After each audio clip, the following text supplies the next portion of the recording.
Hi, everybody.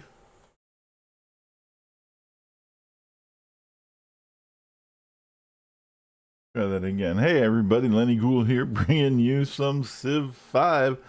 We're going to continue where we left off with Brazil, even though I tried another Arabia One City Challenge, which we never played. We never finished from last week because what happened was I was using a mod and then the mod was creating issues. So I'm playing without the mod. And then last night I wanted to see if I can continue that. So last night I played a bunch of Arabia off stream. But now we're going to finish up Brazil on stream, which we did yesterday. So I might be confused for a few minutes, but I'll get the hang of it and we'll be fine. That being said, let's do it. Load game. It's Arabia, Brazil, Rainforest, Working 1. Hey, Tiff, what's going on, man?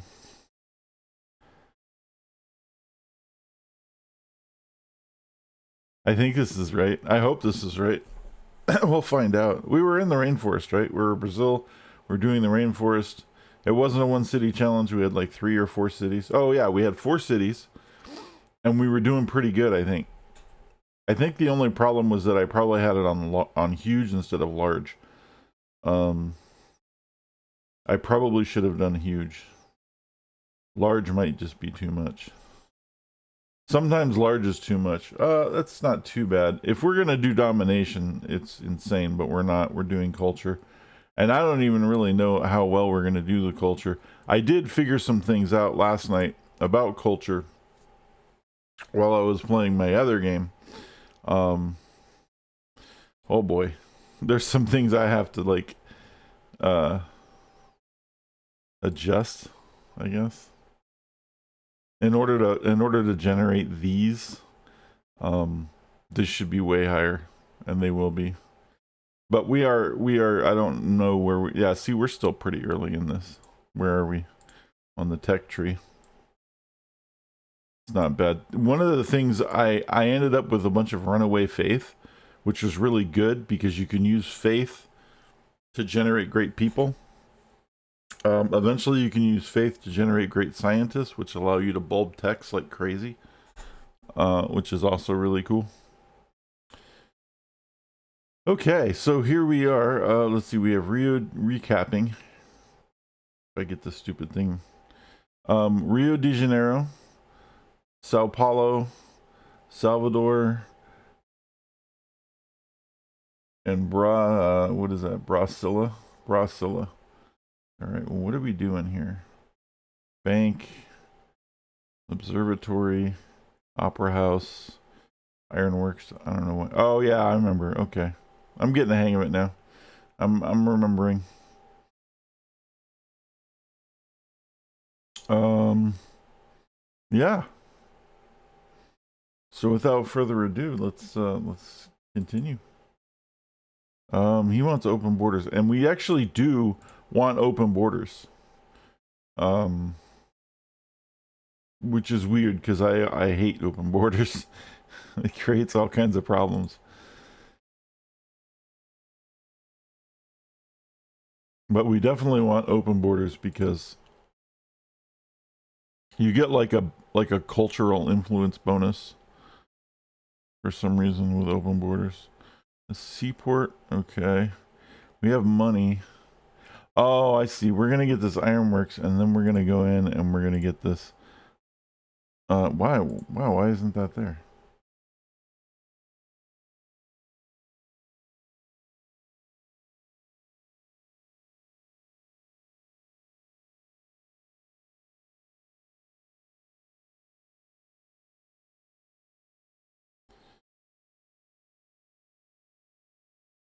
Maybe there's too many national wonders.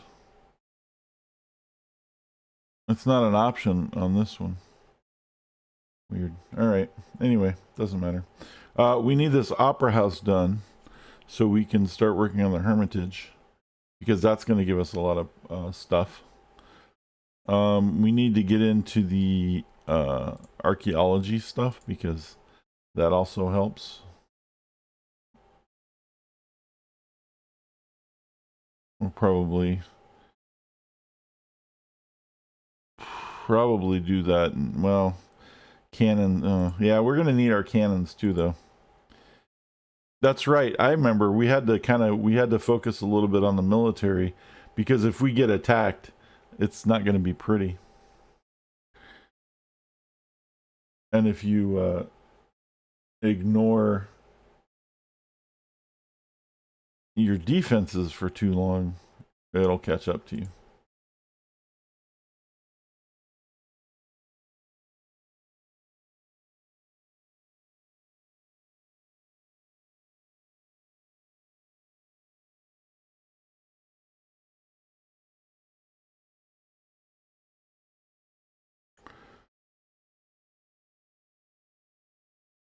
All right. How's everybody doing this fine afternoon? I got like a lot of sleep for once, which is really rare, and I am thoroughly enjoying that.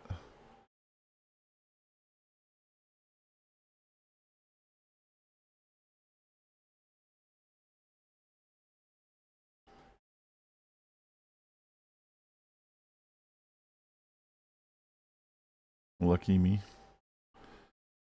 It feels good. That's why we're streaming in the afternoon, because I slept all morning. It is rare for me, that's for sure. I have accumulated enough faith to purchase a unit or building. We probably should build an Inquisitor pretty soon. They supposedly protect your religion, but I mean, that's debatable. I'm just gonna buy this seaport so we don't have to wait on it. I'm gonna buy these walls. I'm gonna buy this barracks.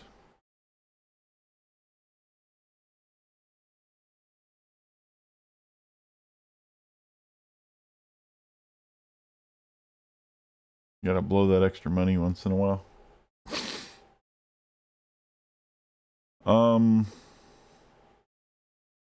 Let's go ahead and build an Inquisitor, since we have the... I hope I already enhanced my religion, because otherwise I just screwed that up. Oh, I did, because I can build an Inquisitor. Because you can't build an Inquisitor unless you have enhanced religion. So there we go. We're good to go. The Inquisitor, what happens is if somebody comes in and changes your religion, you can use the Inquisitor to scrub the religion that got changed. And then eventually your own religion, if there's enough pressure from the rest of your cities, changes it back. Or what you should do, which if I get more faith I might do, is you build your own monastery or your own missionary and then keep him in reserve. The problem is any old missionary won't do. When you build a missionary, it's of the religion that you are. So the issue sometimes is if somebody changes your religion and you build a missionary to change it back, well, if you build the missionary, it's of their religion. So if you use it to change it won't change. So you have to have the missionary built beforehand of your religion if you ever want to change it back. The religious stuff in this game gets kind of annoying. Like, it's good in some aspects because it gives you a lot of extra bonuses that are helpful for the game. On the other hand, it gets incredibly abused by the AI to the point of annoying sometimes, where you don't even want it. Like, I would prefer to not even to have a toggle that says turn off religion. Sometimes in the game, because sometimes it's just so annoying, man. Like it's really helpful for like resources to have faith as an extra resource to buy great people and to buy like, you know, units and extra buildings and stuff. But at the same time, man, if you have too many things dependent on that religion and then they just bring some dude in and he just goes whoop and changes your religion, and you can't stop missionaries from walking into your borders. That's the other thing that sucks. If you have closed borders, they can still send missionaries right up to your city and go bloop and change it. I absolutely hate that.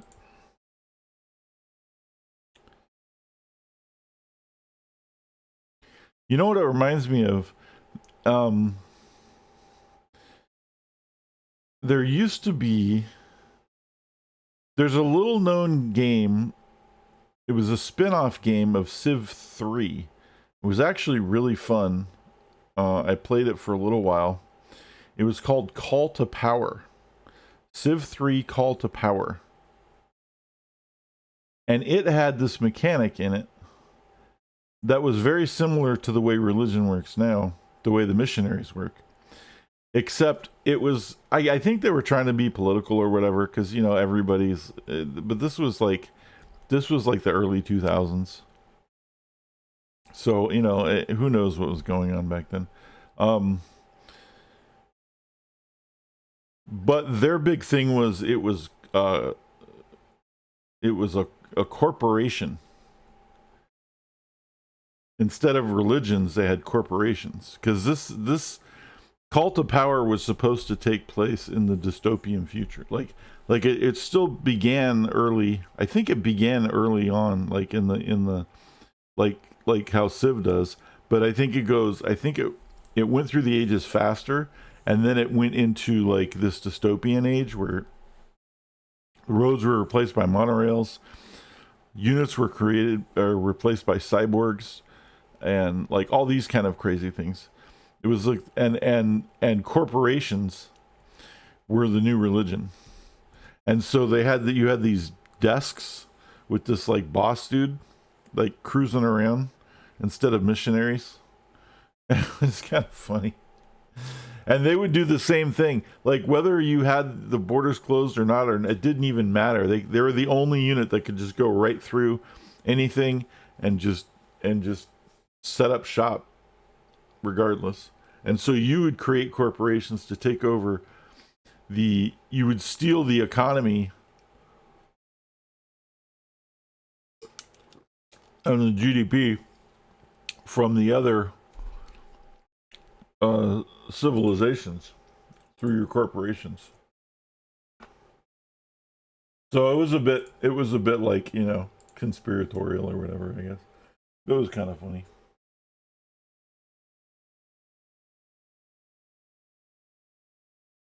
Let's see here. Today's Twitter poll is about denim. About blue jeans.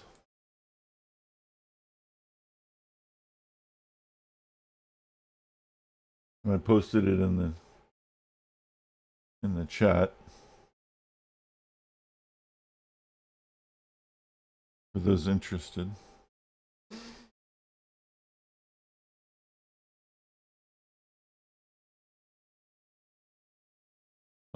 Let's see here. 1, 2, 3. Trying to figure out what I want to put here. 1, 2. We can put this guy here. Have him build stuff here. Anyway, yeah, Call to Power was an interesting little spin-off game. But it was like 2000 something. I think. If that. Let's see.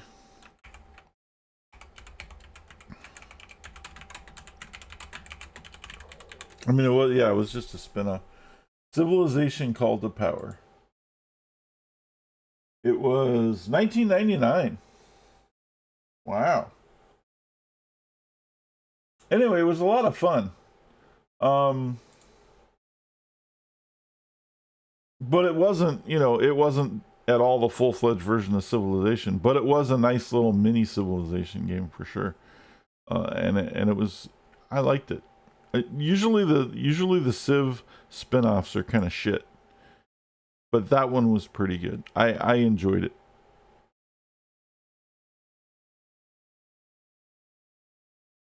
And that was actually got me into Civ 3, because I played that first and then started playing Civ. And then when Civ 4 came out, I was like all over that shit. And I played the fuck out of Civ 4. And then, like, you know. And then when Civ 5 came out, everyone was like, boo, Civ 5 sucks. Because they completely changed how a lot of things worked in Civ 5. But they actually made them more complicated, which was kind of good. They made it more in depth. They changed combat in a weird way. I think the biggest reason why everybody hated Civ 5 so much was, first of all, they went from a square system in Civ 4 to a hex system in Civ 5. So in Civ 4, all the squares are squares. In Civ 5, they're hexes. The hex system's actually better. But at the time, you were so used to the other way that changing completely was just a shock. The combat system, however, was better in some ways, and it was absolute dog shit in other ways in Civ 4. The combat system was basically, what you did was you could stack units. Like in Civ 5, what we're playing now, when I move a military unit, only one military unit can occupy a hex. You can go through it, you can switch out hexes with other military units, you can shoot over it. But you can't occupy the same square unless it's a non-military unit, like a worker. Then you can have one of those, or like a great general can occupy the same square, but the great generals don't actually attack. And in Civ 4, what was so different was in Civ 4, it wasn't. You moved your whole military in one square, which actually, for what it represented, made more sense. Because if this is an entire fucking city, right? If this hex is an entire city, then only having one military unit in a size of the entire city doesn't make sense. And then having to have it spread out all over the place is really weird. But in Civ 4, each military unit was comprised, you could stack a whole bunch of them. In fact, you can stack as many as you wanted, which was also ridiculous. So what happened was, and you would have these stacks of units face off against other stacks of units, and then there would just be this system where you would see them attack each other on this little mini screen. They would attack each other, and then would come back to the regular screen, go back to the mini screen. They would attack each other, and you could see like who won what and whatever. The problem was, it was Stack of Doom versus Stack of Doom. So the obvious logical way to win every time was through attrition, right? So if you had, even if your opponent had stronger units, if you had more of your weaker units, you could still actually win battles. And that actually created some memes. Because of the way the thing worked, it was possible for a unit of archers, you know, people who shoot bows and arrows, to take down units of tanks. Which is insane, because in reality, that's impossible. Like, hey Grammy, what's going on? Like, and that's where that meme was. So if you ever see one of the classic Civilization 4 memes is you'll see a guy with a bow and arrow, and he's shooting a tank, and then the tank blows up.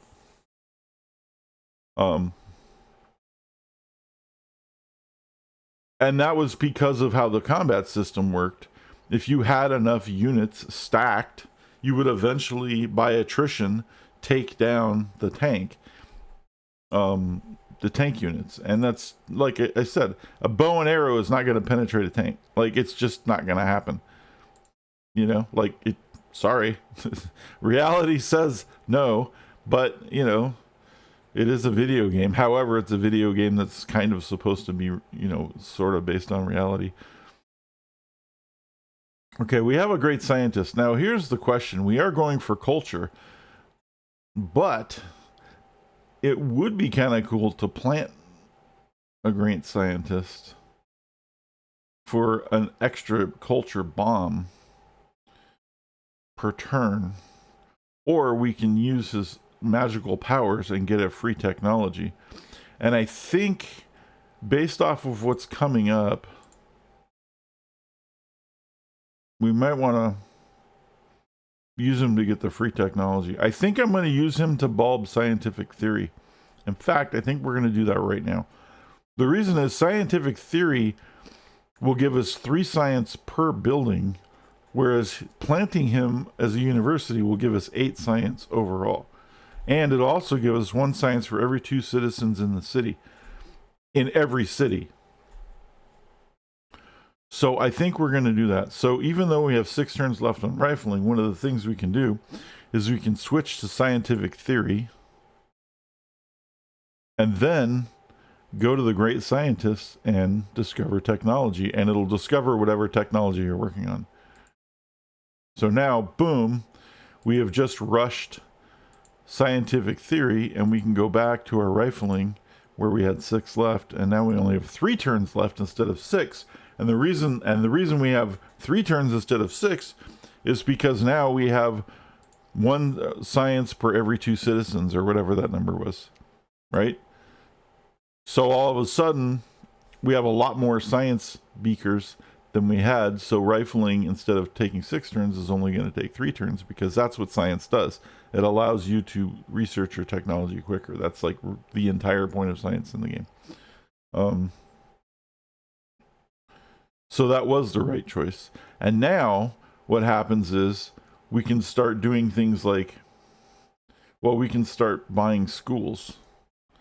And that's going to dramatically increase our science output. Now, again, we may not be going for a science victory, although it may happen anyway. But having a very high science in this game is good for all victory types, because it makes you advance to higher technologies, and the people with the better technologies have an advantage over people who don't, because that's just how life works. So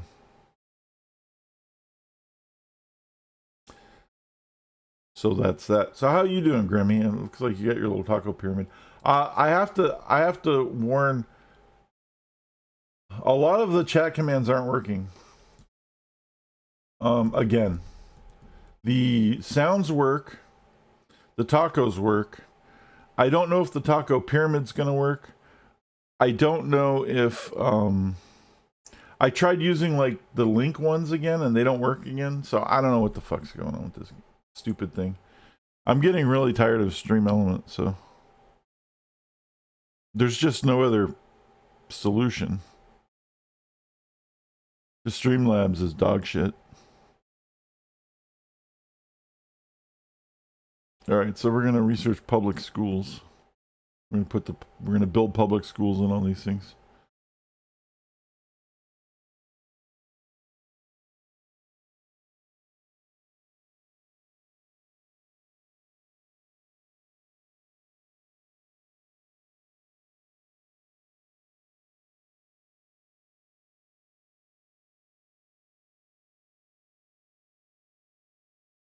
See, the little sounds still work.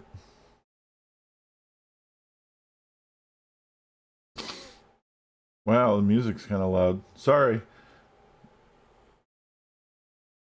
I just realized that the music's really loud. God damn it. I'm getting tired of that too. I keep having to adjust the music.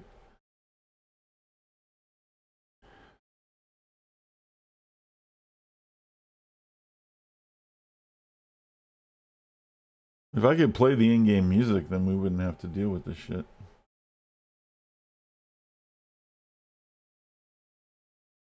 Oh, that's even fucking louder. I turned it down. It's even fucking louder. Jesus Christ, dude. Hold on. God damn it.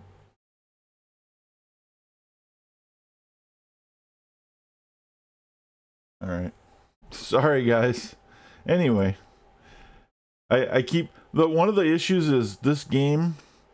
When I move my cursor this way, it moves the game. If I move it this way, it moves the game. If I move it this way, it moves the game. If I move it this way, it also moves the game. The problem is if I want to go to my other monitors, they're on this side.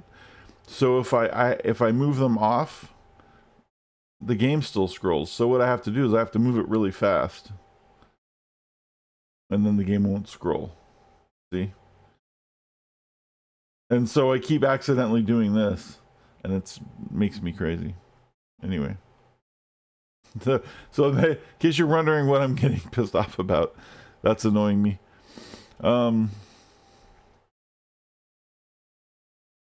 Anyway.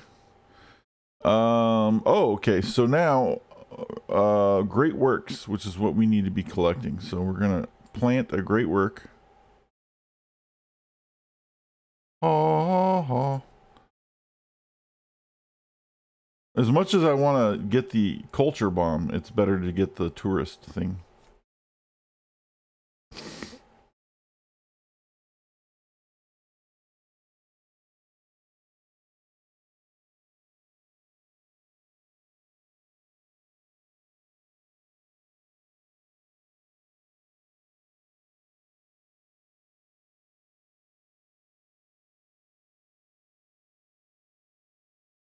Excuse me. So yesterday we had all kinds of crazy connection issues at the end of the stream, but everything seems to be pretty okay today.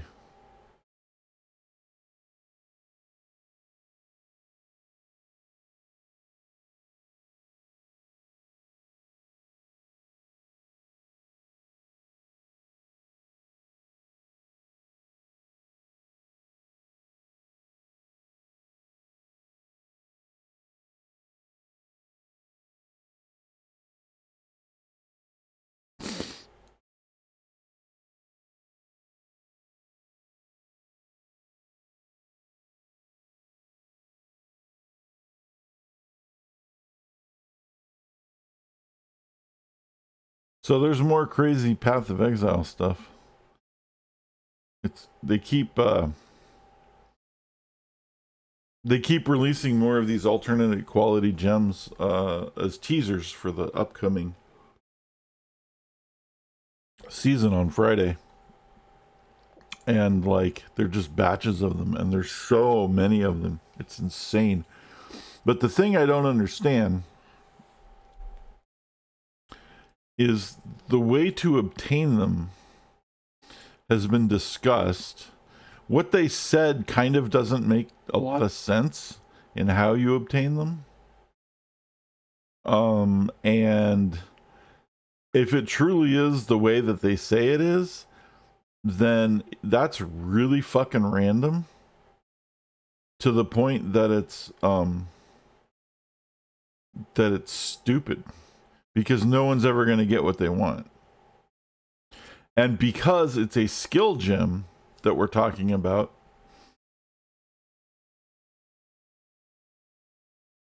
no one's just going to use a random skill gem that isn't what they want.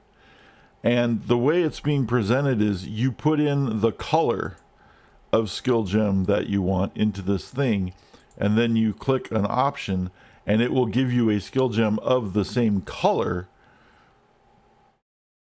which means it's probably not going to be the skill that you're using, that you want, and it's going to have the upgraded little thing on it.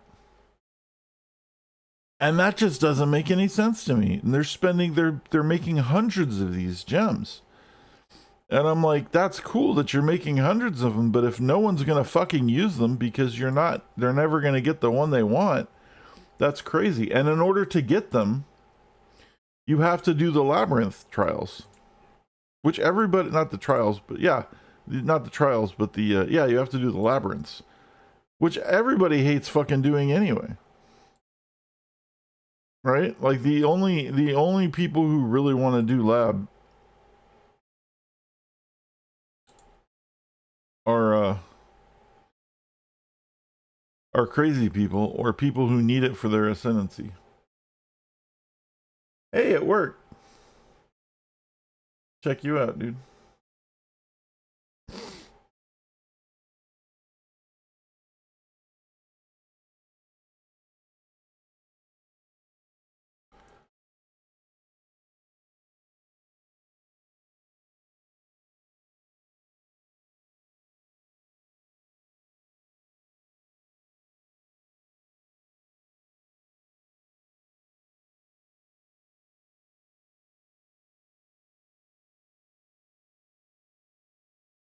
Anyway, so they have this system that they put in, and it's like, wow, that's cool. Like, and the thing about it is, like, they got rid of the alternate quality gems, and they've replaced them with this system.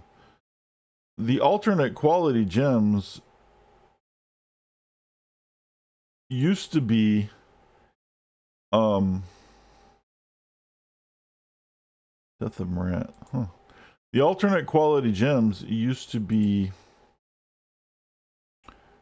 obtained from Heist. But now they've removed those from Heist. So now there's no reason to do Heist anymore either. Because that was the only reason to do Heist. So now there's no reason to do Heist.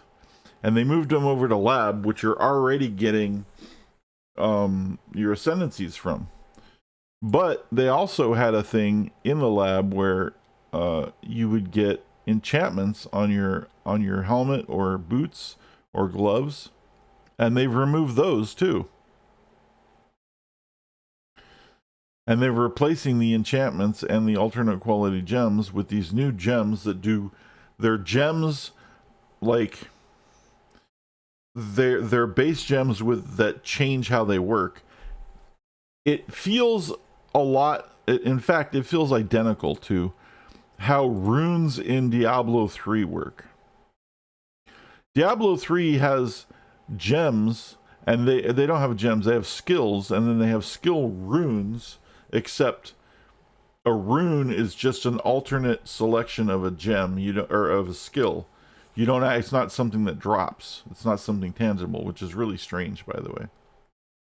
So in Diablo 3, you have Whirlwind, but then if you want Whirlwind that adds, that fires off tornadoes, you select like Whirlwind Tornado or whatever it's called, right? Instead of just Whirlwind. Well, in Path of Exile, gems are skills. So in Path of Exile, you have Raise Zombie, that's a skill.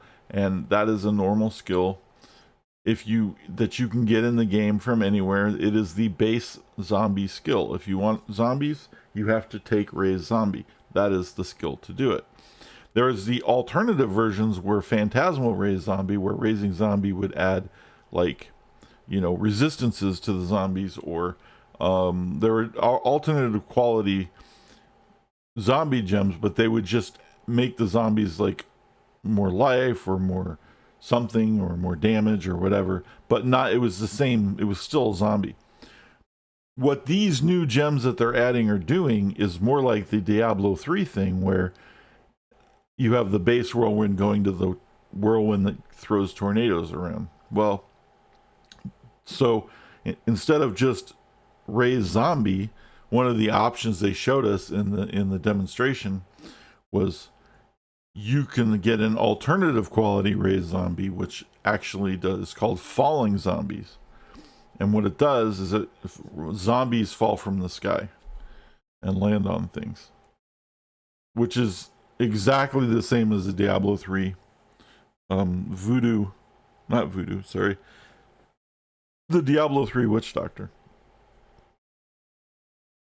has that exact skill. So once again, they're ripping off Diablo 3, but that's nothing new.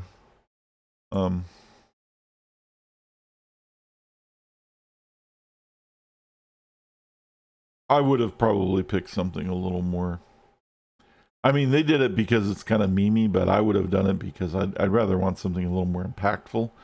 And I know GGG isn't really big on minions anyway, for some reason.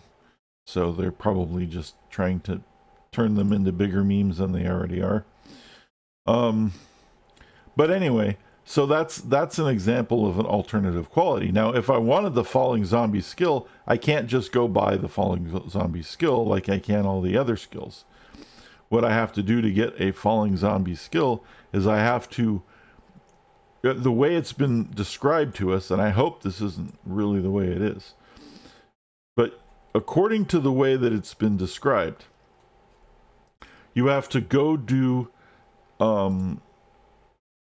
your labyrinth, and then at the end of the labyrinth, at the font where you would usually get the enchantment on an item, instead you can put a gem in there. Now,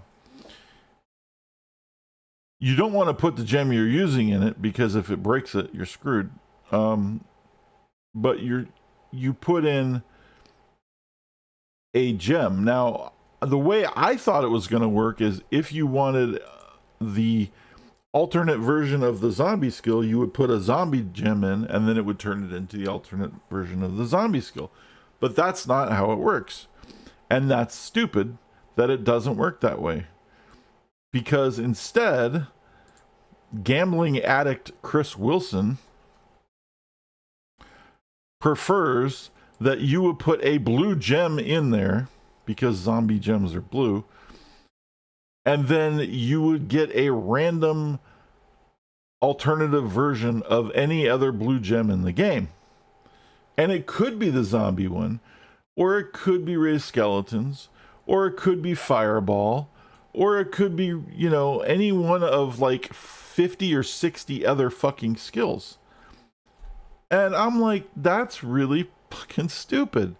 Like, I love Path of Exile, but one of the things I absolutely hate about Path of Exile is how totally fucking random everything is. And they take it too far sometimes. Like, it almost feels like you're playing a slot machine sometimes when you're trying to build a character, where you have to just keep grinding the same thing over and over and over and over and over and over and over and over, and then eventually you get the thing you want, and it's really annoying. And I think they do it to encourage trading, but I hate trading because I have solo self-found mode. Why do I need trading if you have solo self-found mode? It doesn't work. It makes solo self-found suck, and their trade system in Path of Exile sucks. And that's why I don't trade in Path of Exile, because there isn't even a stupid, like, if they had an auction house type of situation, I would trade in Path of Exile. I would probably do it. But the fact that that doesn't even exist, and all you're doing is relying on somebody not trying to fuck you over, which in my case, more often than not, what I'm used to in video games is if you're interacting with somebody that you've never seen before, there's a good chance that they're going to try to get one over on you. That's what happens all the time. And it's stupid, especially in trade situations. And if there's a way to scam a trader, they're going to do it. And it's just dumb. Like, there's no need for it, because automatic trading, like, houses and things has been around since like the early 2000s in a lot of video games. You can completely automate the process so that nobody gets screwed over and everybody gets what they want, and you don't have to interact with people, and you don't have to go interrupt somebody's game, and you don't have to stop what you're doing because somebody messaged you, hey, I want to trade for your thing, and then you have to see, if you don't respond immediately, they're going to go to somebody else. So you have to stop what you're doing in the middle of your fucking, whatever run you're doing. Like, you're killing Maven. You can't stop in the middle. You're just, let me throw a portal, leave Maven, go into my hideout, have him come into my hideout, hope he doesn't fuck around in my hideout too long and annoy the shit out of me, and then do this personal trade with somebody, hoping he doesn't screw me over, and then, oh shit, he doesn't have enough of this. Now I have to convert the fucking currency into some other type because he needs change or something. Like, it's just so stupid. And then you finally get the trade done. And then you got to go back and you got to hope that he doesn't jump in your fucking portal and fuck with Maven. Like, the whole thing is just so stupid, man. I hate it. I hate the trade system in PoE. I won't use it. I refuse to use it. It's horrible. And yet it seems like everything about PoE, that every time they do something, it seems like they really, really, really want you to trade, or it's either that they really want you to trade or that Chris Wilson is an absolutely insanely maniacal gambling addict. You know, because everything you do in the crafting system is gambling, and a lot of the things that you're gambling, the odds are very stacked against you to actually get what you want. And it's really hard to be consistent with that level of crafting items. Now you don't have to craft items. You can use what you find, and that's okay. Kind of, to a point. Except now you do, because if you want to play a build with any of these new gem types, you're gonna have to gamble to get the fucking right gem. And that means you're gonna have to go do the lab however many times it takes you to get the gem. And doing the lab sucks. Everybody hates doing fucking the lab. People tolerate it because the rewards are kind of good already, like doing Uber Lab sometimes. If somebody's really dedicated, like they want this particular thing that you can get from Uber Lab already, like they'll go ahead and like make builds specifically to farm it so they can get the thing they want, right? But for the average Joe that just wants to play this build, like, it's never been where a build was locked behind lab to that extent, other than like when you go into lab, you get your ascendancy, but you get to pick your ascendancy. It's not like it's not like you go to lab and then they randomly give you an ascendancy, and if it's not the one you want, you have to go in and do the lab again, because that's what it feels like now with this stupid gem thing. And it's horrible. I don't understand it. I don't know why he wants to do it. I don't know anybody who wants it that way. But oh well. So that's and that came from this big discussion that I was watching last night with people who have played the game a lot more than I have, who are constantly discussing the game all the time with some, like, you know, super PoE heads. And actually one of the guys who's incognito may or may not be a PoE employee. I think he is, because he sounds exactly like a PoE employee I know, except he pretends that he isn't. That's still for debate.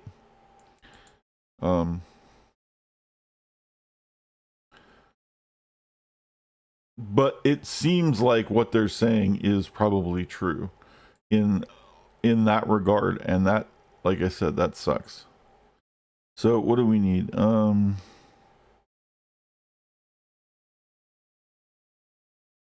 porcelain tower. So we have a great engineer, so we can get a free porcelain tower, a free red fort, a free Taj Mahal, a free Uffizi, a free Louvre.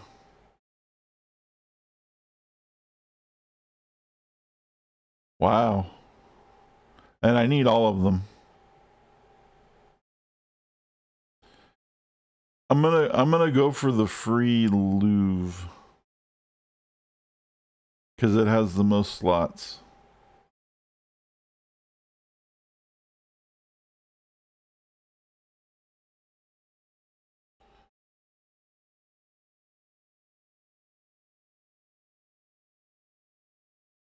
See, he almost stole my last copy of my gems. Look at that.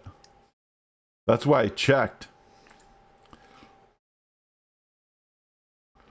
You gotta be careful, because sometimes the AI will do that, and if they take your last copy, you'll lose a lot of happiness because they took the last copy. Hey, okay, hold on. It's still showing that I'm not. Yeah, there it is. There's the gems. I was gonna say the gems aren't showing up.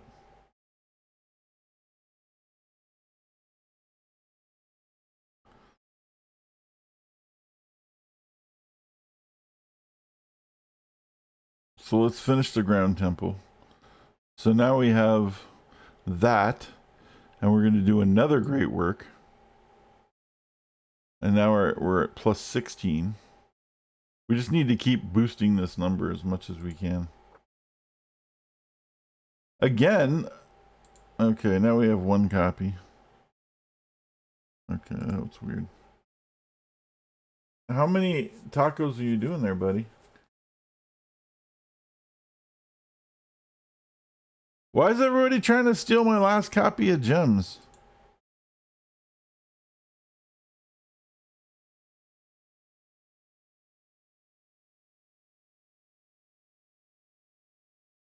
You're trying to steal my gems, assholes.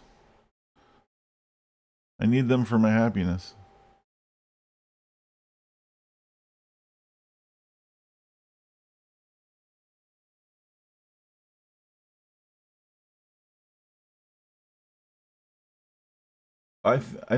What are you doing?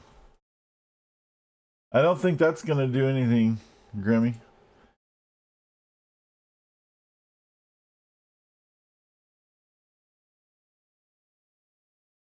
But he is spamming the tacos, so that's cool. I can appreciate the taco spam on the screen. The little hatted taco spam.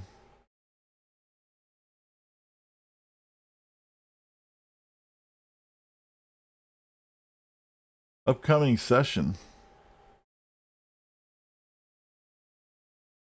Embargo city states. Oh, hell no.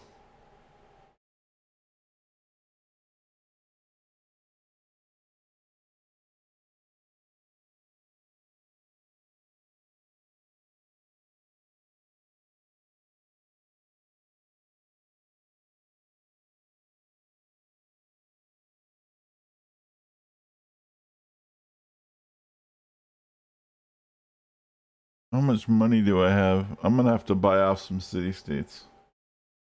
Because if that resolution goes through, I won't be able to trade with city states.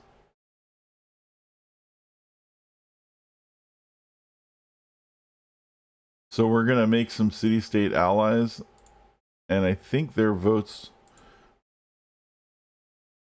count as delegates.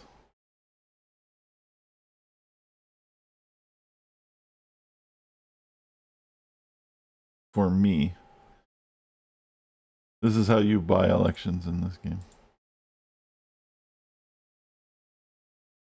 You buy votes.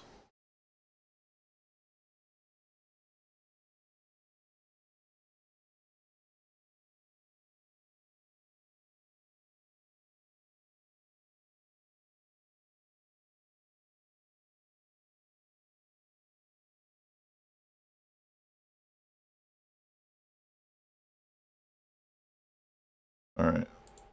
Now let's hope those hold till the next couple of turns. And then I'll be able to have enough votes to vote against the resolution that's going to make it so we can't trade with city states, because that will totally fuck me in the ass. That would be bad.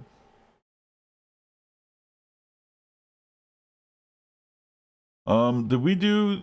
Yeah, we did the archaeology. I didn't even look to see the antiquity sites yet. So when you do archaeology... I guess I'll show it in a minute. Hold on. We have a great musician. This is a pain in the ass to use.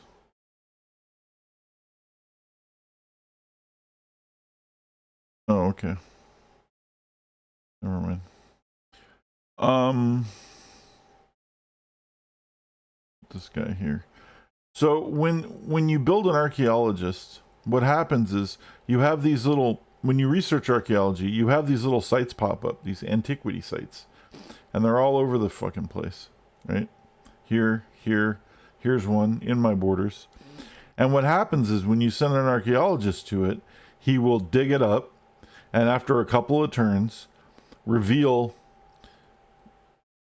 that you can turn it into a dig site, like a monument that will get, I think you get culture from it, which might not be a bad idea.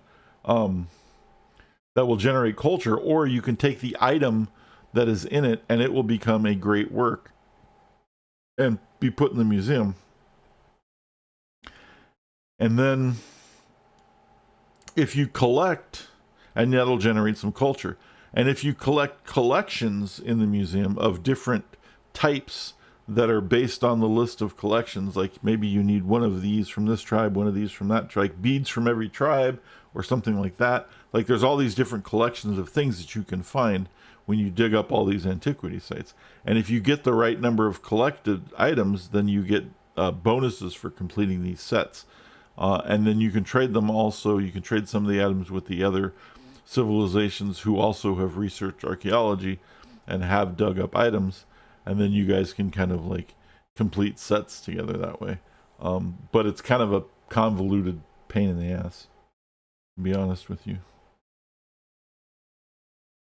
But it does give you a place to put more stuff, which adds to your culture.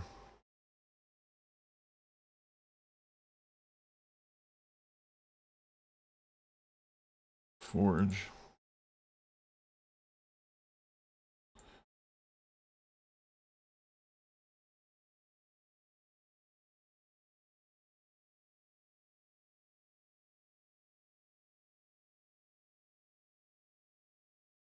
Here's some old school shit. Who remembers this?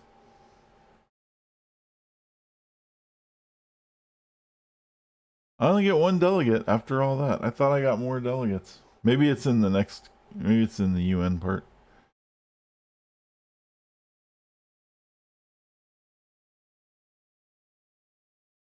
Okay, we definitely do not want to embargo city states.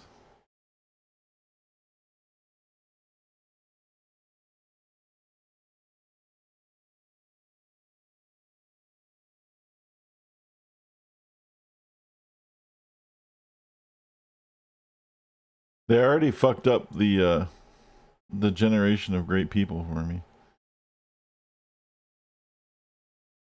Oh, fuck off. I hate this part. I wish you could remove the UN. In Civ 4, you could actually remove this part of the game. So now I'm not allowed to trade with city states. And generation of great writers, great artists, and great musicians is at minus 33%.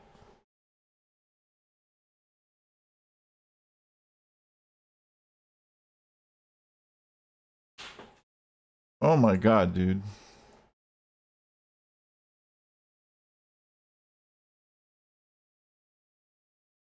We have to repeal this shit, dude. Ugh, this is how the AI likes to cheat. I hate diplomatic. Even if you turn diplomatic off as a victory condition, the stupid thing still, it doesn't get rid of it. And I wish I could just completely turn it off. Yeah, see, I can't even trade. I literally can only trade with other civilizations now. Dude, that sucks. Well, Spain's gonna get real comfy with all my shit. Because that's all I got. That's the only person I can trade with. And myself. Dude, that sucks.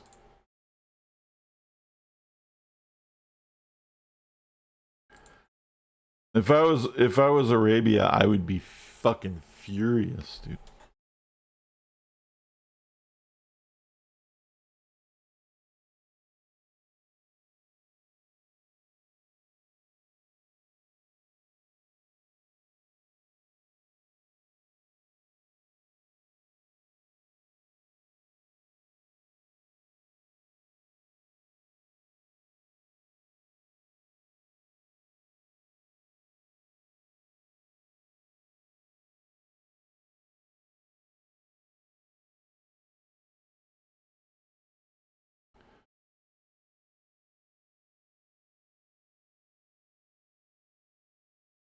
I need to get some military in order and like knock these people in line.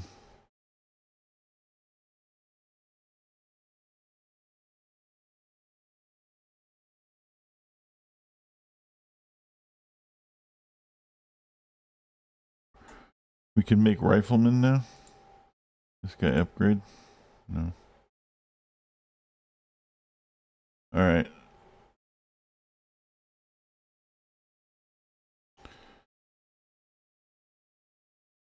We're gonna start making some fucking riflemen then, because this is absurd.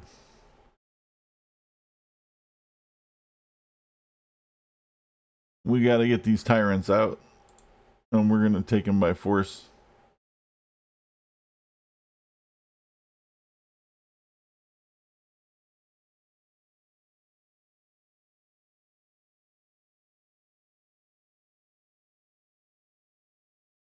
Now, unfortunately, without that mod I was using, I do have to actually move off the garrison unit in order to build other units, which I think is really stupid.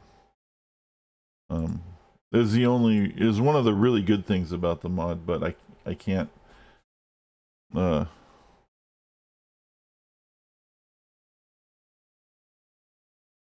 mod still breaks things, so.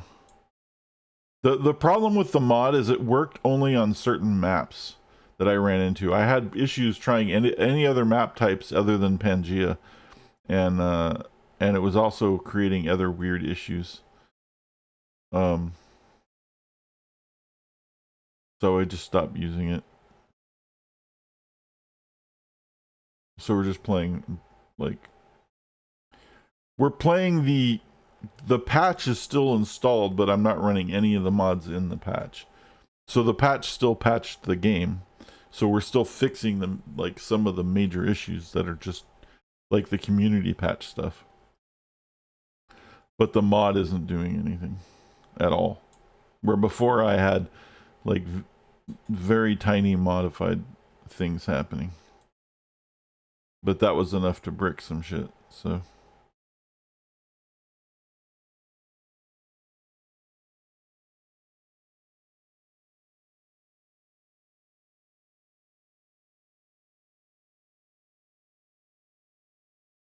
Oh yeah, I remember what I was gonna do. I was gonna build some more production over here. Shit. Oh, remember how I said Chichen Itza would show up if I reloaded the game? You can see Chichen Itza right here. No, that's chicken pizza. That's not what I'm talking about. That's chicken pizza. The other one, Machu Picchu. So that's Machu Picchu.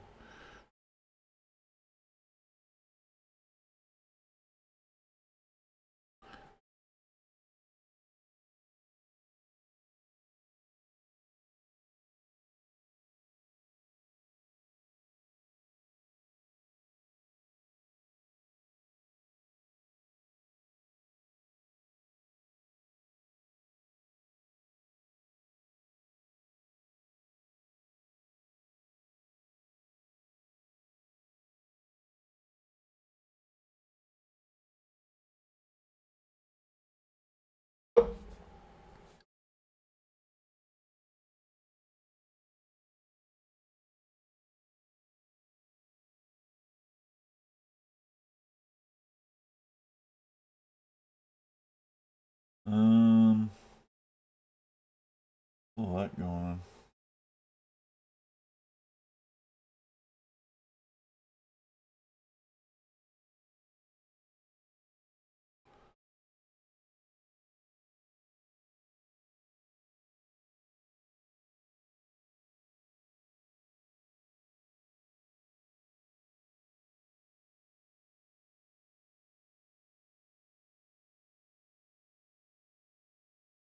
And here comes the museum.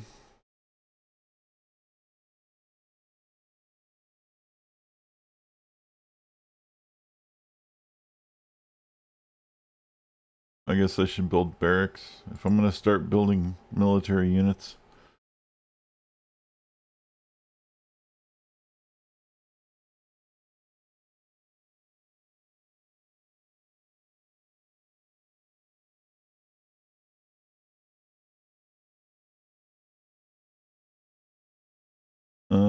Let's see here. Oh, they're sending me stuff. Why are you sending me axe throwers? What? Oh, it's...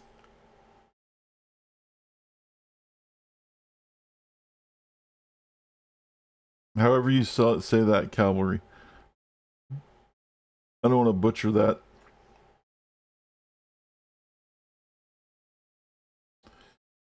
Mandakalu? Mandakalu? Mandakalu cavalry. Okay. Big horses. Big armored horses, basically.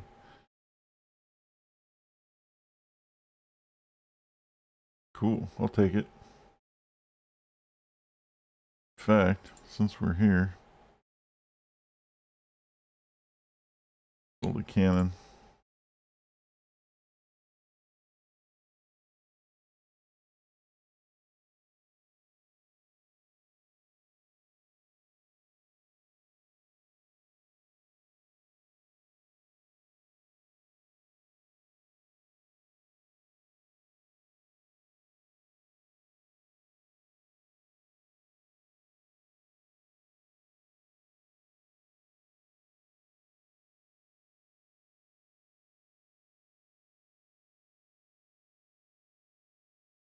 Oh, we can upgrade to a Lancer. Oh, I don't want a Lancer. Oh, I got another scientist. Good timing, because I just finished industrialization, which means... What can we bulb?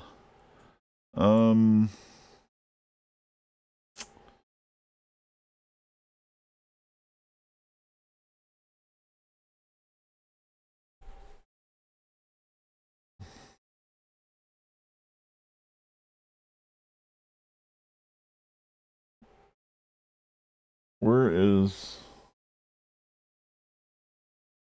We need radio and broadcast tower.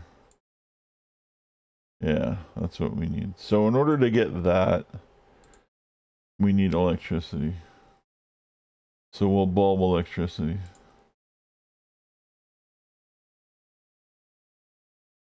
Nice.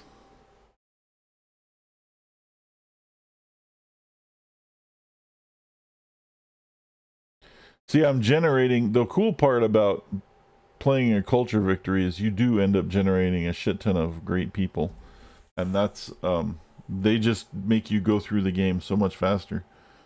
They make you blaze through a lot of the technology and stuff. Especially like great scientists and great engineers. Just gives you an advantage. Let's see. Why can't we do a factory? Because we need coal. Oh. Do I need a worker? Or do I have a worker floating around? Do I have a worker not doing it? I don't have too many workers. Let's build a worker, and then we'll have him do the coal. Woohoo! Coal.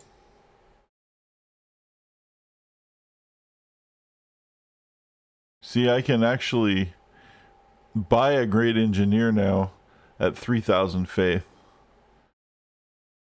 So we might want to consider faith generation as part of our thing. I might pop a great prophet for the sole purpose of planting him somewhere to generate more faith per turn. But let me get this worker out first. We'll think about that.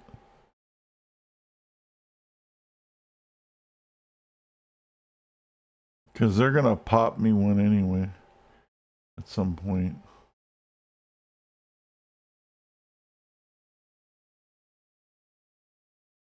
I guess we'll go stock exchange.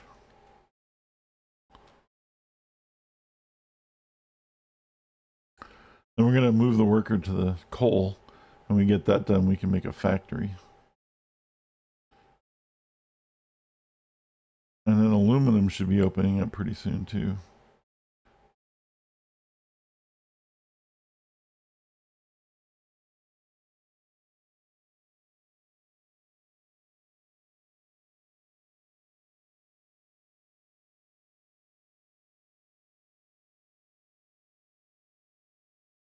What's the other thing we needed?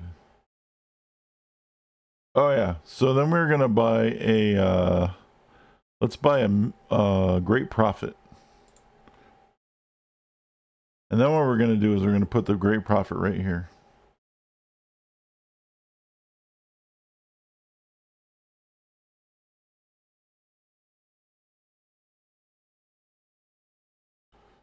And we're gonna plant that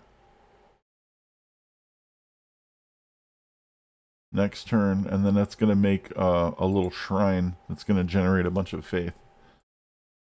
And then we can use the faith to buy great people. Even though we expended faith to buy a great person, we're going to get like a lot more faith per turn, and then eventually that's going to help us down the line in generating more great people instead of just making one right now. So it's kind of like an investment in the future. Okay, we need another 1, 2, 3. Here's another coal. And then, is there another coal? Take this guy. Let's work that. We're gonna work all the coal. There should be some oil. I do need to get an archaeologist on board soon, so I can start doing some of that crap, because it's all part of culture.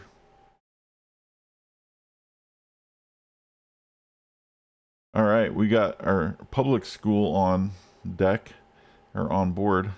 Bing.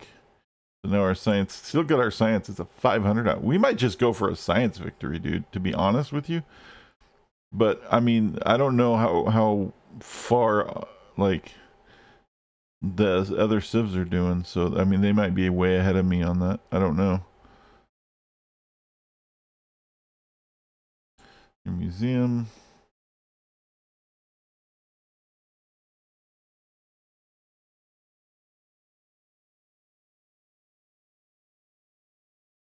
I mean, as much as I'm focusing on culture, I know how to do a science victory. Easier than a culture one.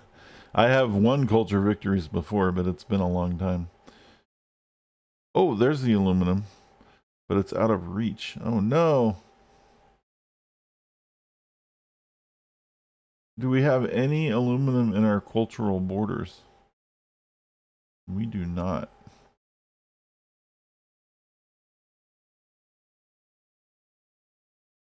We do, but we won't get credit for it, but we will get the aluminum itself. We won't be able to get the tile bonuses, but we'll get the aluminum off of the fact that we're mining it. And that's all we need. Because if you have coal and aluminum, you can make things that require coal and aluminum, obviously. Which is nice.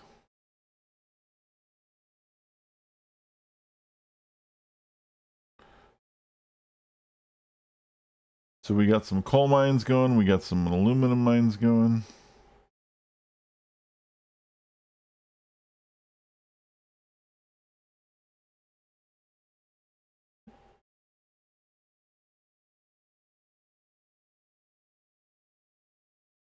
Gotta.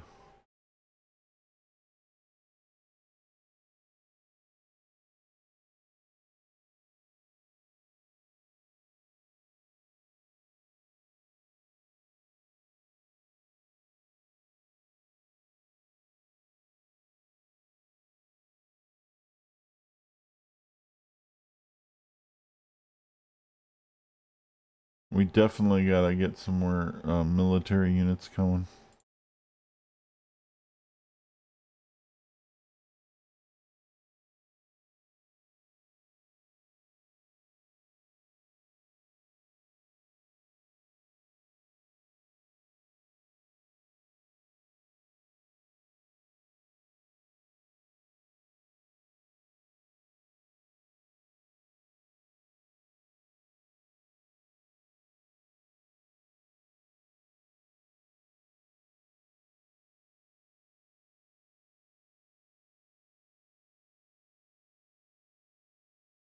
Oh, we don't have any money. I was gonna upgrade these into Gatling guns too.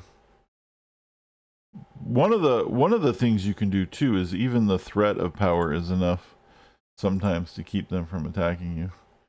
Like if you have like enough military that it's going to be annoying for them to attack you, then sometimes they don't, depending on who's attacking you. Now we have random personalities turned on, which means it could be anybody. But traditionally, with random personalities turned off, where it's just scripted personalities, people like Montezuma will always attack you, and try to stab you in the back when they're doing. Like they'll be really friendly to you right before they attack you, all the time. So if Montezuma ever starts warming up to you when you're playing, just know that he's about to attack you. Gandhi will attack you, just because they continue the meme.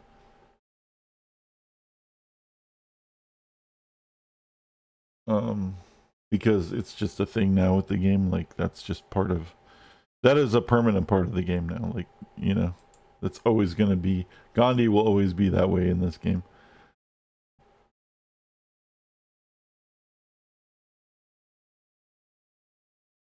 Okay, I have 3 delegates. Okay, hold on. I think I can get more delegates if I can buy off another city-state.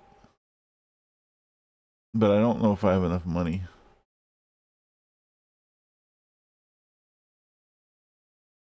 Let's see if that gives me a 4th delegate. Nope. Damn. I needed to have them at the time that the proposal came up. Well, at least I get whoa. Me.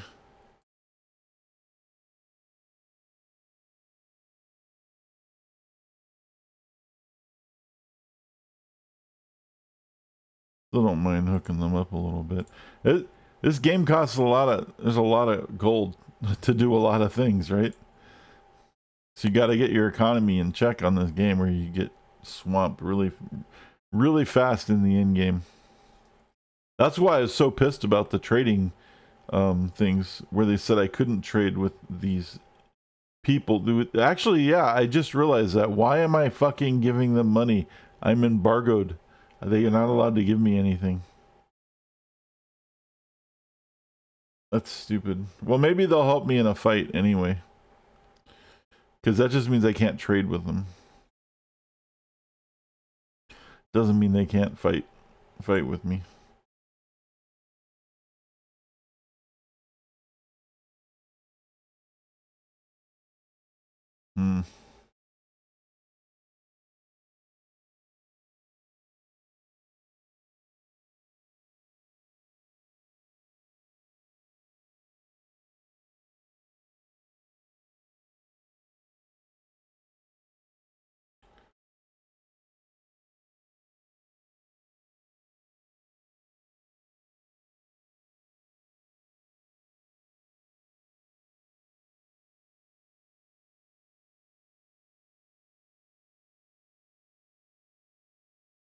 Who's that?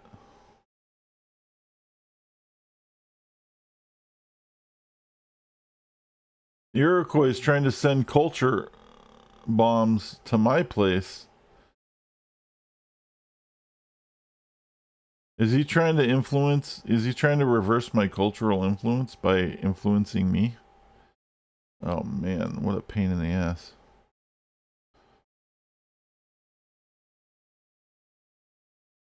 We should probably wipe Iroquois off the map pretty soon so I don't have to deal with them. Let's see here.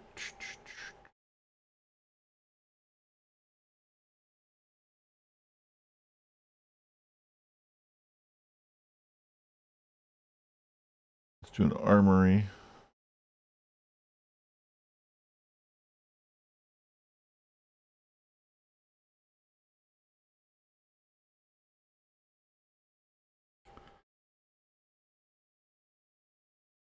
Radio.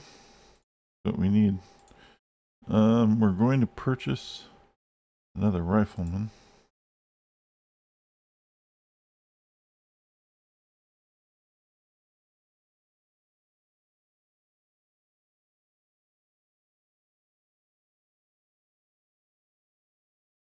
military science, and then biology. We're starting to get into the toward the modern age now. Oh, look, we've opened up ideologies. So this is an interesting thing that happens. You keep your social policies, but there's an extension of the social policies. Think of them as like ascendancies or something. So I still get to upgrade my other social policies when I want to, but then I also get ideology points. So now I can pick an ideology, and certain ideologies are really good for certain victory conditions. And I think, I hope I save this. I have a Brazil thing. Brazil shit. Hold on, let me open this up. There was an ideology thing I was looking at. Religion, pantheon, freedom. Yeah, that's the one. You may think freedom is good always because it's freedom, right? But in fact, it's only good for certain things in the game because we're talking about just the freedom ideology in the game, not just the concept of freedom. So freedom we're taking because within the freedom ideology, I can go to ideology. I can spend ideology points. I click to add tenant. I can get things that specifically help for what I'm doing. I can go for happiness if I need it. I don't. I only take half of the food was normal, which gives me more population, which is a really good idea. Chance of rigging elections in city states is doubled. That's interesting. Culture from each great work, but tourism is unchanged. Well, that's not going to help us because we don't want tourism to be unchanged. We want tourism. The rate at which great people is born is increased by 25%, and that's exactly what we want. So we get that, and then next time we get to add another tenant, and then next time we get to add a level 2 tenant because you need 2 level 1 tenants to unlock a level 2 tenant, and then I think you need 2 level 2 tenants to unlock a level 3 tenant. Or you can just keep going with level 1 tenants. And then I can still go back to my social policies when I get my social points. So the other one that I get to do is +1 culture for each great work. Oh no, it's the same thing, but we get 2 of the same choices that I was picking from before. Probably this, and specialties consume only half of the normal amount of food is probably a good idea. Go to your trade routes is a good idea. Oh, but they have to be following the same ideology. +1 happiness from every national wonder. That would be kind of nice. But again, my happiness isn't really a problem right now. I think we're going to go with civil society here. And now if I want, once I level up my social policies, I can spend the social policy point in ideology, or I can spend it on remaining social policies.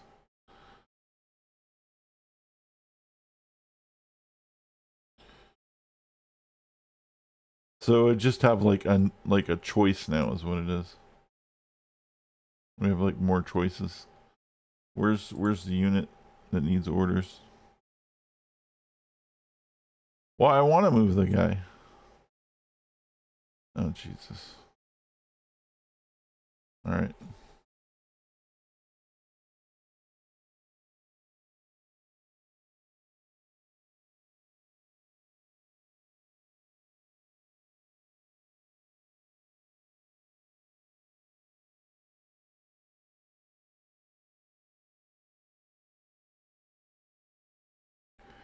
Okay, what? Oh yeah, we need to turn one of these hills.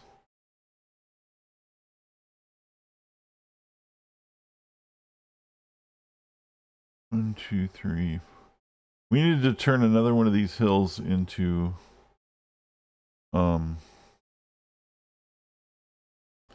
production. Although this is going to be the mine's going to add a lot of production from the coal mine.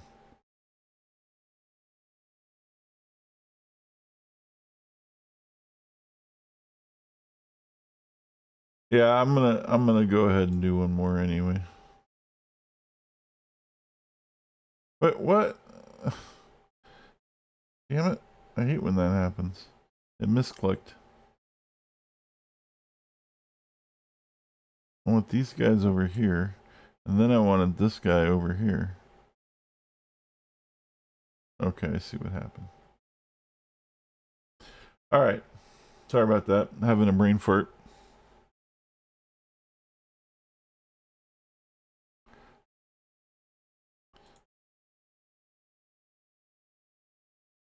What are my specialists doing? Oh, I don't even have specialists working. Unemployed citizens. Why do I have unemployed citizens? Why aren't the specialists doing specialist things?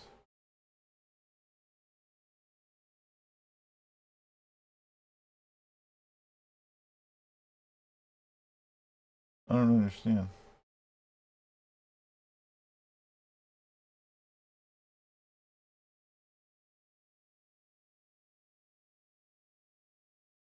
Oh, because we're at -6 food. Oh.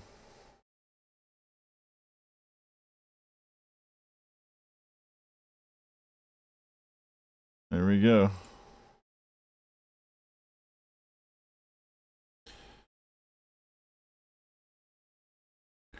See, that's something you can dictate, is the specialists working in each city and how it reflects your economy.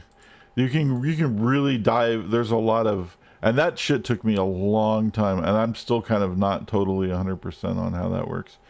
But it's there's a lot of like little intricate things about this game, and that's one of them. That's like, you kind of don't want to fuck with it unless you know what you're doing a little bit. But it's the they're always good to have them, unless it's going to cost you too much food to affect your population. Because they do cost more food. And if you have unemployed citizens, those are people that could be specialists.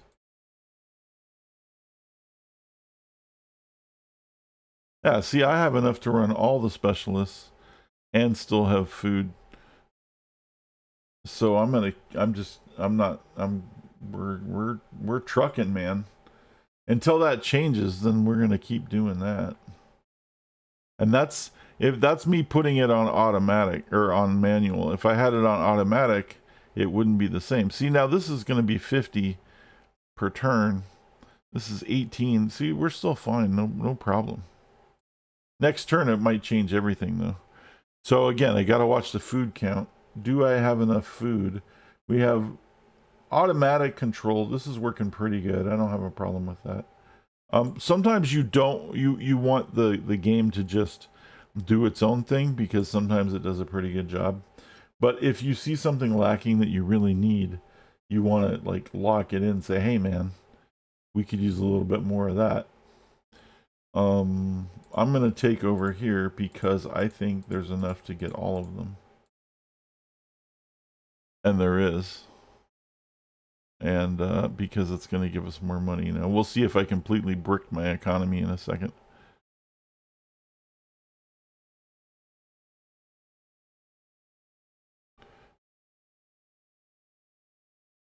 Seems like it's okay. Seems like it didn't break anything too bad.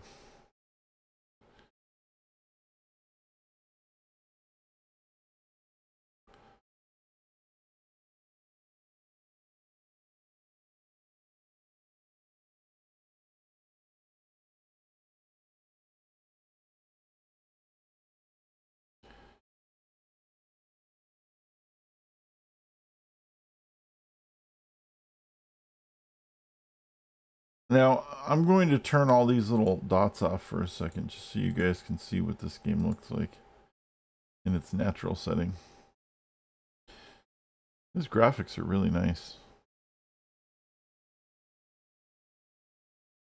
Considering the game is like 13 years old.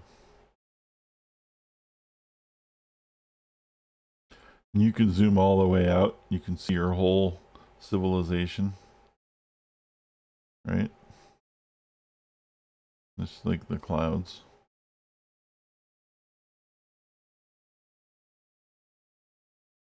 Kind of nice. And you can zoom in.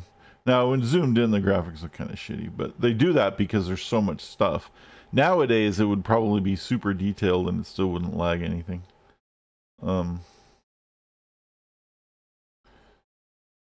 But this is pretty cool. So let's turn them back on. I usually play with the yields. I play with these three at least. I usually don't have the trade routes because it's just more unnecessary shit. It's all these little arrows everywhere. And recommendations, I think I usually don't have. Oh no, I haven't hid them. I usually do leave them on because it's curious to see the tiles that the game is recommending versus what I would do. It's interesting to get an insight on how the game thinks. Because the game will make recommendations of like if you have a worker who isn't working and you click on it, it'll recommend places for it to improve. Or if you have a settler, it'll say you should probably settle in these 3 areas or whatever. And usually it's kind of close to what you want, but sometimes it's not. On the settler, it's not as good as it should be. But that's because the game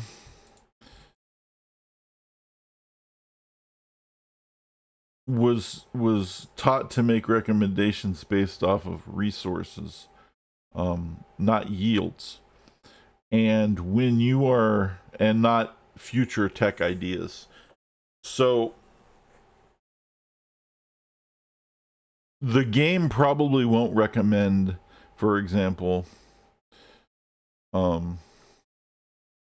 like a mountain, hill, river start on a particular terrain. It may, if there's enough stuff around it. But it may not. Like I don't know why it does with some of the recommendations it does, but some of them are really weird. And like you are going to want to place the settlers where you want based on what you're looking for, and the game doesn't know what that is. So when it makes a recommendation, if you don't know what you're looking for, it's probably an okay idea to follow the recommendation. But you have to keep in mind that it may not be doing the best thing overall, because you may have some future ideas of like, actually, I need a mountain because I'm going to take astronomy. Right? And so the mountain gives me like a huge bonus for having astronomy.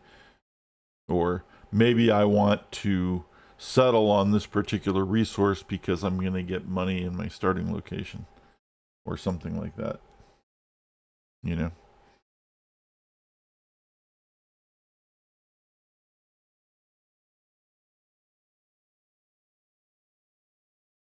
But it does a pretty good job, I think.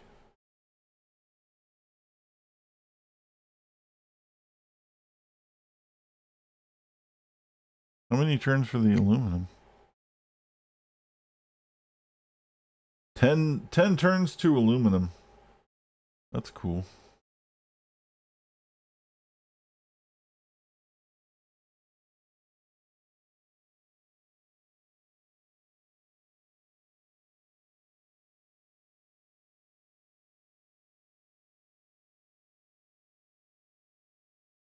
Doot, doot, doot.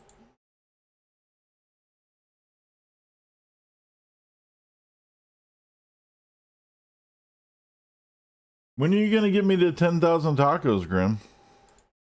I feel like we should have been there by now. I'm just saying. Granted, I have been taking like, you know, many days off in a row because of situations, but those are just excuses.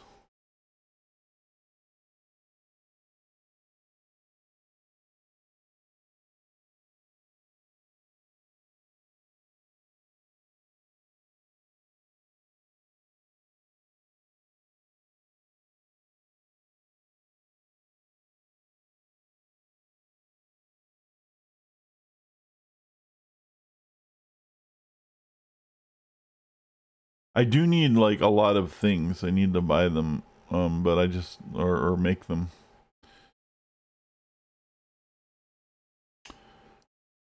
We don't have enough production in the city to make things as fast as I'd like to, so we end up having to buy a lot of the things, which is fine too. Now, had they not totally fucked me on the embargoes, I probably would have had a lot more money. But there's nothing I can do about that.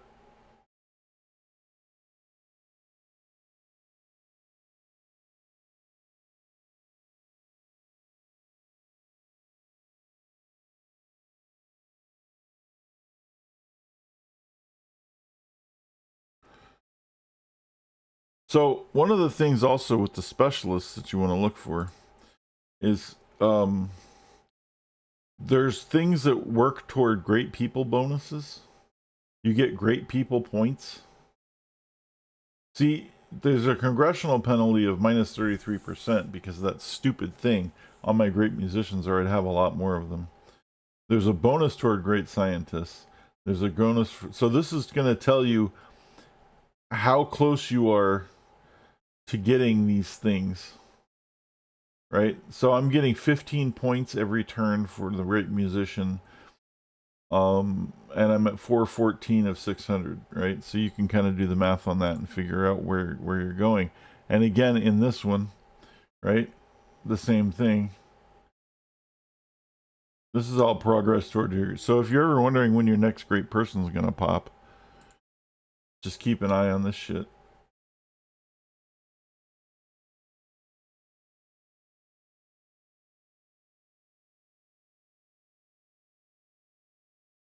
And we're gonna get a great merchant pretty soon. I don't know what we're gonna do with it. We're probably just gonna plant it, honestly.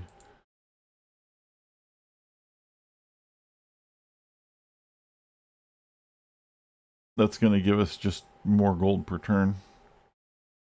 I think you can plant the great merchant. You can go on a great merchant mission to a city state, but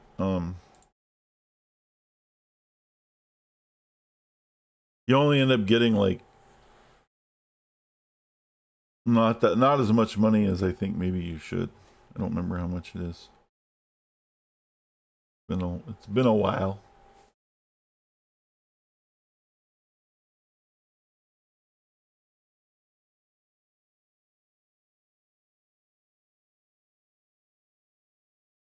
She keeps trying to get me to go to war with Paycal, and I would agree with her, except I'm not ready to go to war. Actually, I don't have a problem with the Maya. She's just trying to beat up on the Maya because they're weak. In fact, I think I'm going to start trading with the Maya just to piss her off.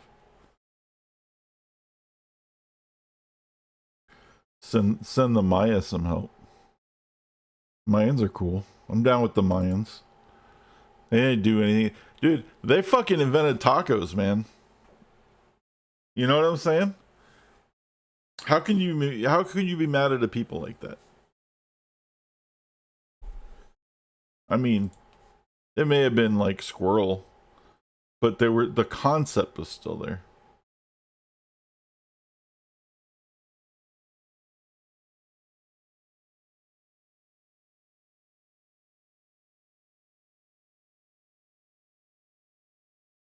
I actually don't even know if that's true, but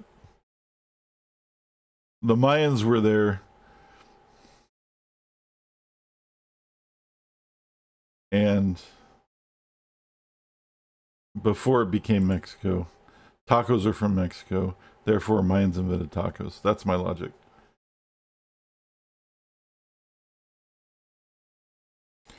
Tacos were probably invented like, I don't know, like 100 years ago. But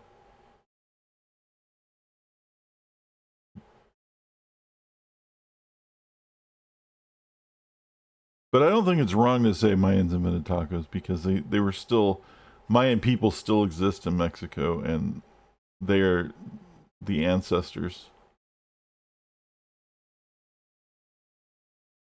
of the Mexican people. And therefore,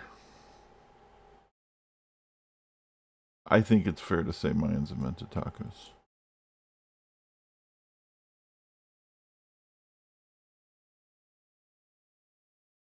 We can find out though, because we're an educational channel. Who invented tacos?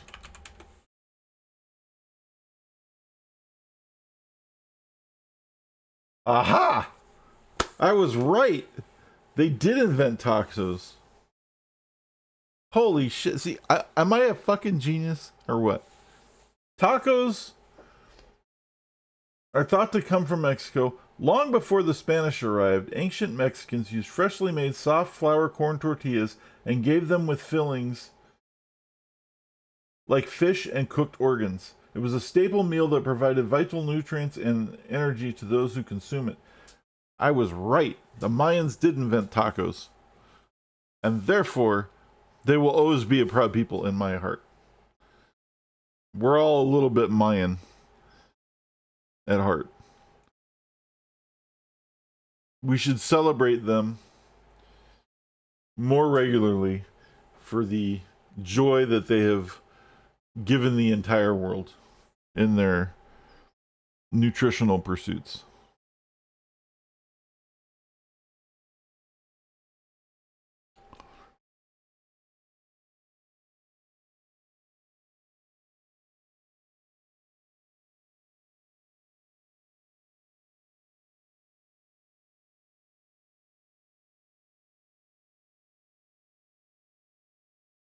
Yeah.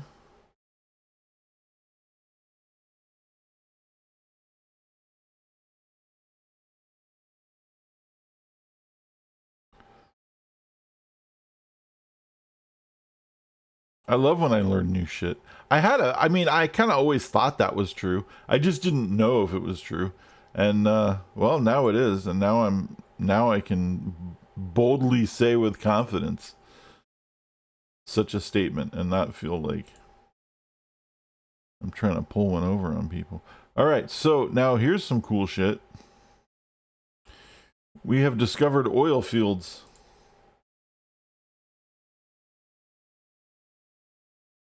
And it's in our own land, and we can actually work them, which is even cooler.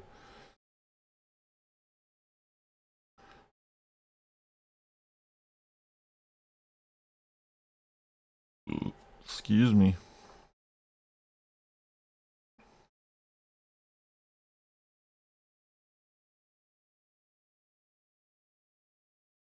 Construct a well.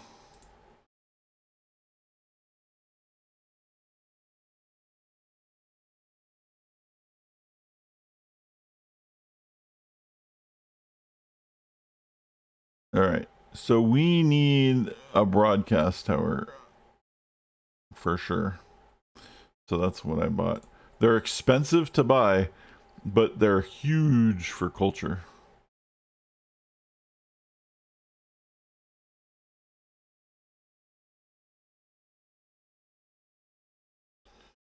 And therefore we will buy one. So they're $3,000 to buy one, or you can hammer the shit out of them. But I don't have the production yet to be able to do a good job at just purchasing them or just building them outright. So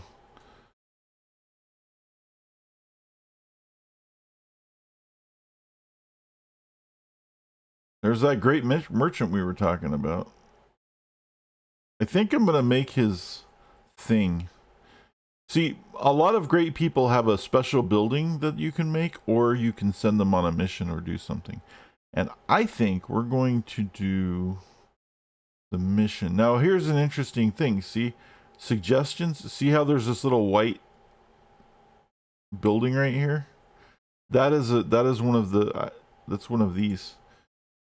One of the recommendations. The game is recommending that I build, because I have this guy selected, his building right here on this tile, because it's empty and it is within my cultural borders, and it also provides 1 food and 1 hammer, and this will then also provide it'll also provide gold. However, this is a good one too, except that this is this could be better used as a farm, so we're not going to put it here. And this is also a game suggestion, and this is where the game suggestion is wrong. This is not the good place to put it, because this is where you want to go for a farm. You'll get a lot more out of the farm than you will get putting the building here. We're going to put it here. So we move them up, plant the building, construct a customs house. Boom, now we have 5 gold per turn. Now the alternative is I could send the guy off to a mission. And if he doesn't get, like, you know, I don't know, captured because somebody declared war on me or something, eventually, after like, I don't know, however many turns it takes to get wherever the hell he's supposed to go, like 20 turns or something, you end up with like a couple $1,000, a couple thousand gold. But it's, you know, I'd rather have the gold per turn personally in this particular situation. Now, we need a lot of these other things too. We need Eiffel Tower, we need Broadway. But in order to get these, we're going to have to get a great engineer. And we're generating faith, so I hope once we generate enough faith, we'll be able to do that, because Eiffel Tower is huge. It provides 12 tourism. And then it also provides 1 culture and 2 great merchant points. Broadway is huge. You get the free musician and 3 slots for great works. Porcelain Tower is also, we need all of these, and these are all very important buildings for what they do. This is really good for science. But since we're going culture, I really want to go with Eiffel Tower when I can. But for now, we're going to work on building a broadcast tower.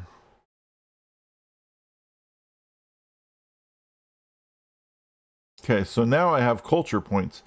I could go and spend it on an ideology, or, oops, I can spend it on finishing this out. I can spend it on more of these.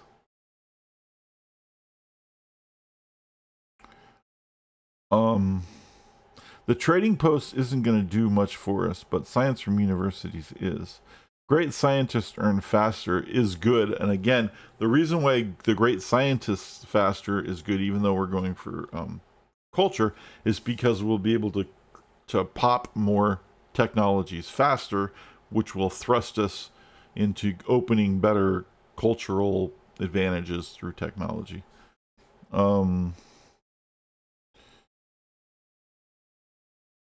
But I want to see what ideologies are available, because there might be a really good one at level 2. We've already checked all these before. We already used these. There's really nothing else here that I really care that much about. But if level 2 adds something cool, then maybe that's the way to go. Plus production when building military units. 15% influence from military gift to city-states. Well, that's horrible. New Deal. Landmarks and great personal improvements between +4 of the appropriate yield. Wow. That's not bad at all. Except that now I have to plant great people, because then I'm going to get way more stuff as opposed to using them.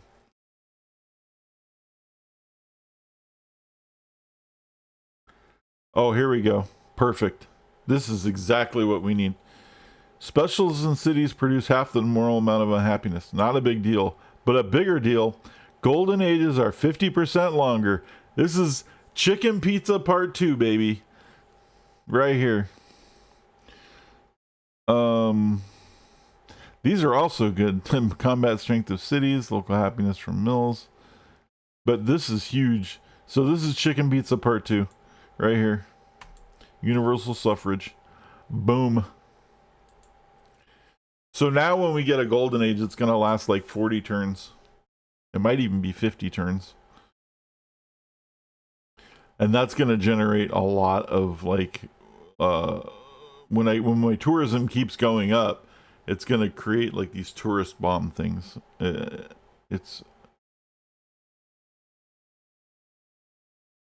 don't quite know how it works. I just know that that's good.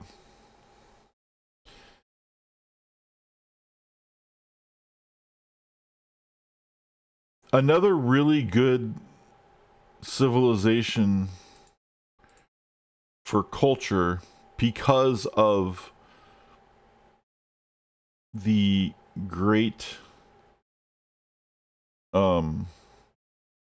because of the golden age bonus, is fuck, I can't remember now. Somebody's actual city bonus is that they get double golden ages or something. Fuck, I don't remember now. Game concepts, golden age. Is there a golden age in here? There's a lot of this little thing that the game comes with is phenomenally useful, and every single version of the game comes with this.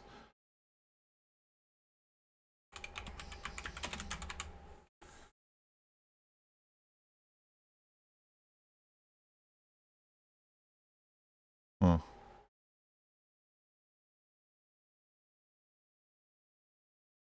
Special ability golden age.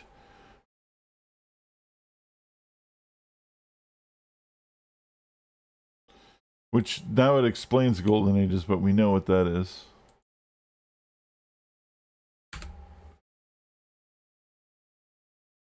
Golden age from victories. Okay, golden age from victories comes from no, that's not a good one. That one came from one of the other civilizations we were looking at. I can't remember what it is. One of them starts with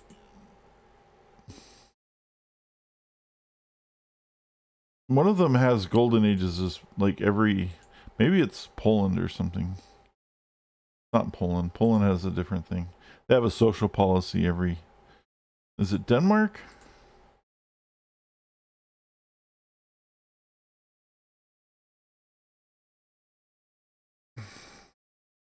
Is it Persia?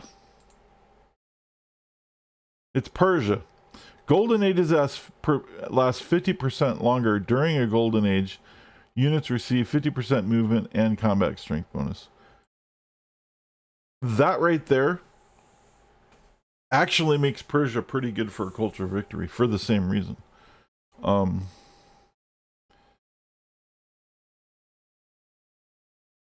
But not as good. And they're actually better at, because they have this money, and they're better at domination. But the golden ages are more important for Brazil because Brazil specifically benefits the most from golden ages.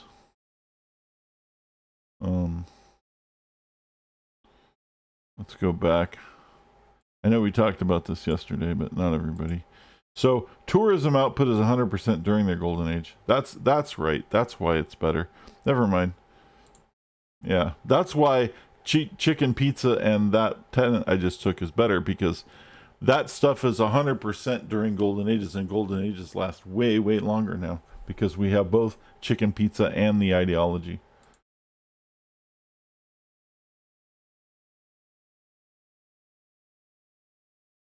But golden ages are still good because they give you bonuses to everything. And I think there's another civilization that has golden age bonuses. Oh, I remember. This one's military. If you kill people, you get points toward the golden age. but it's not enough to actually make you trigger one.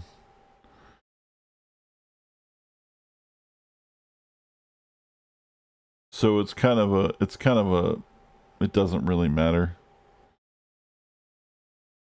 It's kind of a wash.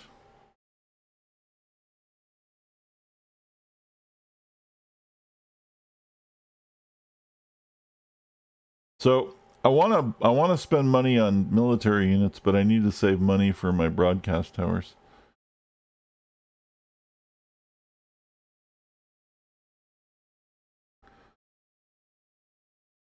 Take a hospital, we get more food per turn, which is good.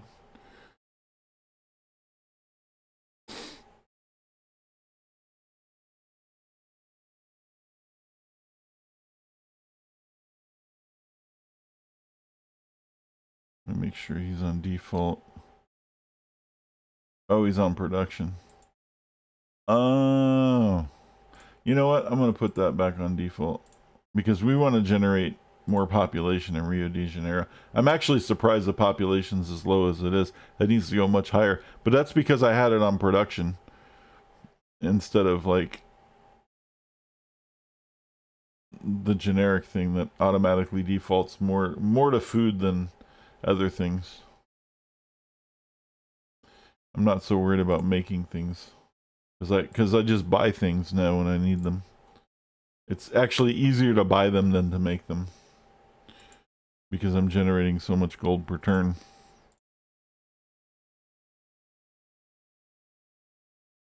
Which is how Arabia works really well, because if you do Arabia, you start in the desert and you could get screwed if you don't get Petra, or even if you do get Petra, you're not getting a lot of you can get some hill production because you have like desert hills, but those desert hills sometimes are surrounded by nothing like this.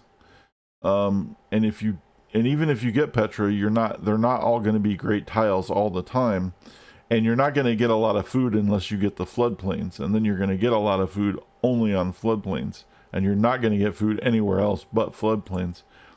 And so you don't get any of that trickle food. So Arabia is really good for that too. They make so much money that at some point when their production starts stifling off, you just buy everything you need. You just keep buying the buildings because you have so much money instead of having to build them.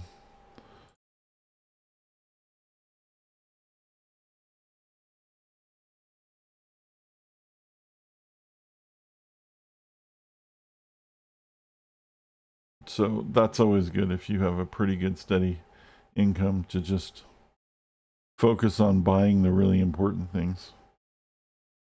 I need to make a stupid archaeologist so we can fuck with that stuff.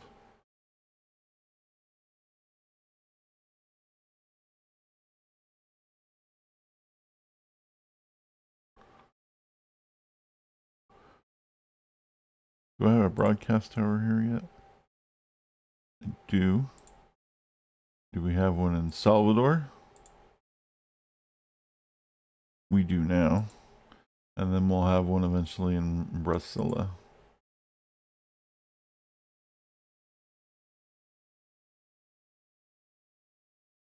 Now, if you notice, even though our culture is exploding, it's still, well, it actually isn't, which is surprising. But it will.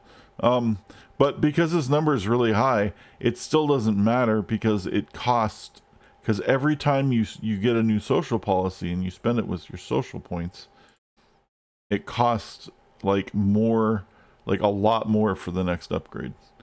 So where it started off being 60 points for the first one is now at like 9,415 points for what's like, I don't know, probably like the 20th one or something.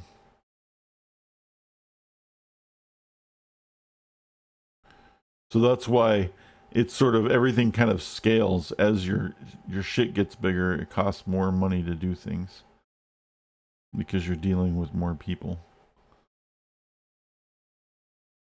You're trying to maintain with a higher population, and at the same time you're trying to go above maintaining so that you can profit from it in some way. Let me upgrade that. Bink. Cargo ship. Bink.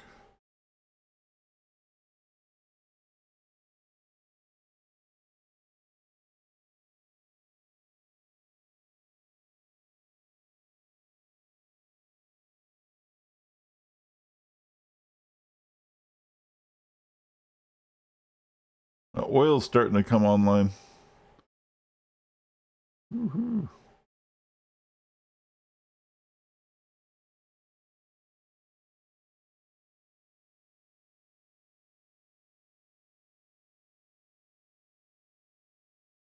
All right, can we buy...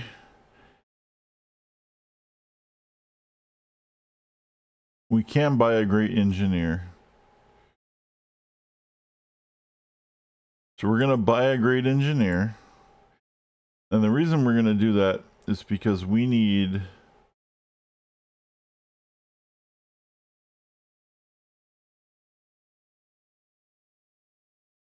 What? Oh.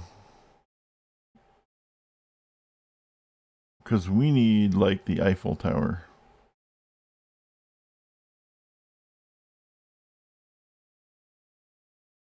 And we're going to switch this back to production for a minute. So the Eiffel Tower is 55 turns. And now we're going to go to our great engineer and send him to Rio de Janeiro. And that's going to take 4 turns. And by the time he gets there, he's going to automatically finish the Eiffel Tower. And that's going to be huge for us. The other thing we need to get online really soon is once we get through these ages. I'm surprised it's taking us so long to get through these ages with that much science. But once we get through these ages, then what we need to do is we need to start focusing on airplanes, because I think it's the airports provide a lot of tourism. It's huge. Which makes sense, obviously. But in the game, they provide tourism. And they also allow you to, like, move units around from one place to another. All right, so the great engineer is now in Rio de Janeiro. The Eiffel Tower is selected, and we will now hurry the production.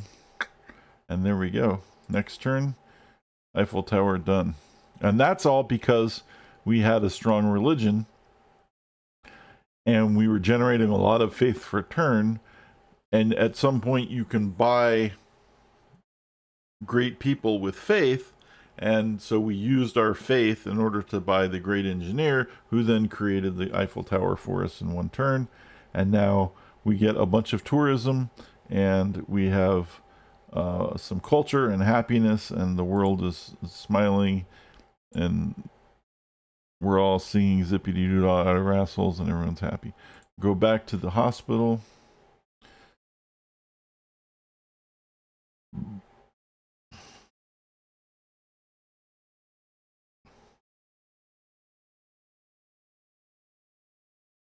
I'm going to try to repeal that science funding.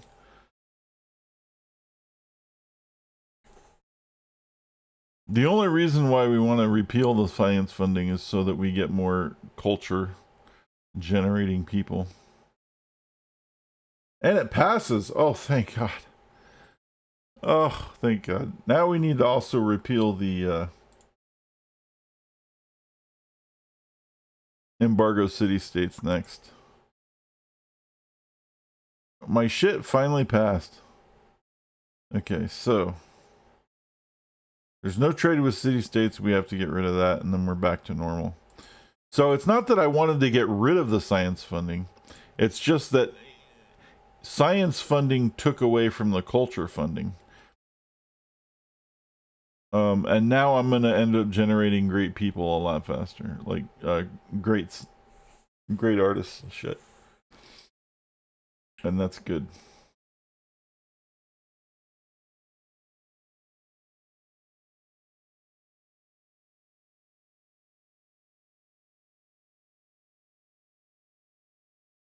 Now the next one we need, if we get another great engineer, is we need to generate we need the Broadway, I think.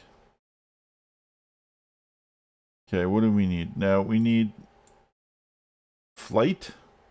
Does flight build airports? No. Radar builds airports.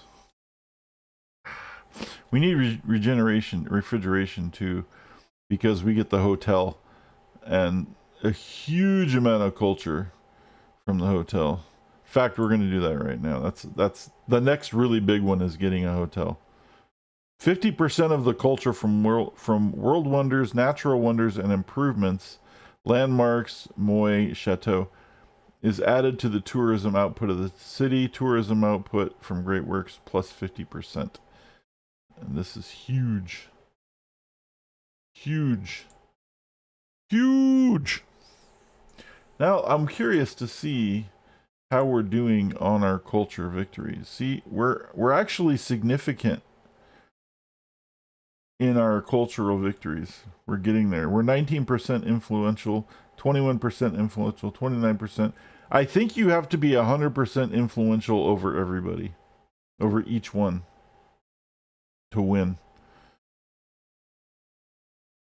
So part of a culture victory sometimes means wiping out a couple of civilizations in the process, because like that's a lot of civilizations to be influential over. Sometimes it just happens because you're already that influential anyway, but somebody might be like a pain in the ass holdout and you need to take them out of the game, and then hey, no more problem. So a lot of the victory conditions are work together. You know, so if you're going after one specific victory condition, oftentimes you're using other victory condition paths to help you get there as well. Kind of like the science, right? Where we're emphasizing a lot of science so we can get to our cultural technologies faster, and you know, we're probably going to implement some kind of domination at some point so that we can deal with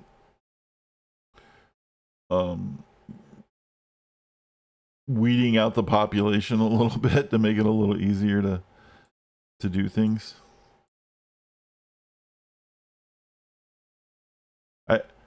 I don't condone genocide, but you know, it's a game.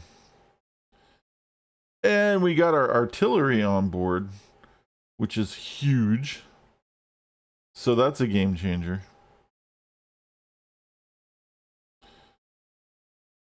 So if we do need to go after people, artillery is a nice way to do it. And I'm actually going to start guarding down here because Spain's getting kind of close. They're going to be the first ones to start attacking me.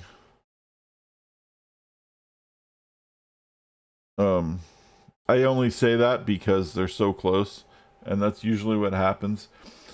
A lot of times what triggers a war is, well, there's a bunch of little conditions that make a civilization not like you. And every time you do one of those things that makes them not like you, obviously that stacks up. And they have this like queue of like, okay, at some point you have pissed me off so much that now we're going to fuck you up. And then that's what happens. And one of those conditions is if somebody encroaches on your territory, if somebody builds next to your border, it makes the AI pissed off. But sometimes the AI is the one encroaching, and yet it still triggers the same effect. So they built really close to my shit. Now, as soon as this cultural border touches my border, or maybe they even worse, if they build a city right here, and it automatically fucking touches my border because they built the city right there, they may go to war with me, and then tell me that I'm going to pay for my transgressions, implying that I'm the one that encroached on them, even though they're the one that dropped the city next to me. It's just the way the game works. Any excuse to fucking go to war is really... Oh, I need horses to upgrade that. Well, I don't want to upgrade that. Oh, cavalry, right. Okay, well, I don't have horses, so...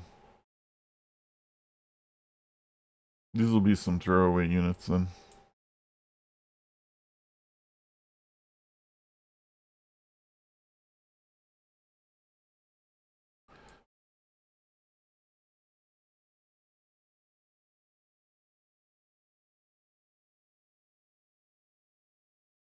All right, we have $3,300 now.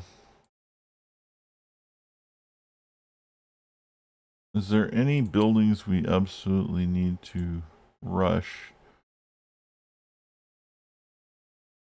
Not really. Let's get this stupid public school done.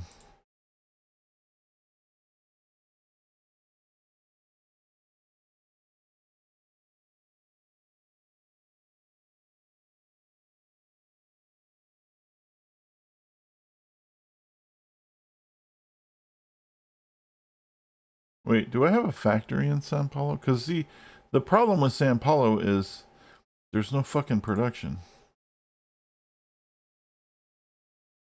Let's build a factory. And we'll buy it eventually. Okay, so now here's the thing. I can create a great work, which will add more to this, or I can pop this political treatise, and that will actually give us another social policy because we're so close. And usually I do the great works, but because the science funding has been lifted, so we have more points to spend on things, we get scientists, or we get artists faster. I'm going to go ahead and spend the points because we'll probably get another artist pretty soon anyway. So we're going to spend that, and that's going to give us another social policy.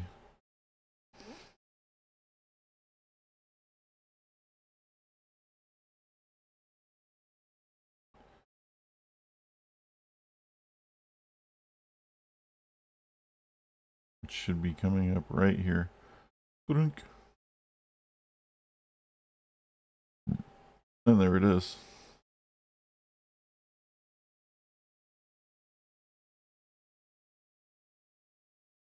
At which we could take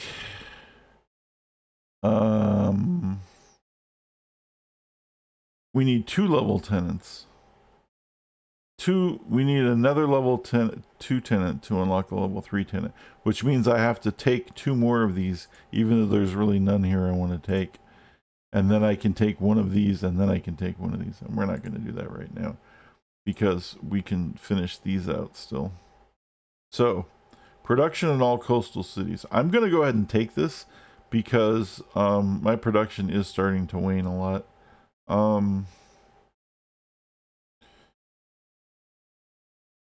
Gold for each harbor, seaport, or lighthouse, 4 production and 4 in the city with the East India Company.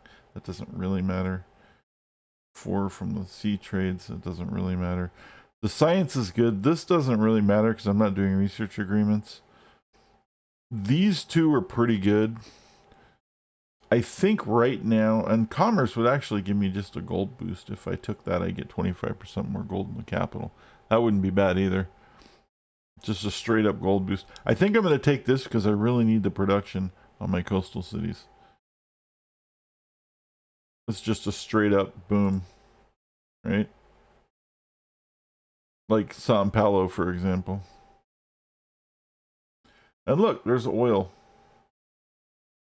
We can, I think we need to finish refrigeration, then we can create offshore drilling platforms for those oils. All right. I still want production. As much as I need this, I still need a little bit more. Well, no, because these are going to come online. Those will give us production, so we'll go ahead and do that. Hydro plant, +1 production in every tile next to a river. That's pretty cool. Because now, all of a sudden, these insane tiles that already have 2 science, 2 gold, 2 food, and 2 culture are also going to have 2 production, or at least 1 production.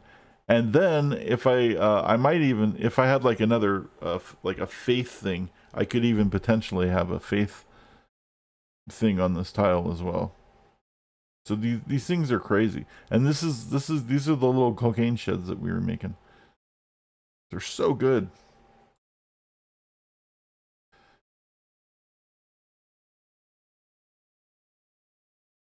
The Brazil wood camps. So that hydro dam is going to give us a bunch of production.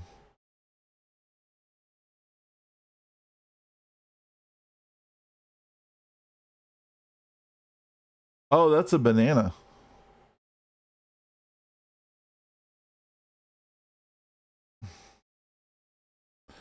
It's a jungle tile, but is it out of range? 1, 2, 3. Oh, that's why. It's not doing anything for us. Okay, that's why it's not doing. It's just sitting there. 1, 2, 3. Let's go here. We can work that tile. 1, 2, 3. We're gonna work this tile right here.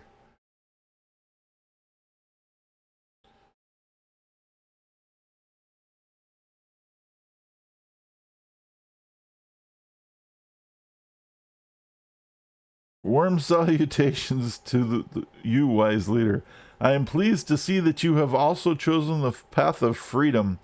The free world will be stronger with one more nation to help us all fight against oppression. Oh no.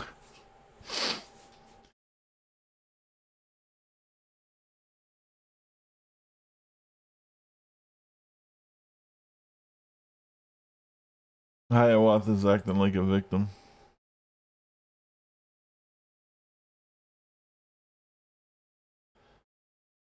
Oh great, now the vermin are breeding.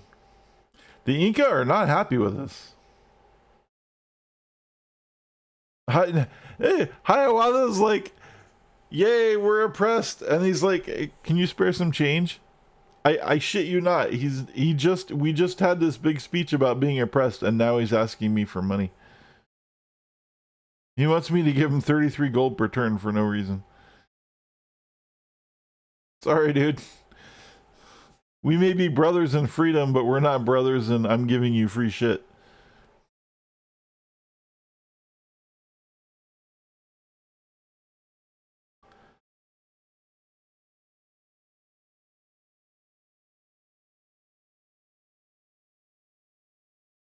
Go make some pottery and sell it to tourists or something.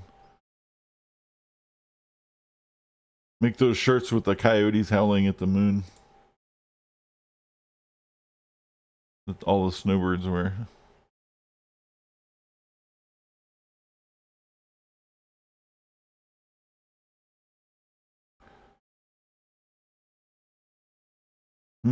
I think we're gonna make this into a trading post because that way we get production and gold out of it. And eventually science. Although we're not gonna have too many trading posts. Normally all these jungle tiles would be trading posts. But because we're Brazil, we get to turn them into these Brazil wood camps, so it's even better. Let's go here. I'm waiting to see this hydroelectric dam kick in with all these other things. It's going to be nice to see all these tiles have even more yields. It's kind of absurd. I'm not used, you can tell I'm not used to playing Brazil because I'm not used to having all these tiles with so many things on them. That's pretty amazing.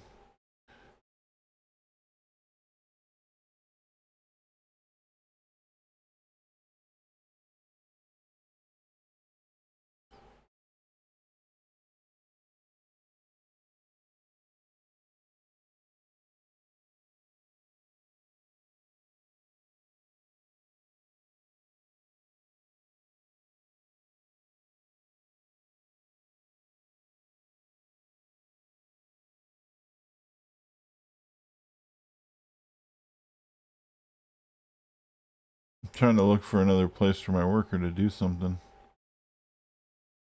Oh yeah, I forgot to build the archaeologist. I don't think you can rush one either. Oh, here, go here. I don't think you're allowed to buy archaeologists, which sucks. Yeah, you're not allowed to buy archaeologists.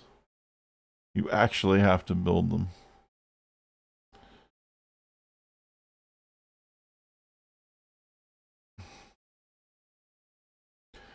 Which sucks because I'm busy building other shit. I guess we'll go ahead and buy that factory. There. Then you can just build an archaeologist. 27 turns. God damn.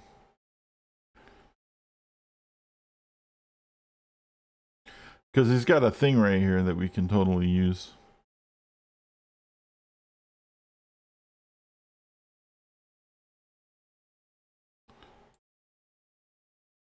And actually, I should be building a lot more of them.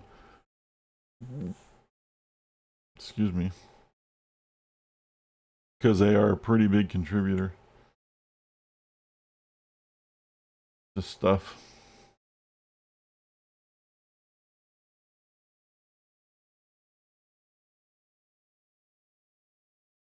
Although the hotel's going to be huge.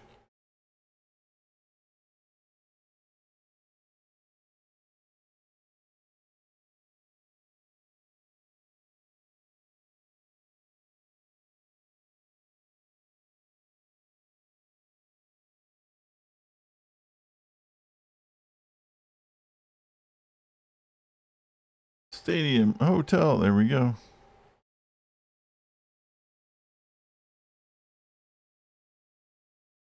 Actually, not as expensive as I thought it would be either.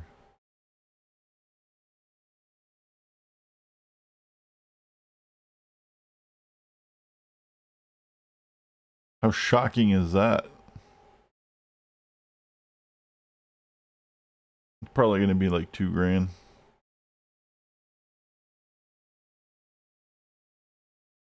Let's see when we get some more money.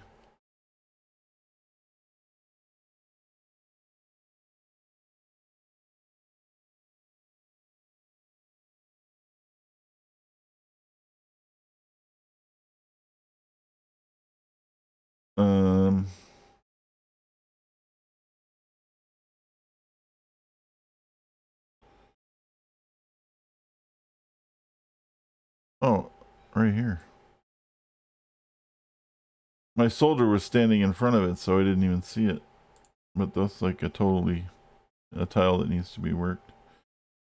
No, Isabella, you can't have any money.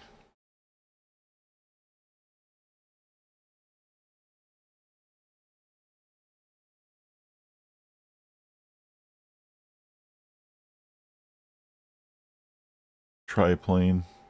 Great War Bomber. Proa. A great person. Ooh, another great scientist. Oh, that's cool. Alright, let's have this guy build a farm. What do we need faster than flight?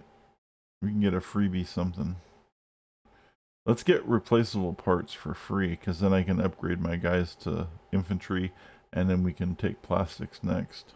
Which is really good, because then when we get plastics, we get our unique infantry unit, and the Cristo Rentor,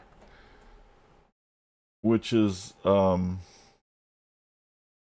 little late in the game actually for what it does, but it gives you +5 culture, and it's like it's a Brazilian thing, so like, you know.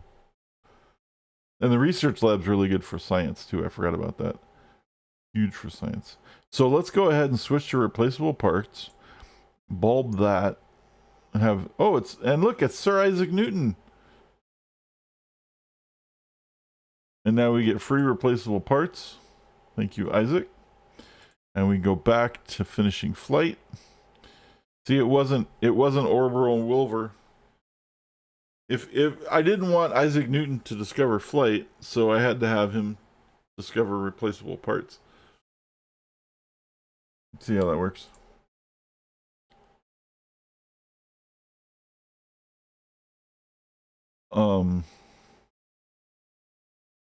So let's see. A great musician.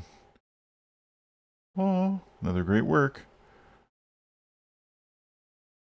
Benjamin Brighton.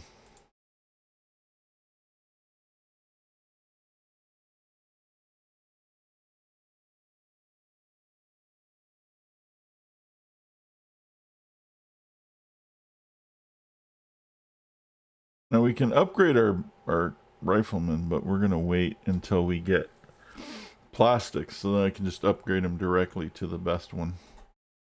Because right now, if we upgrade them, it'll just be the Great War Infantry, and then we'll have to upgrade them again to the Brazilian ones. We might as well just do it all at the same time. So after this, we're gonna maybe buy a hotel. This is the one where we get to see all the cool shit.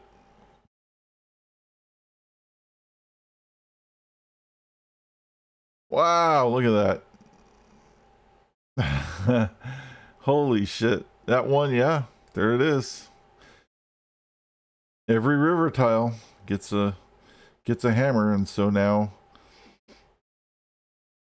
the jungle river tiles that are already getting science, gold, culture, and food are now getting hammers as well. It's amazing.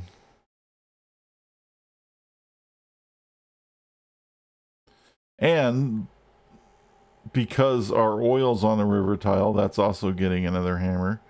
And our diamond mine's a river tile, so those are getting hammers. And our farms are on river tiles, so those are getting hammers. It's a lot of hammers. And our hotel, look at that, is only 11 turns, which means I can probably buy it really cheap. And I can. And there it is. Now we have a hotel. Boom! And we're going to start working on a state. Ooh, the Statue of Liberty. Oh, that's so good.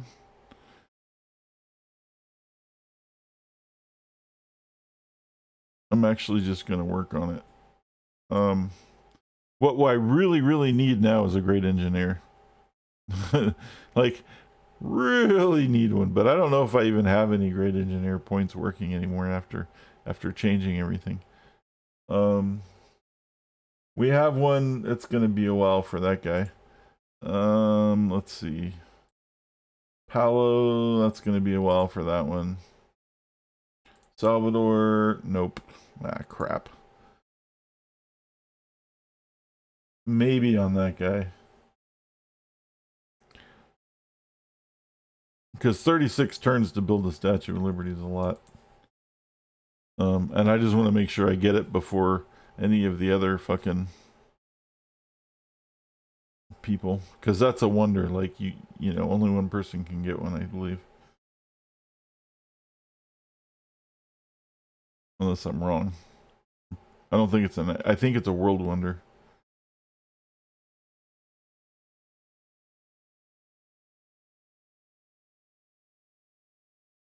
Yeah, only one allowed in the world.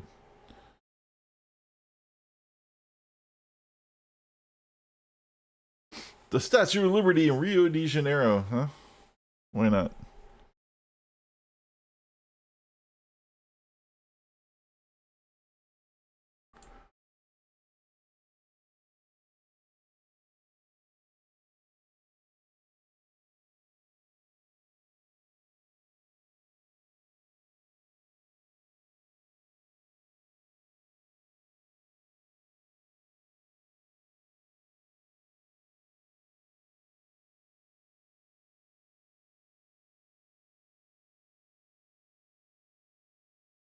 The great artist has been born in Sao Paulo. We can start a golden age, or we can create another great work. And we're going to keep creating great works. Even though we did all of these cool things to add more and more time to the golden ages, and we keep not spawning them by creating great works. And the reason for that is that when we do pop it, we want it to be hugely influential. Now, it'll naturally generate on its own anyway. after a certain amount of golden age points, and that's totally cool as well. But when we're gonna go and like force it, we want that thing to explode. Like massive carnival time.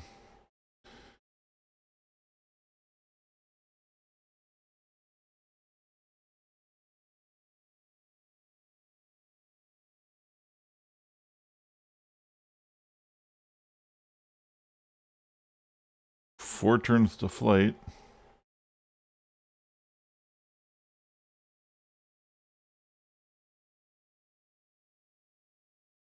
Paycal has entered the industrial era.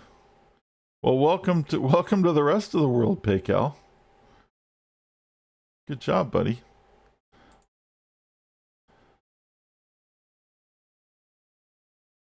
Thank you for joining us. And thank you for your tacos. Again, one of the greatest dude, I'm telling you, the Mayan people are one of the greatest contributors to the entire world, because they also brought us astronomy. You know, I mean, they didn't invent it, but they were looking at the stars long before anybody else was, right? And they had the whole Mayan count calendar, and they brought us tacos, man. I didn't participate in the World's Fair, but that would have gave me a bunch of production or something. I don't know. I should have, I guess.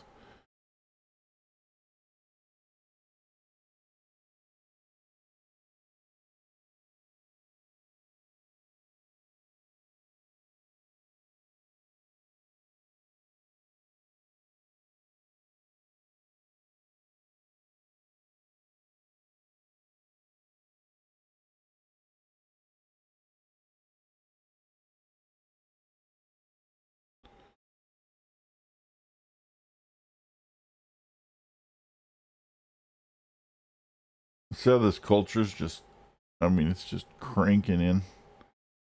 All right, now we don't need that anymore.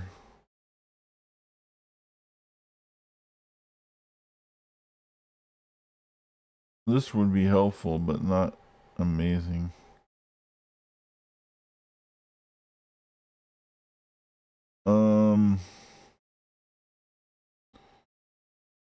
I guess we're gonna go ahead and do it. It's not gonna hurt. It's gonna help get me more great scientists, which is gonna help to text faster.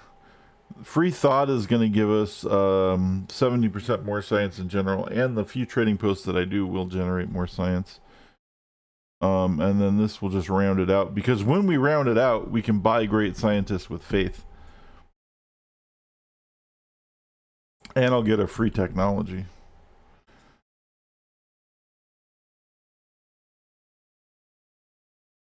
So that'll also help.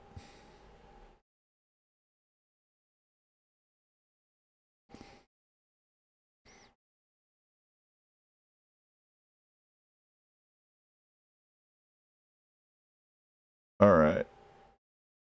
Railroad is good, but it's not great. We get an extra trade route. Oh, I think we already have an extra trade route anyway that I forgot to do. We're gonna go for plastics because this is where our warriors are at, and then we'll go to railroads. But see how we're starting to narrow in now on the end game stuff. Look at this. We're getting there.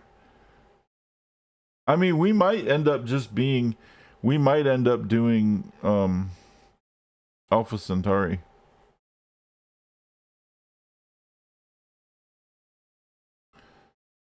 We might end up just winning as a science victory, even though we're trying to push for the culture victory. We'll see. That happens sometimes where you're trying to push for one and you're mirroring like another condition, and it just works out that way.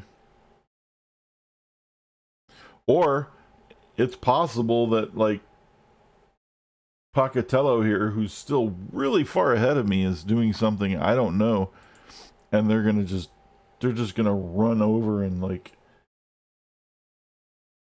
They're just gonna wipe us all out. They're just gonna do something, whatever it is they're doing. You know? You're gonna be like, surprise, bitches, I won in the middle of nowhere. Like, he might already be, you know.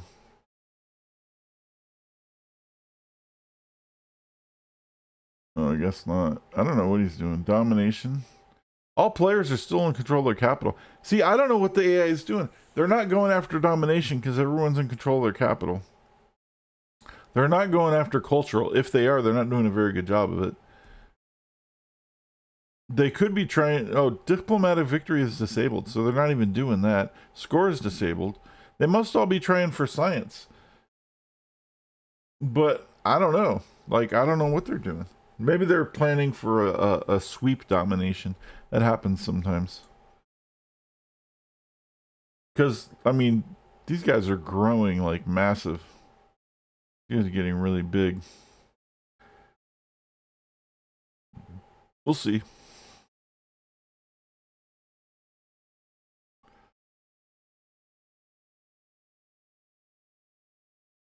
Look at. I have 666 science. It's the science of the beast. Ah, the devil. Just kidding. It's evil.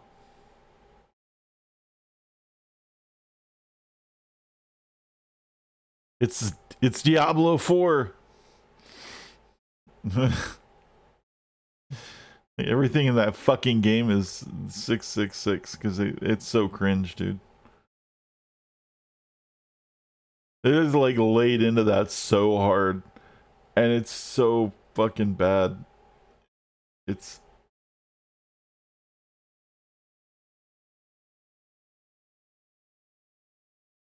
just dumb.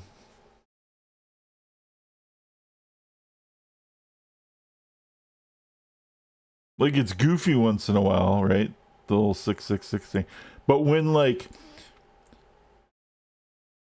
when you're trying to tell everybody that the game is really dark now, because that was something they were really pushing, is that the game is evil and dark now because that's what players wanted, because Diablo 3 was not as evil or dark as Diablo 2. So in order to make it evil or dark, they literally have 666 in every little fucking aspect of the game, and that somehow makes it evil and dark. It's like, no, it doesn't. It just makes you look stupid. Like, they even launched it on March 6th or on June 6th, um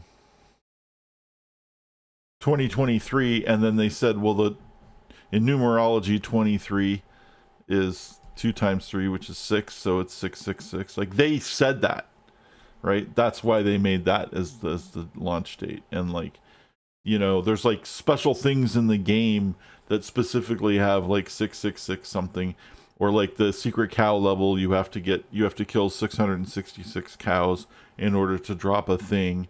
And like, and there's all these stupid things, dude, in the game that is with 66, and they're just like it's inundated with it, and it's so stupid. It's like, dude, it's not. I mean, I guess maybe there are people that think that's cool. I don't know. It's just dumb. Like when a band's like, throws his devil horns or throws out some 666, like just joking around, that's fine, because you know that the whole point of that is to meme on the people who were like it's to meme on Satanic Panic. That's what 666 is all about. It's like when people push that, it's to meme on Satanic Panic, right? And when people take it seriously, they don't get it, and it makes it so much worse. It's like dumb. It's like, what are you doing? It's stupid. Like sometimes, like, you know, cheesy horror movies will have it because I don't know, because they're cheesy horror movies and they're trying to be cheesy horror movies, right? They're like doing it to be cheesy, like part of the cheese.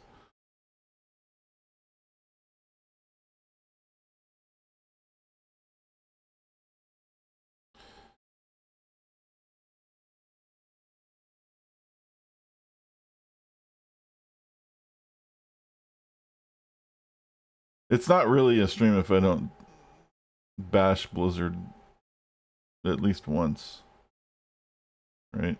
Per stream. I think that's a requirement, so we got that done with. Now, I have this oil here, and I could build an oil platform, except it's not going to do me good because even though it's in my cultural borders, I'm not going to get anything from the tile. Actually, I think I will get the oil from the tile, but I won't get the bonus that the tile gives me. Right? I believe that's how. Let's find out. Let's build a workboat. Let's see what happens. Let's see what happens next turn, if I can build an oil rig there or not. I think so.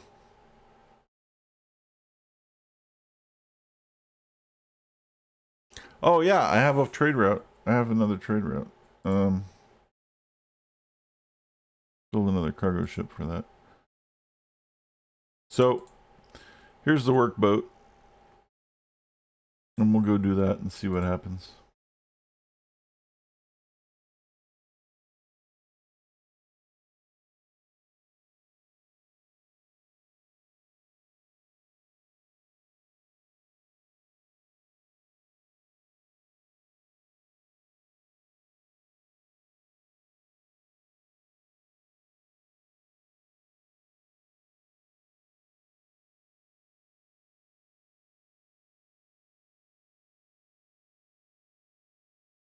Alright, so now we're going to create an offshore platform. So we don't get the hammers or the food because it's outside of our 3 hex from the city thing, but what we do get is the actual oil as a product that we could trade or use for if we want to make, like, say we want to make a whole bunch of like was it the fighter planes, I think, require oil or something. There's like submarines, or I don't know, there's a couple of things that require oil. There's actually not as many as you would think units that require oil in the game, but there's a couple, and if you want to make those you need oil.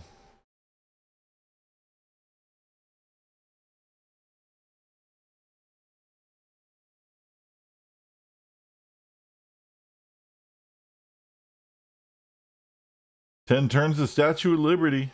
Woohoo! Freedom!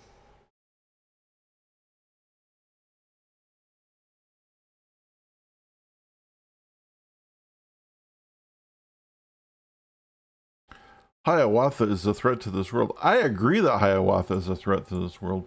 The problem is, I don't have a military to do that yet, and I'm waiting on that, and I'm going to start building it up as soon as we get our plastics here.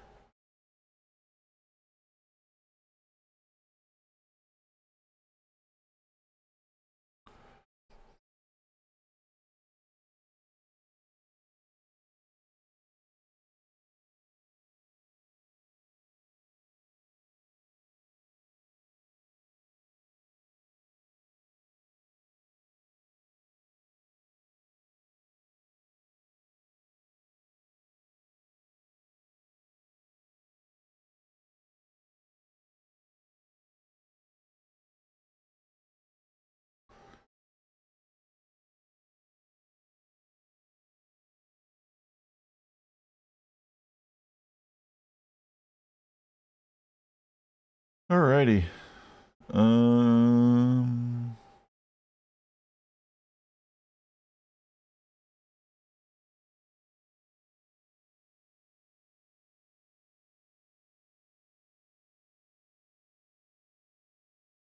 We're building trading posts here because at some point my science is actually going to,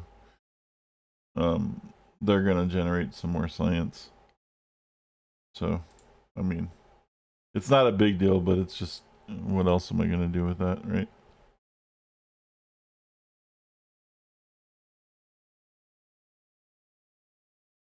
Rio de Janeiro. Another ideology. Shoshone has adopted order. Oh, that's interesting. And there we go. Now we have plastics are finished. We're gonna go back to railroad now, because we kind of need to get some of these things done.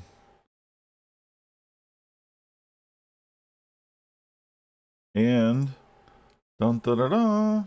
Unless somebody steals it on the last turn, Statue of Liberty. I think we got it. There it is.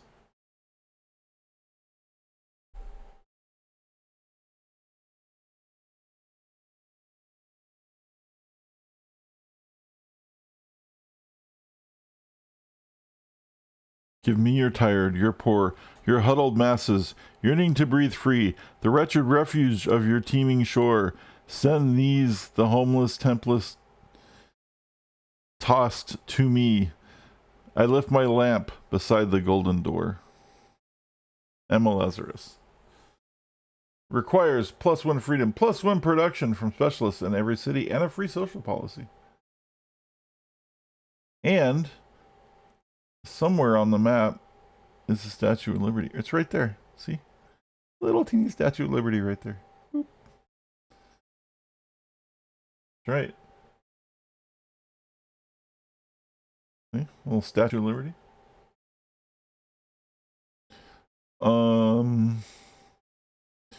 We'll go ahead and use that free point to boost our science, because once this is done, then we can move on to better things.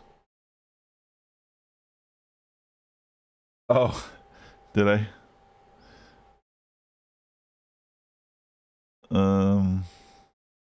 Oh, we can build Cristo Rentor, but we don't have.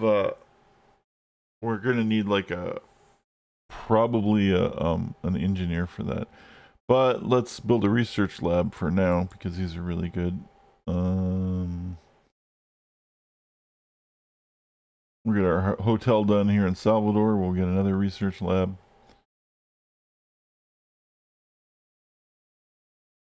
We're going to start building stadiums now, too. That's going to help. Actually, I should build a factory, huh? We'll put the research lab here. We'll buy the factory.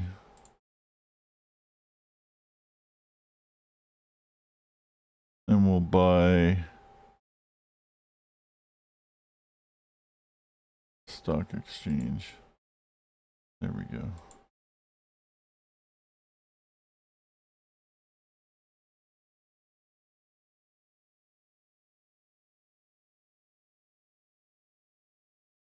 And there's a stadium about to be done.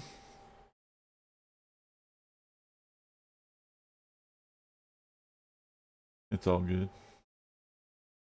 Right on.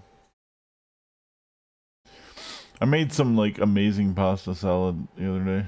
I've been eating on that for dinner.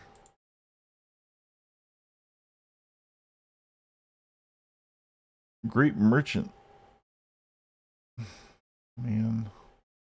I don't want to burn up a tile by plopping him here.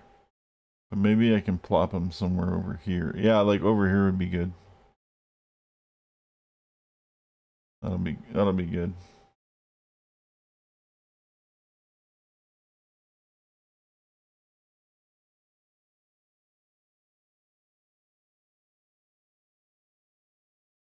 Anyway, I make this pasta salad.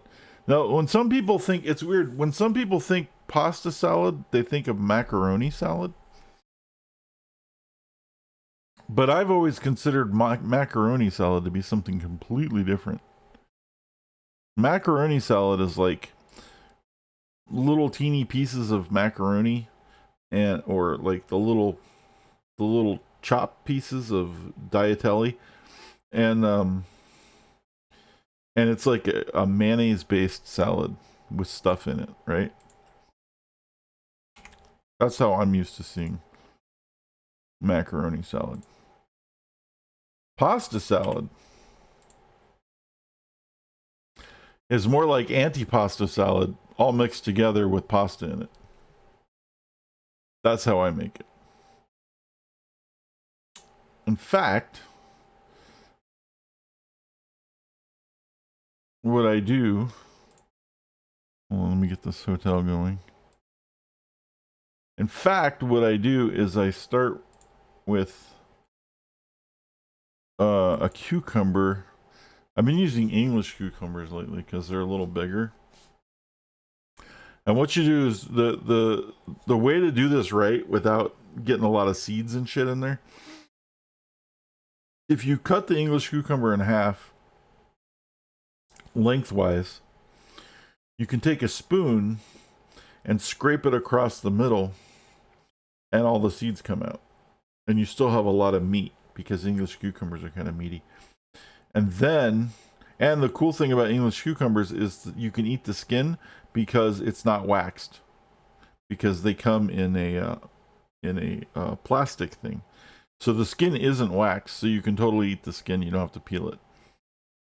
And then what I do is once I scoop the seeds out, then I slice it again into like each half into halves and each half into quarters.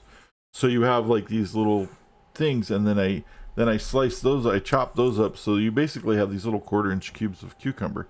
So you get a whole one of those. And then I take a red bell pepper and I dice that up. And I take like 1/2 to 3/4 of a red onion and I dice that up. And then I take usually a jar of artichoke hearts, drained, and chop those up. And then I get like a can of black olives and throw that in there, and usually like the small jar of green olives, and I throw that in there. And then I get like a small block of Monterey Jack cheese, and I chunk those into like little 1/4 to 1/2-inch chunks, and I throw those in there.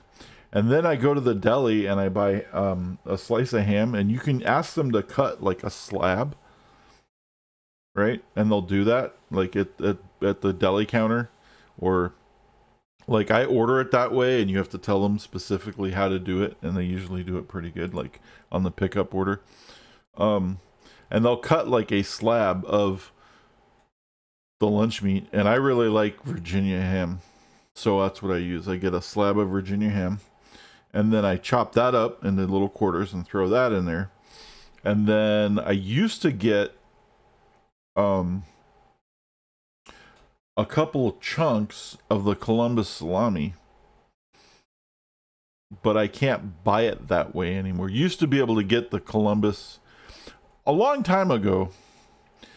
This whole salami thing, I'm gonna sidetrack for a second. Way a long time ago, before the rain, before the snow, back in the before times, Gallo used to make salami really good, and it came in like logs, or you can get it sliced, and it was cured, it was like they spray it with that stuff and then it cures, and then that paper thing is actually kind of a mold or whatever, but it creates this edible thing. And then you just slice, you can cut the paper thing off, and then you slice the salami. And it used to be really good. It's this Italian style salami made with wine, but it was cured. And about 15 years ago, maybe even 20 years ago, they stopped curing it because it was quicker to sell it uncured. They didn't have to do that extra process. It lost a lot of flavor when they uncured it. So then I was looking for another salami to replace it, because it tastes totally different uncured. So then Boar's Head had a salami for a while called Bianco del Oro. And that was exactly what the Gallo salami tasted like before it was cured, or before it was uncured, before they stopped curing it. And then Boar's Head. Oh, hold on, let's do this. Bland gold, no. Are you high?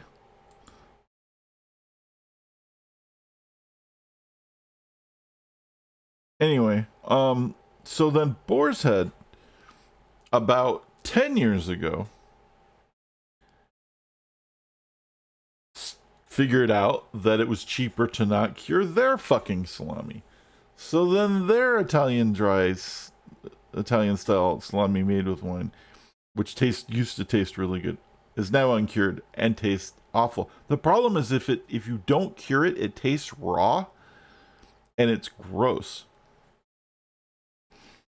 When you cure it, it gives it that cured flavor. It ages it, right? And that's the point. The aged is what gives it a lot of the flavor, and it cures it so it doesn't taste raw and make you sick or whatever. It's like, I don't understand why they stopped curing it. It's really, they're supposedly meat that's uncured is better for you, and it may be, but when I eat salami, I don't eat it because it's good for me, because salami isn't good for you.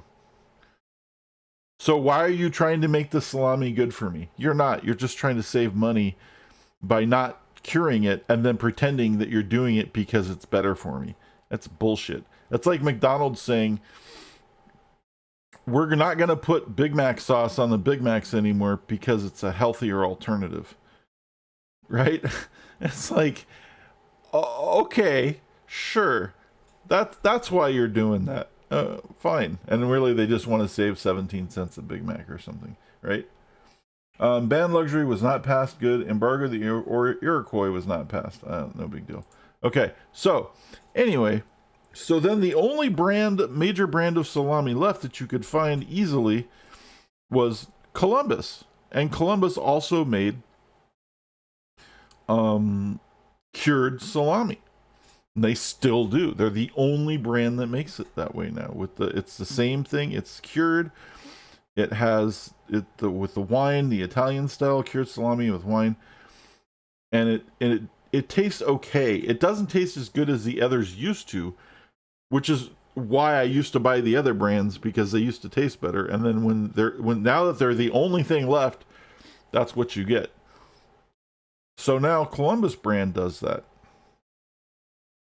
But they used to sell the Columbus brand in some stores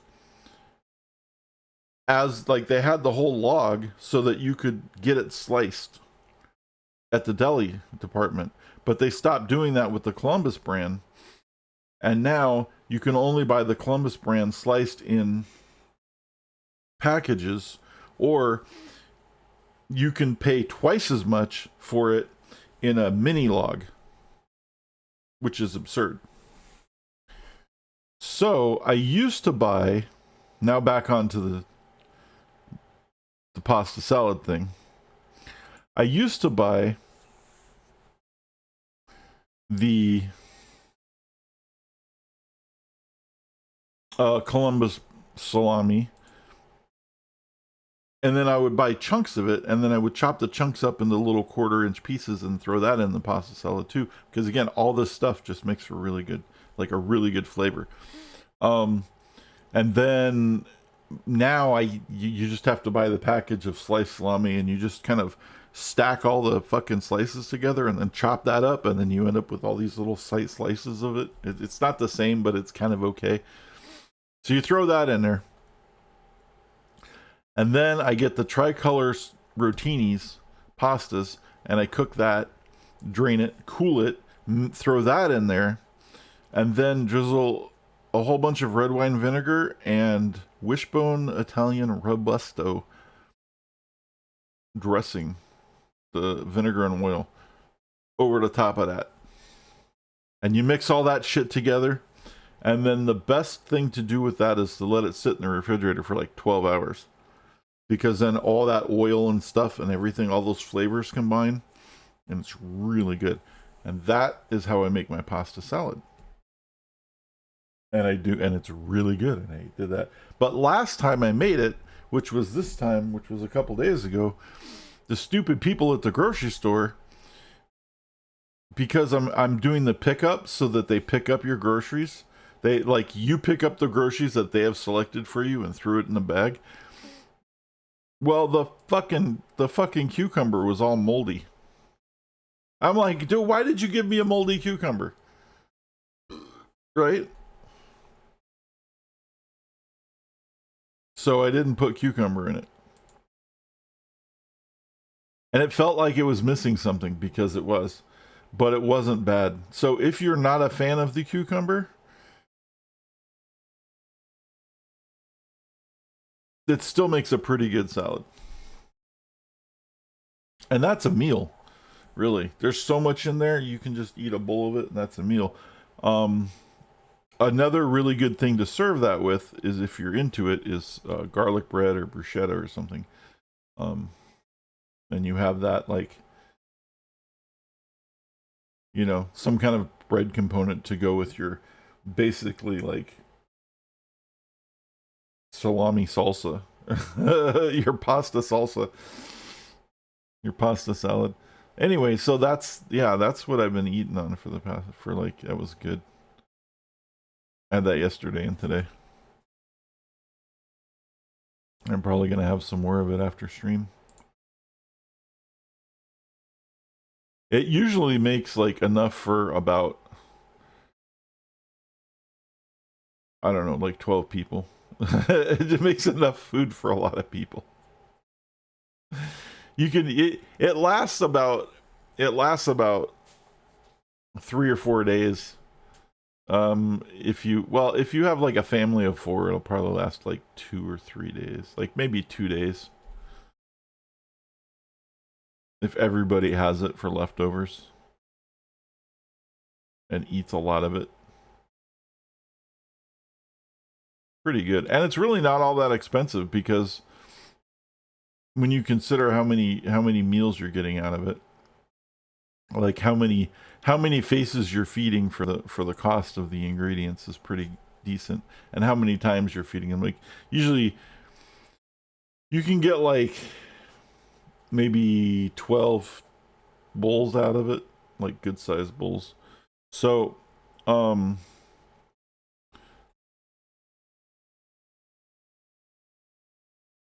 it's like, I think the most expensive part of that whole thing is the salami, and that's like it's like $8 to $10, depending on where you buy it. Now, some people also like to put pepperoni in it, but I find that it actually doesn't need the pepperoni, because there's already so much shit in it anyway. It's just an extra expense that doesn't add a whole lot to the flavor, because there's already so many flavors in there. That pepperoni flavor isn't really going to come through. It's just going to be more like unnecessary. What do we need? We need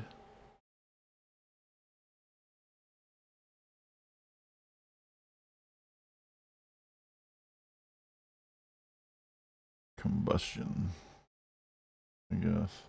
No, we need radar. So we need electronics ballistics, because we need airport, because that's huge. So airport, 50% of the culture from world wonders, natural wonders, improvement landmarks is added to the tourism output of the city, and the tourism output of the Great Works is plus 50%. It's really, really big. So that's what we need to go for.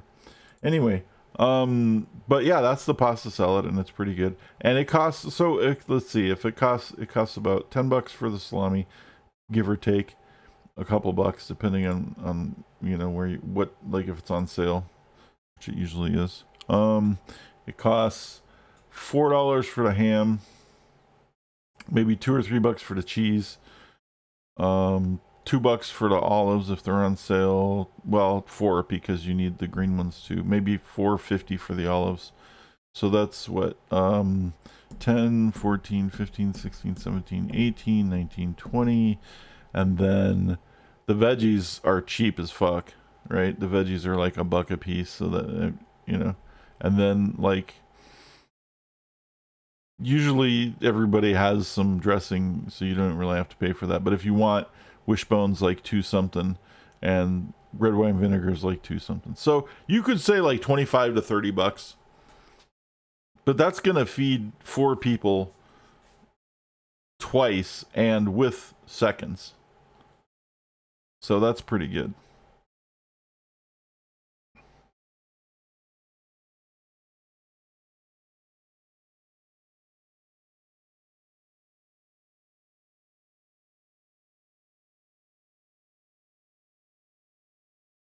Wow, that was a bad idea. I should have made that an antiquity site, because I got a great work out of it. it cleared the fucking jungle, which means that the tile's just fucking dead. We're gonna put something on there. We could put a trading post on there or something. I don't know. Maybe a farm. Feels bad.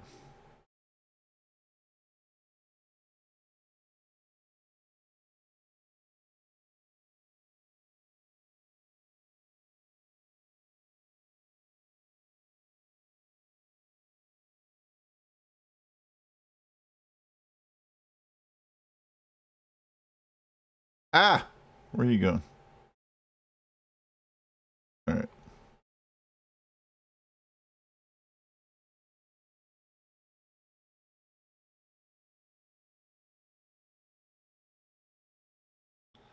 Look at these cultures. Boom, boom, boom, boom.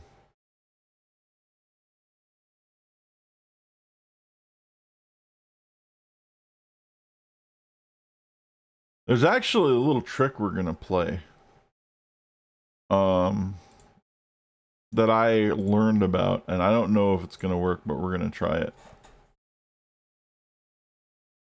And what that trick is on our next social policy, we're going to take liberty. And anybody who's played this is going to say, you're going to do what? Why the fuck would you take liberty now? Exactly. Well, we're going to take liberty, and then we're actually going to take citizenship. And then we're going to take representation. So our next 3 social policies are going to be on liberty. If I can get to them that fast. I think we can get there. And you might be like, you are absurd. Why the hell would you do that? Well, the reason is because representation starts a golden age and cuts the cost of all the rest of my policies. Now, I should have taken this way earlier if I wanted the policy costs to be cheaper, right? This would have been a far more beneficial thing to take way early in the game. And if there was enough area or luxury resources, I would have taken liberty in the beginning of the game, but there just weren't enough luxury resources around to support the number of cities that I wanted to do if I was going to do liberty. There simply wasn't. Like, that was the thing that right in the beginning of this game that was always going to be an issue, which is why I took tradition, because I knew I wasn't going to be able to make a lot of cities. So I wanted a couple of cities and grow them really tall, which is what we're trying to do. It's not getting, there's not as tall as I want them to be. So because that, we skipped liberty and did all these other things. Now, the trick is we go back, we take liberty, we take citizenship, we take representation, and this is because we're going to trigger a golden age. This is going to be the big final golden age that we take. So we're going to take these 2. Now, we're probably going to trigger a golden age in a couple turns anyway, so, you know, we'll have another one, basically. This gives me a chance to pop it when I need it. But it's going to take a little bit of setup.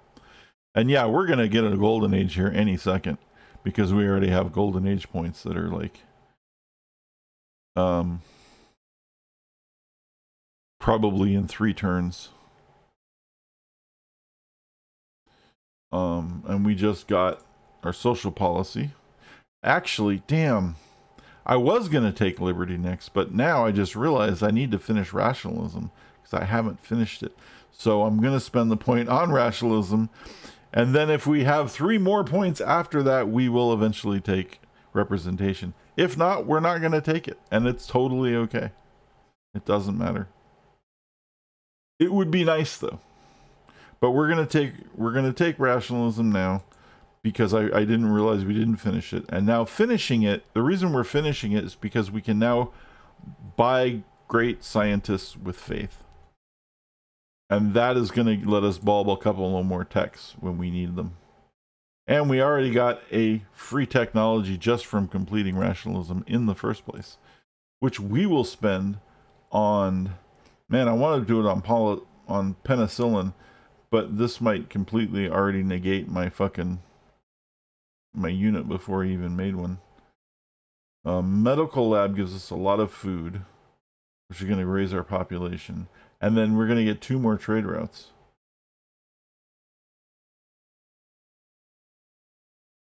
I think I'm going to take it anyway because we just want to get as far down this tree as we can.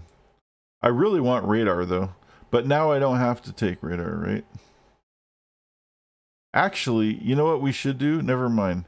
This is a good idea, but let's go ahead and take ballistics. And the reason we're going to take ballistics is because that is necessary for us to get radar, and we're already taking electronics. And that way, the next thing we get is radar, because once we get radar, we get airport, and airport is massive.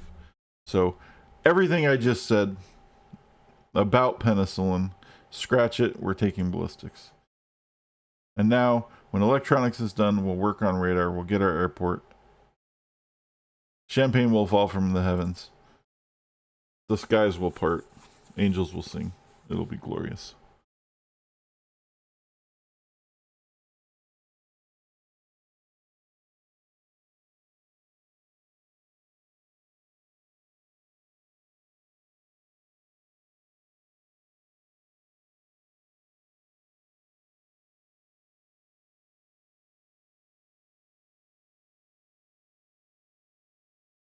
But I do need to see what it did. Oh, machine guns and anti-aircraft. Okay, that's good. So I can upgrade all of my military guys now. Let's upgrade. First of all, I want to see what these warriors look like. Oh, that's the first one. Oh, I still have to upgrade them twice. Oh, that sucks.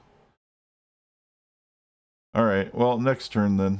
We get to upgrade them to the Brazilian ones. I thought I could upgrade directly with more cost. I didn't think I'd have to go through the process of doing both of them. Alright, well, let's upgrade this to a machine gun. And put that back in here. For now.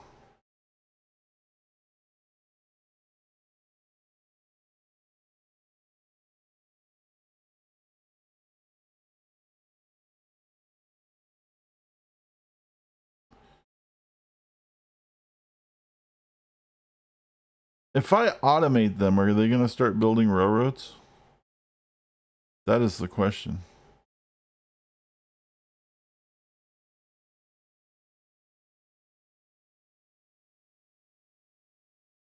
I wonder if they are. I kind of don't want them to because it's going to take away from my money. But they probably all will start making railroads. Okay, so here's my golden age. Wow, look at that. 138. For 40 turns. Now, I want to watch this. Right now, we are 44% influential over the biggest one here, which is the Iroquois. So after the end of the golden age, we'll see how much more we got out of it.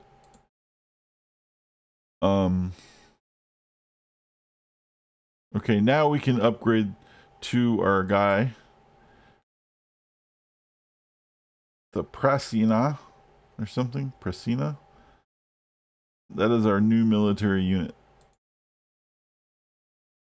He's a strength 70. Comes with golden age points for victories. He can embark. And he has some bonuses. And this guy is strength 50. So that is massive. That is a massive upgrade.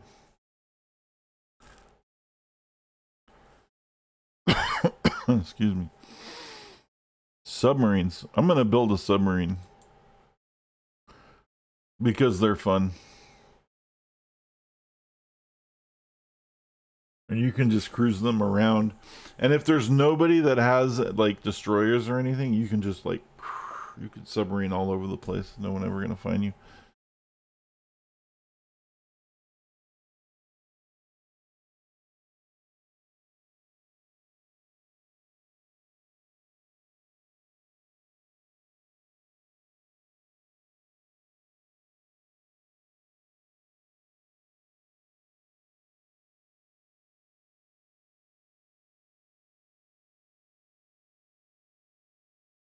Look at that money. Money coming in.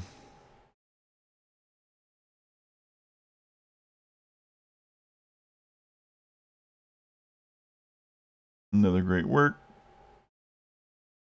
Now it's 172 from 166. See, it's because those bonuses are really huge from the Carnival.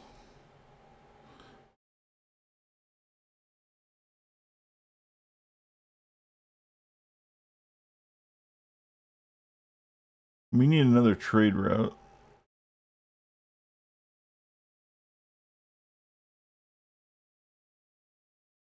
We'll get one next turn. Build one over here. We'll do a land one this time.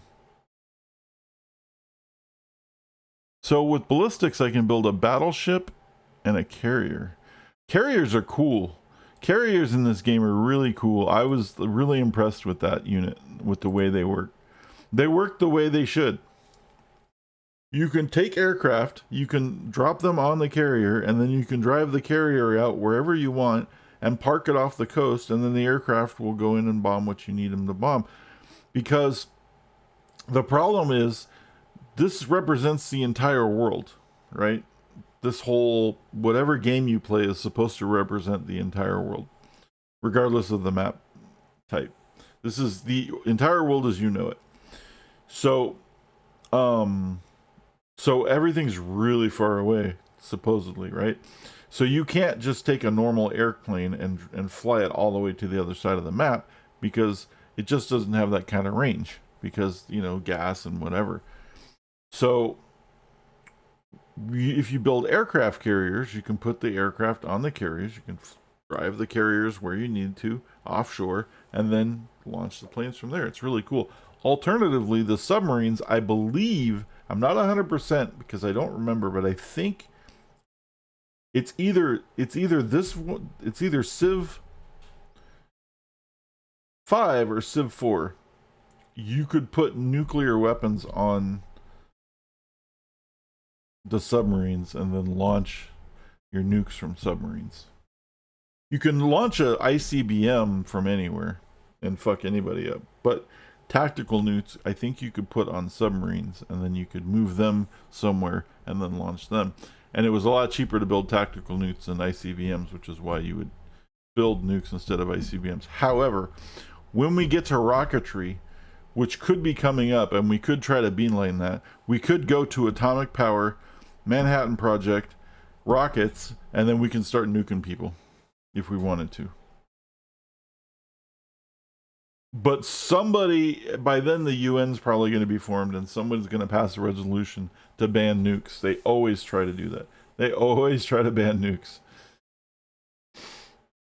because they don't want you nuking each other, right?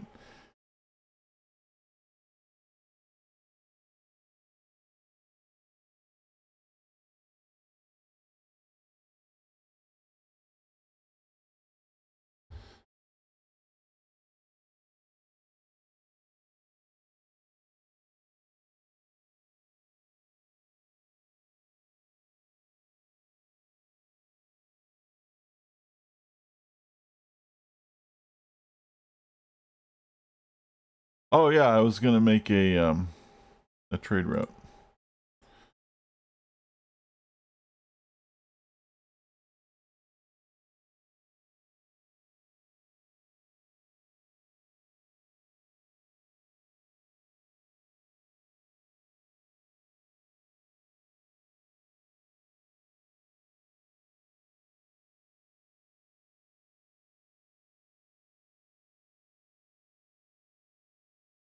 Let me do something real quick, guys. Give me 1 second.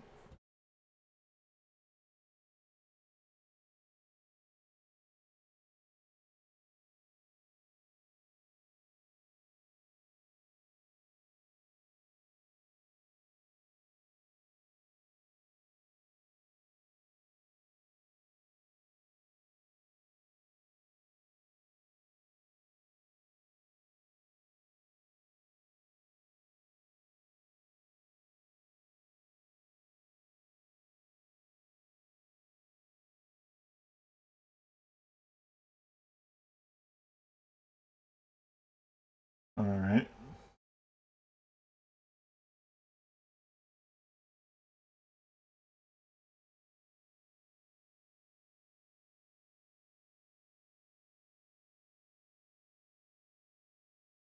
There we go. Sorry about that. I'm back. I was slightly distracted.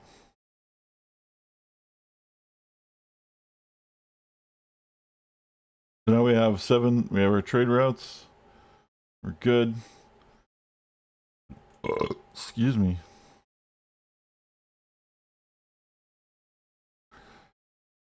And now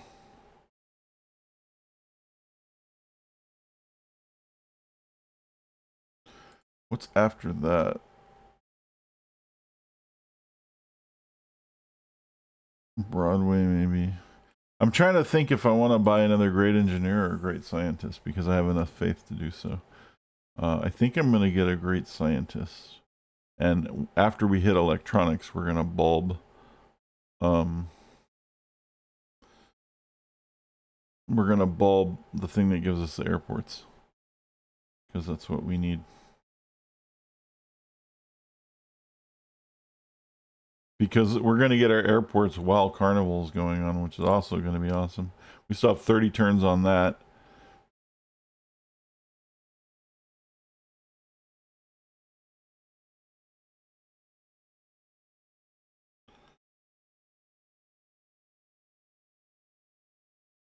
Open borders. There you go. Supposed to do that for some reason. All right, so now we got our radar going.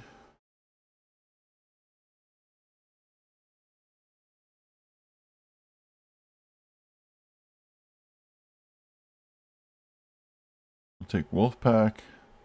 We'll take mobility. And now we can send submarines out. And we're going to put it on autopilot next turn. Put this guy on...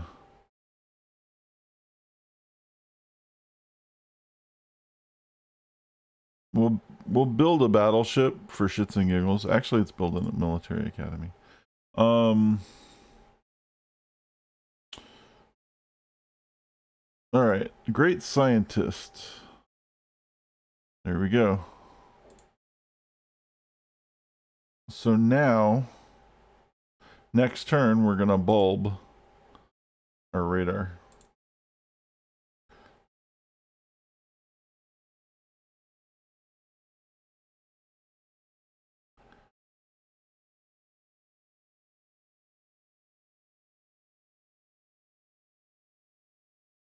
Boom!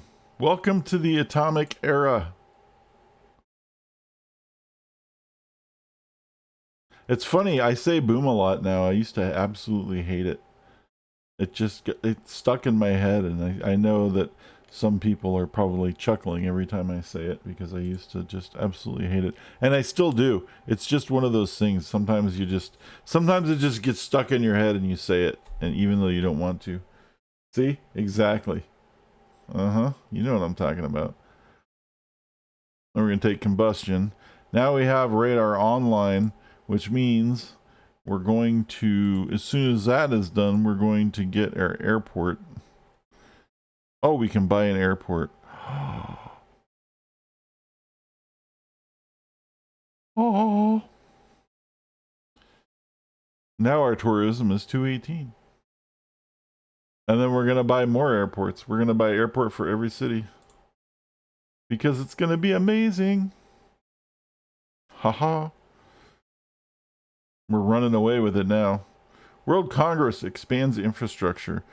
The World Congress has entered the modern era either because half civilizations have reached it or the civilization has reached the era beyond it. The voices of a large and small will fight to be heard, and international affairs become more complex. A special session is called to choose the next host to lead Congress forward. And now, we get a delegate per city-state ally. So now our city-states help. Now, if I have any money left, They always do that to me right when I spend all my money. Fucking assholes. Because I totally could have spent money on city-states as allies to help get me elected leader. But I don't have any money left. So, alright.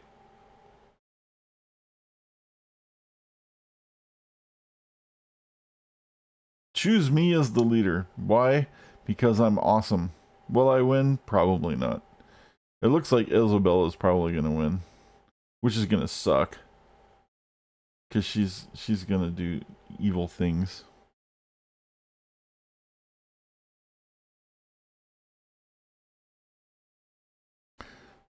Plus, we have to, like, get rid of that city-state embargo still. That's horrible.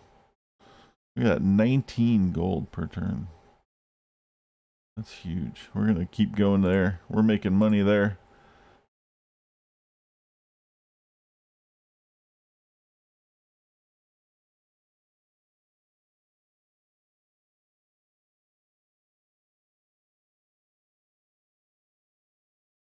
I did disable diplomatic victory though, so she can't. I can't get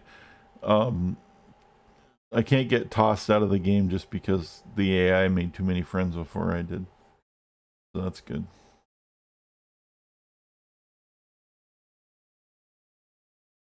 Not that I'm have anything necessarily against that, but if I'm streaming, that's the last thing I want is to end the game prematurely because of something stupid like that. That would be really awful. I deal with that when I normally play, though, usually. Like, it's not that big a deal. Because I don't mind, like, just starting over. But if I'm doing it on stream, that's kind of a shitty time to be like, okay, game over.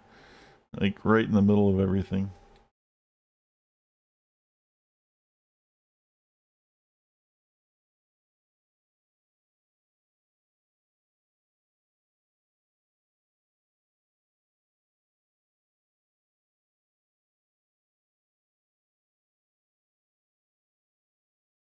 I need new music. I have played out my list of music that I have that isn't the stuff that I listen to all the time. Because nobody wants to hear my music all the time. I'm burned out on all the normal music that I have.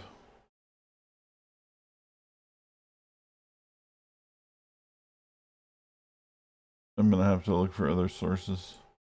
There are sources I know where I can get other stuff. I'm just making comments.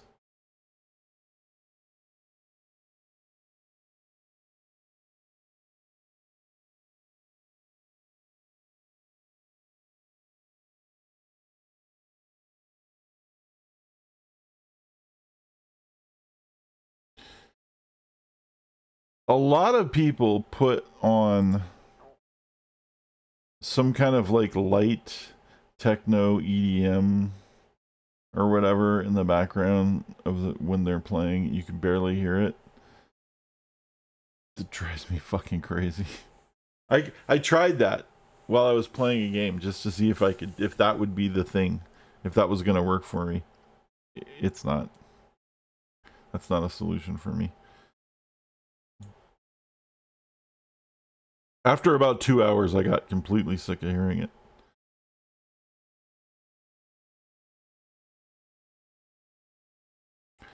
So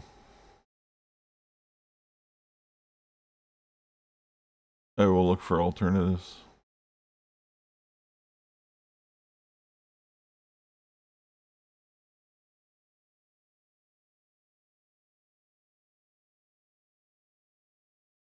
$250 tourism. Look at that. Boom. I don't know if that's a good number or not. It seems good. Culture cost of adopting new policies reduced by 10%.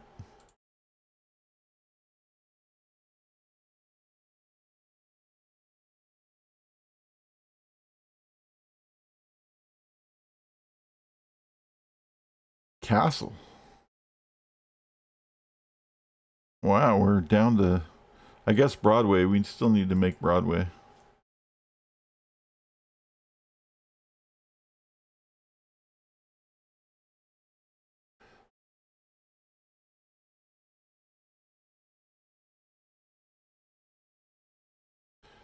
14 days on the carnival. Or 14 turns, sorry, not days. And, oh, by the way, as far as the timeline of the game is concerned, we are in 1915 in January. See, what happens is, when you first start the game, if you're in Marathon, you start at like 4000 BC, I think. It's either 4 or 5. I think it's 4000 BC. I don't remember. And then every turn is like 100 years. And then at some point every turn is like 50 years. And then at some point every turn is like 25 years or 20 years or something. And then 10 years, and then 5 years, and then 1 year. And now we're at the point where every turn is 6 months.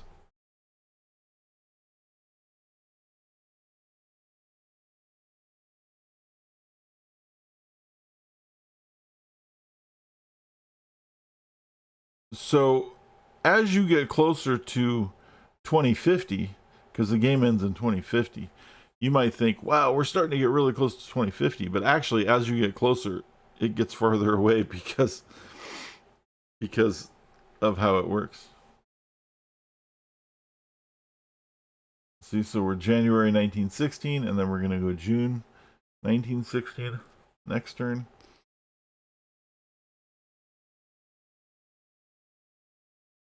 Oh, July, sorry. July 1916. Anyway, it keeps doing that.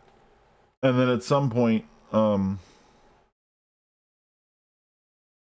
it'll roll into like single months or something. I don't know. I don't remember. Wow, this is way out in the middle of nowhere.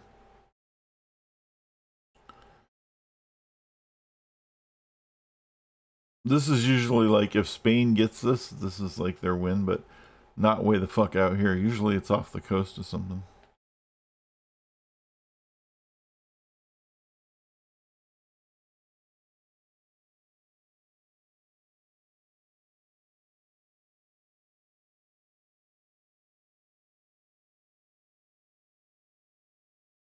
All right, we need another airport somewhere. Is it here or here? Well, that one's working on it. National Wonder. Oh, yeah. So because I found the Wonder, all of these city-states are really happy with me. Unfortunately, we're still embargoing the goddamn city-states, so I'm not getting a lot of benefit from that. Whoever came up with the embargo city-states idea needs to be punched in the head. Because it was a dumb idea.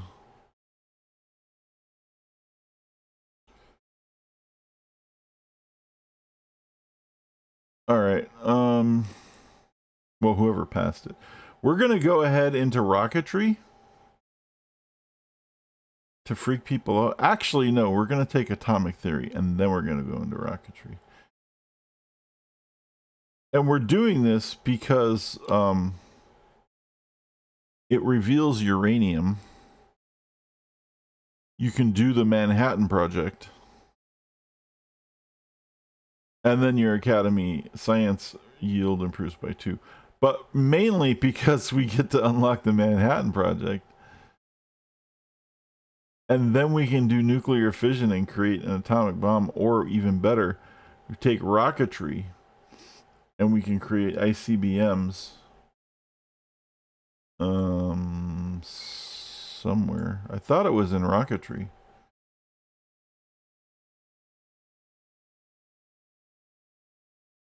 But also because we can start this is the track to get into satellites and SS boosters, and these are like rocket parts, right? Spaceship factory, SS cockpit, reveals the entire map, SS booster, SS stasis chamber, SS engine, and once you get that, I believe, then you just do future tech, which just gives you a bunch of like generic bonuses. But I believe once you get SS Engine and you have everything built, you can launch and go into Alpha Centauri and win the science victory. This is interesting though, that I am that it looks like I'm probably gonna win a science victory before my culture victory. But that's, you usually get really close, I think, when you're going to do the culture victory because of the nature of what you need to get the culture really, really banging. Although I think I might be able to get the culture victory a little faster. It depends on how this carnival's going. I haven't checked yet. I'm actually going to take that and buy the airport. There, because now we're at 264. I think everybody has an airport now. Right, he's got an airport. He's building an airport. I just bought him an airport. I know he has an airport. That's 4 airports. Even though there's 9 turns left, let's check to see if this is actually doing what I think. And if it isn't, I'm going to be very sad. Okay, that is a lot of influence. 67% now. So you see what I'm saying? So a couple, basically, if we get a couple more of these golden ages, that's it. Like, we win. Because that's what this is doing. It's doing this. We might have to wipe out the Shoshone or Portugal, because it may not be enough to push them over the edge. But we can keep doing that. We're just going to keep popping golden ages as we go from here on out. So all the rest of our faith should be spent building great people that can spawn golden ages, which I think are great writers. I don't remember.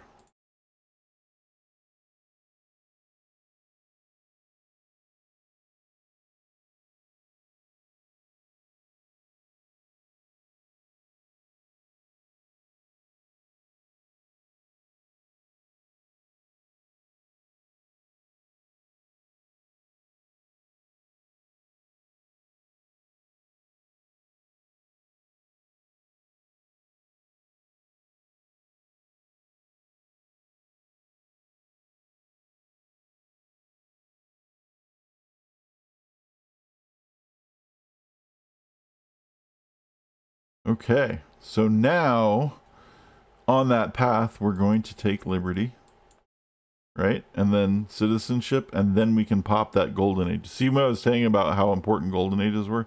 And this is that secret that I learned about that I hadn't heard, that I didn't even think about. And I was watching a video on culture, and they had mentioned that, like, as a really cool way to get a culture victory if you didn't take liberty early. Save some points, and at the end work toward popping representation, and you'll get an extra golden age out of it. I was like, that's a good idea, because while there's a lot of stuff, he doesn't have any gold per turn. Oh, poor you.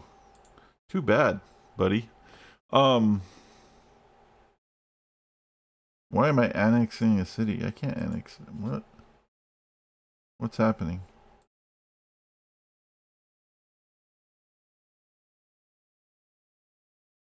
I have conquered Cordoba? Cordoba? Where's Cordoba? How did I conquer Cordoba? What's happening right now? I didn't conquer anything.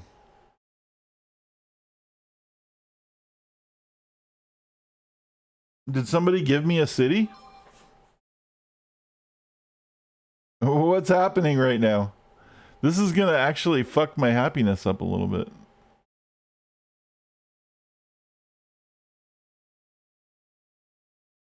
Annexing this city will increase unhappiness by 35.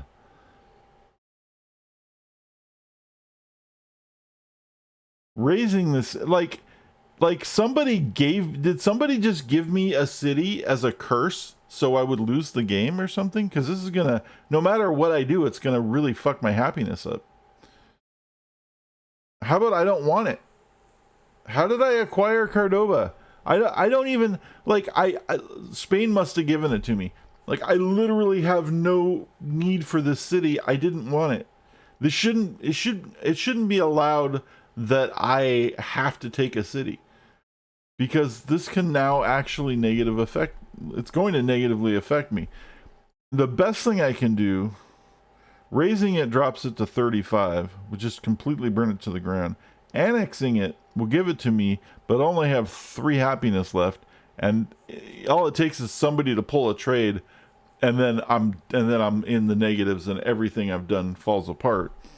Creating a puppet, I think, is the best thing to do, because it only goes to 26, and it gives me a little bit of happiness cushion for a while, and then eventually it'll be somebody else's. I think I'm going to create the puppet. I don't have a choice. This is really annoying to me, actually. I don't know how I got it. Like,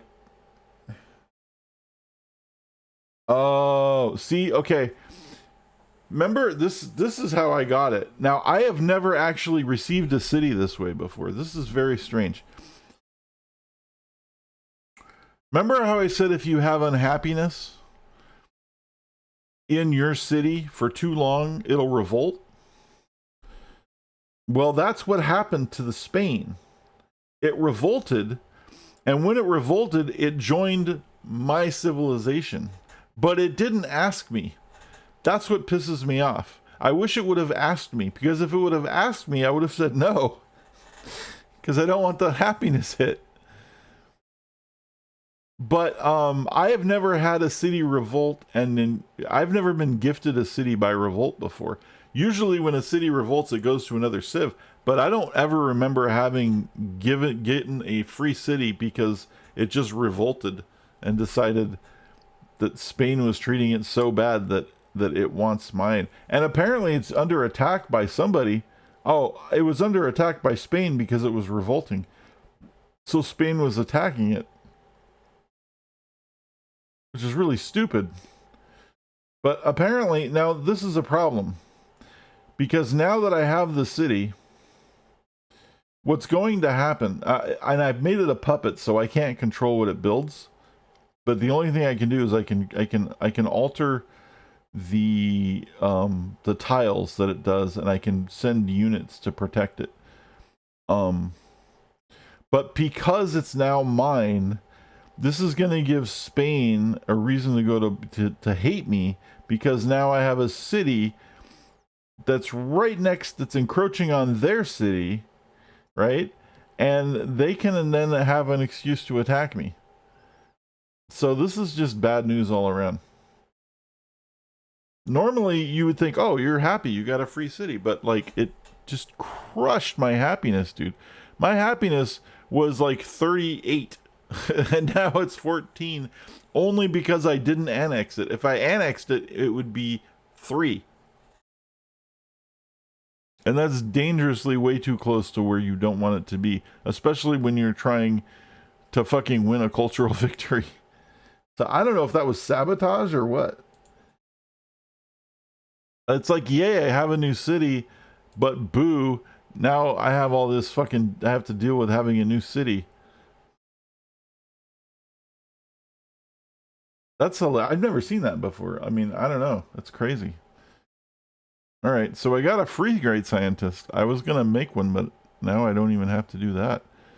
So guess what? Free atomic theory. Boom. I know, right?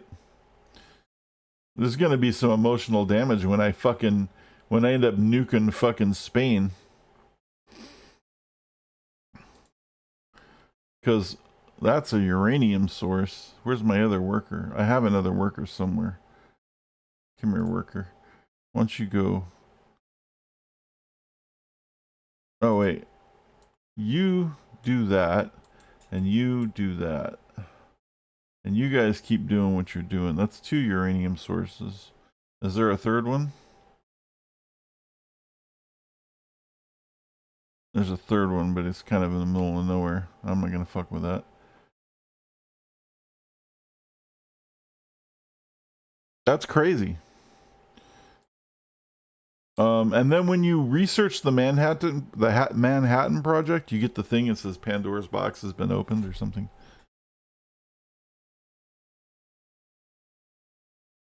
So now we're gonna take rocketry because, I mean, we're fucking. If we're going that route, we might as well just fucking go that route.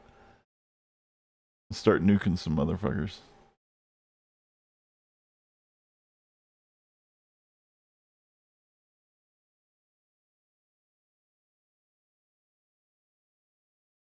You pick Spain. I do too. They just burden me with this fucking city, dude. Motherfuckers. I'm gonna send one of my fucking army guys over here.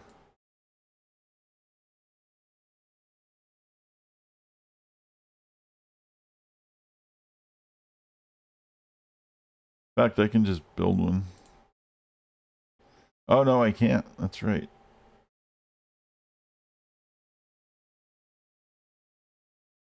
I don't have control over what they build. Because as a puppet, it gets to run itself, but you can put units to protect it, and you can improve the area around it.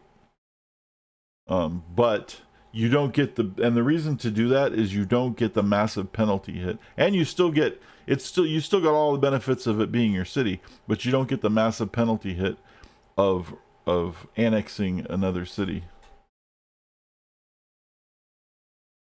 Which, like I said, that would have really fucked me. Worse than it did. 30 turns for Manhattan. I wonder if we can do a better job over here, though.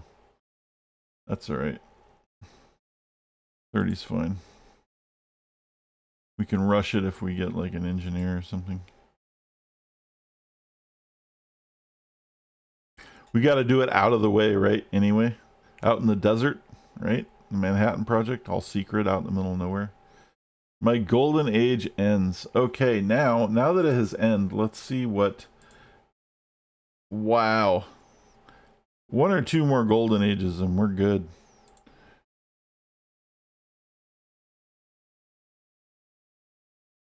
And the amount that we're generating great people, we should get one pretty soon. I'm just trying to remember if it's the writer that does the golden age or the artist.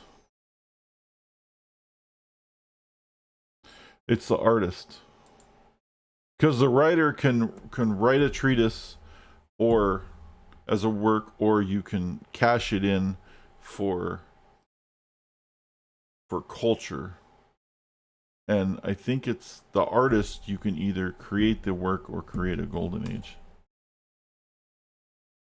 And the musician, you can either create a work or send a work somewhere else, which is weird.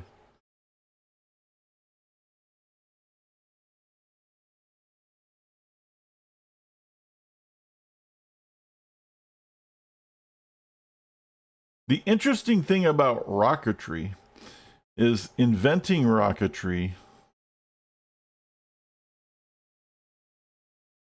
is so late in the game. But if you're Korea, very early in the game, you get a unit that replaces the catapult. Or maybe the trebuchet. And it's the thing that has a whole bunch of rockets. It's basically like a mobile rocket. Like, if you've ever seen like war movies and stuff where they have trucks that have this big rack of rockets on it and they shoot a whole bunch of rockets out of the truck, it's that, but in like the Middle Ages. Korea invented that in the Middle Ages. I can't remember what it's called, but it's in the game actually as one of their units, the Hwacha or whatever. Hwacha, the anti-personnel rocket unit of the medieval era. And it's funny that they did that, and that comes online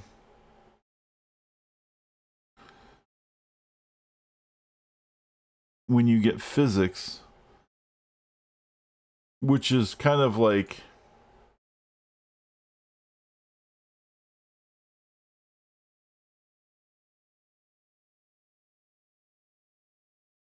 way back here.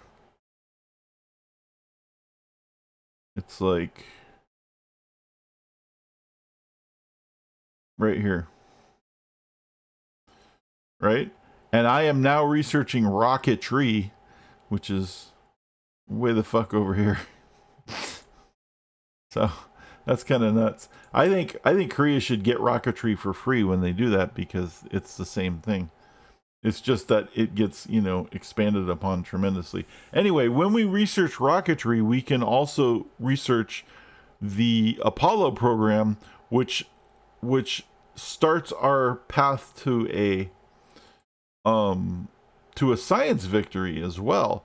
I think we're going to get our culture victory before our science victory, but if we don't, I think we're pretty well on a good path to getting a science victory too, pretty soon. Soon is relative, maybe a couple hours. But if we get a couple of golden ages, let's speak of the devil. Oh no, see, the writer is the treatise. It's not the one we wanted. Actually, it is the one we wanted, because we can turn this culture into the social policy that'll be the one before the one to trigger the golden age. So let's do that.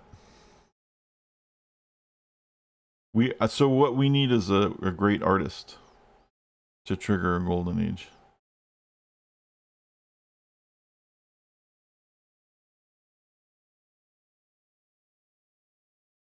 Let's do Stadium for Happiness.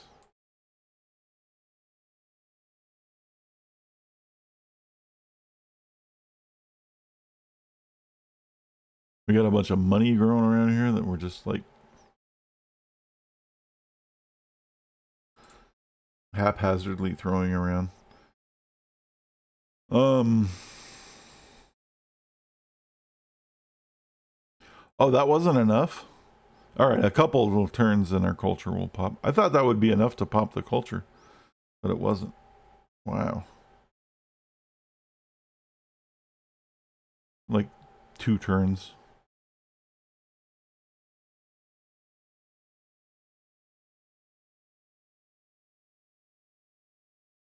And then at the end of this thing, we get to invent the internet. And then that gives you free random things. Like if you want to beeline it,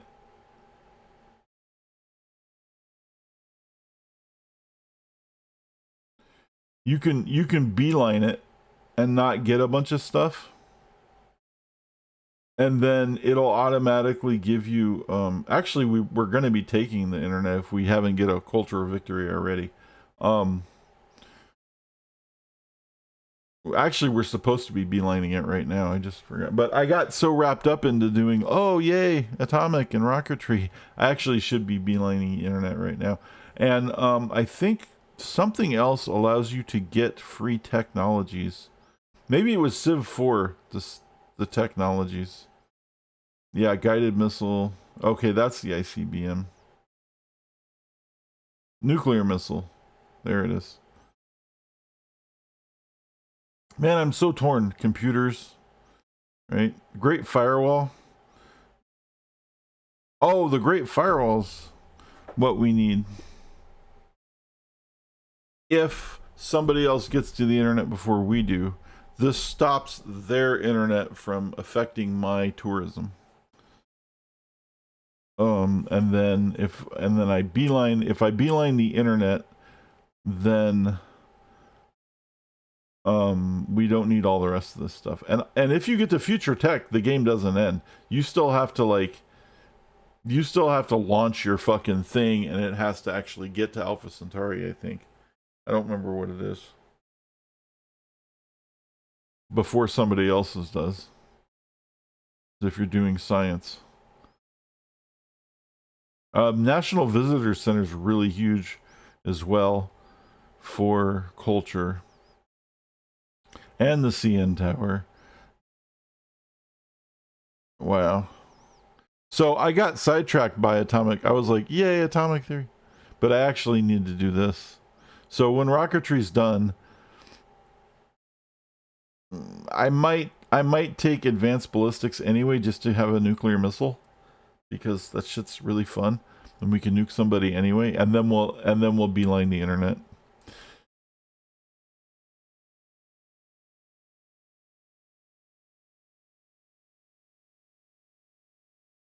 I always favor nuking people when I can.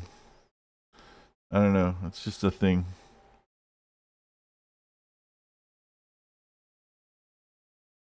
It's like the last thing I need is another worker. But that's what that tech does. So one more social policy and we get our next golden age, which is going to put us over the top on the influence.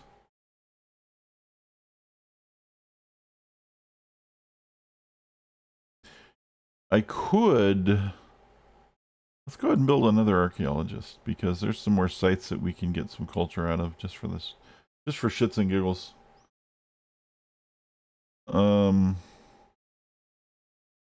There's another great work.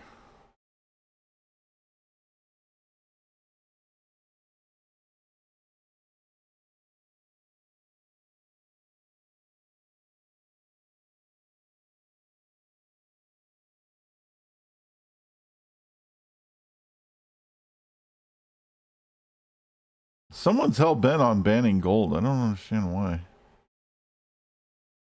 I actually don't think I have gold, so it doesn't matter if they ban it. Do I even have gold? I don't even have gold, so if they ban it, who cares? But like, I hate when they ban luxuries, dude. It's so dumb.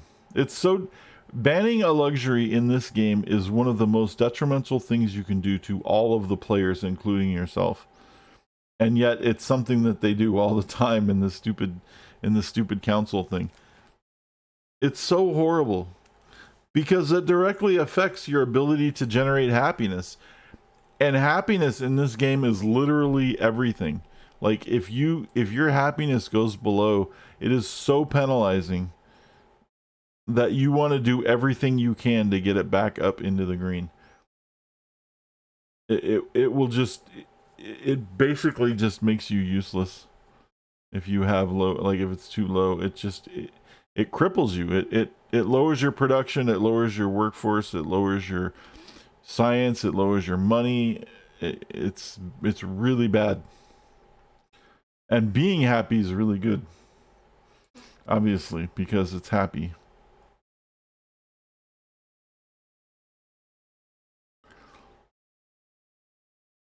You like my justification there?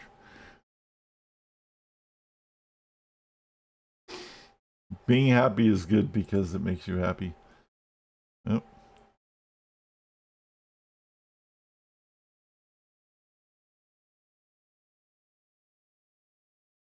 All right. Exactly.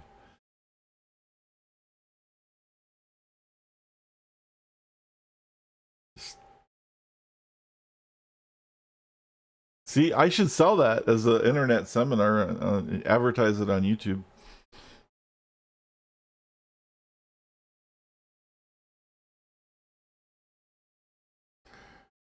Enact world religion. Well, if I have to abstain from one thing, I don't care as much about the luxury, although that's really stupid, but I absolutely do not want somebody else's world religion. Because that's going to give them more tourism and fuck me. So we're going to say no.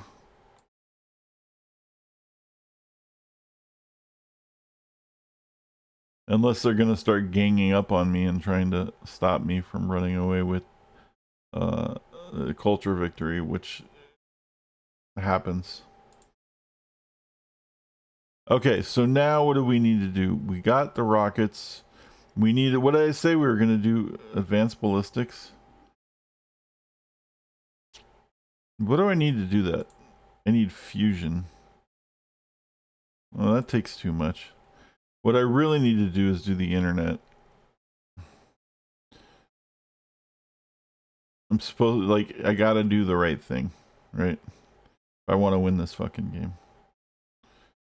So it may not even get to me being getting the internet to win it. It just depends on how crafty these guys are. Okay, I need to find another archaeological site.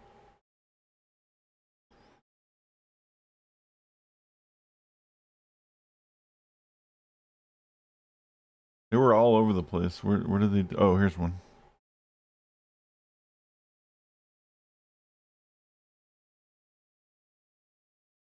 Apollo program.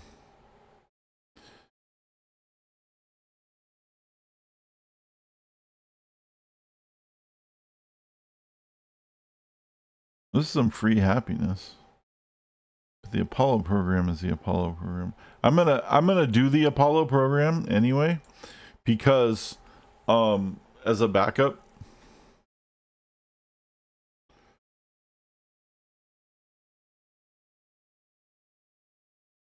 What? Oh, she is mad at me.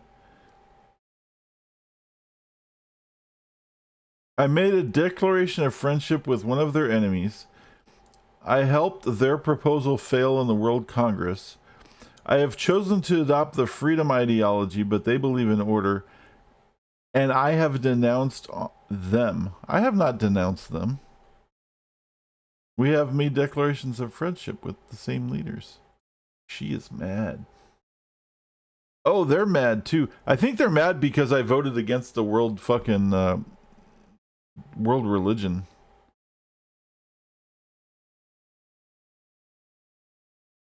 I don't want the world religion, dude. That fucks me. I'm sorry you guys are mad about it. I hope it didn't pass. It didn't pass, did it?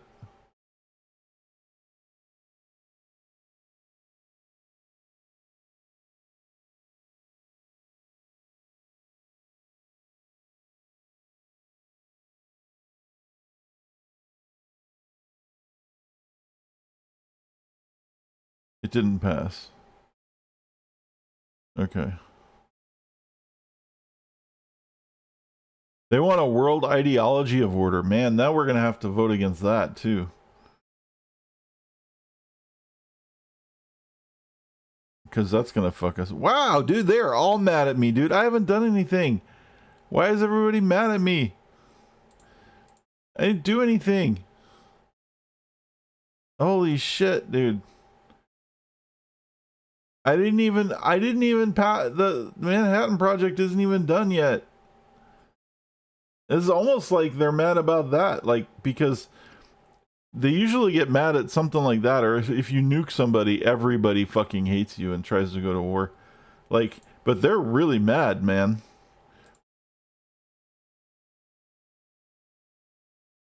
But even Spain was mad at me. I didn't even want the fucking city. You can have it back, Isabel. I don't give a shit. Take your fucking city. What the fuck do I care? Right?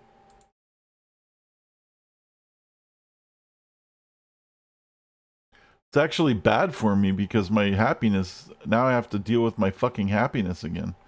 Eventually, after puppeting a city, it'll wear off and then it'll go back up from puppeting a city. But 16 unhappiness is generated by the population of puppeted cities. That's horrible, dude. That's just, ugh.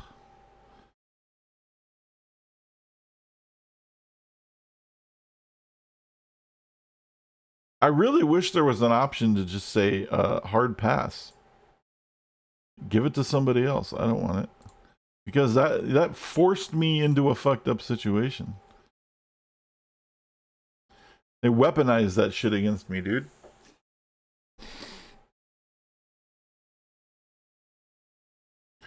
Now the good news is I have like 10,000 bucks.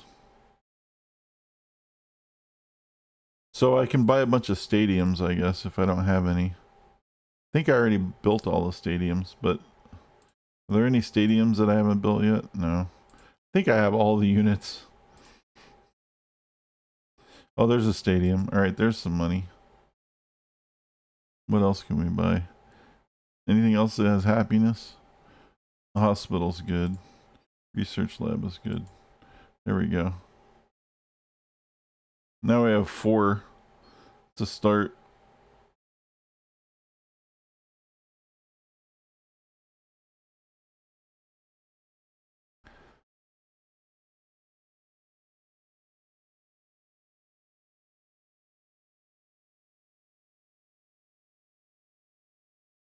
Hey, my airport's online. Archaeologist. Airlift mode. We can actually move an archaeologist to another city that has an airport. But I don't know where the other... There's another site around here somewhere. There's one, and there's another one over here somewhere, I thought. Maybe Spain got to it.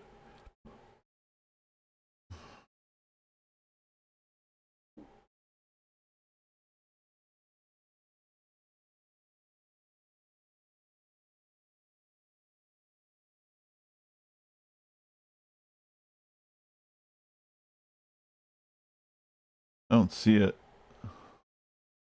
Oh, there's one. All right, let's do that here.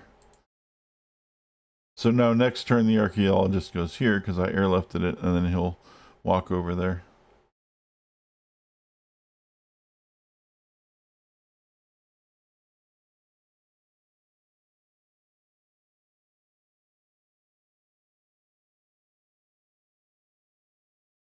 Oh, good. I get to keep my gems. He almost traded me gems. What? Now you want to exchange embassies again? Now all of a sudden you're happy again? Fuck you. She wants something from me. That's all. She just wants to see my tech. She wants to exchange embassies so she can see what I'm building so she can steal it. She can go suck a dick. Now this archaeologist is going to go over here and check that shit out.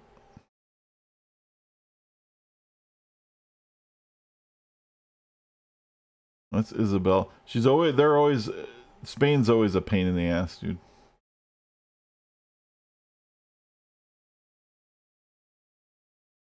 Three turns on the Manhattan Project. You want to see the world get pissed off? I don't know if they get pissed off when you build the Manhattan Project, but I know they get really fucking furious if you nuke somebody. Like, just like every single fucking civ is like, how dare you fucking nuke some? Like, the whole world fucking hates you. It's crazy. And in fact, and I don't remember if it's Civ 4 or Civ 5. It might be Civ 5. If you nuke somebody, you can actually get them to capitulate the entire game. Like, if you hit them hard enough with nukes in the trade thing, you can like in the peace agreement, like, we want peace, you can say capitulate as one of the options, and sometimes they will, and then they're removed from the game because they're so devastating. But that might be Civ 4. It might be Civ 4 and Civ 5. I don't remember if it's Civ 5 or not. It's been a while.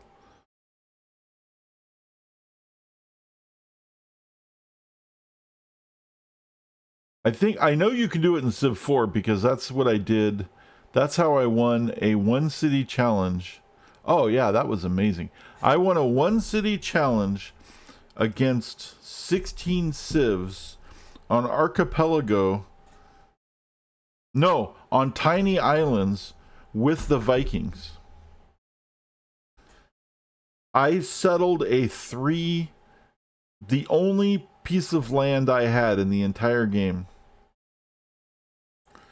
was a 3 tile island as the Vikings. But it was a great start. Even though it was 3 tiles, there was a bunch of sea resources around me, and the 2 tiles were workable. I don't remember what they were. It was like, I think one was gold, I think they might have both been gold. I don't remember, but it was something.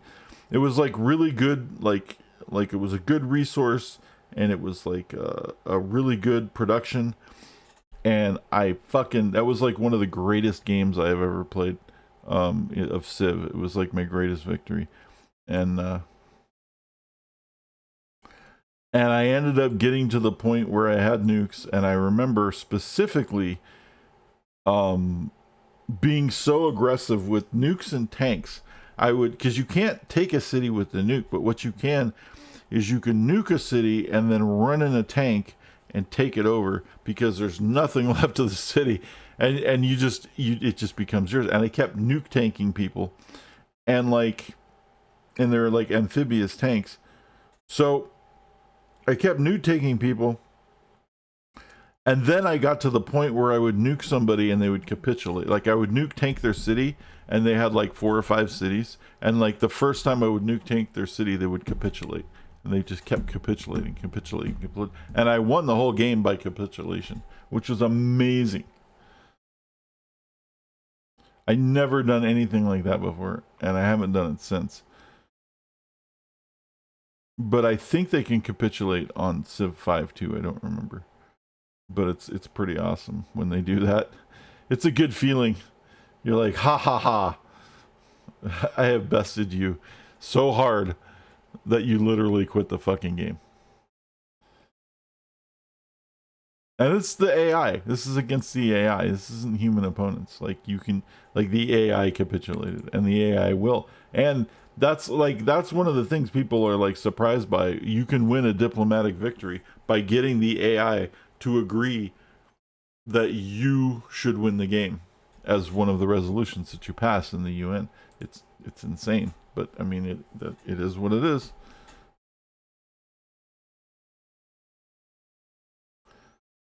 I believe. Oh, we did. I didn't even get the thing. Did it not even show the thing?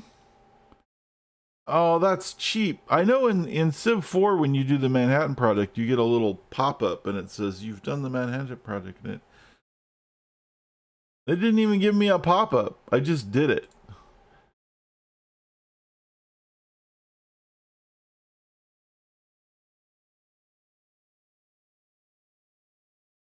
Where'd it go? Did I not do it? I thought I did it. Did somebody else beat me to it?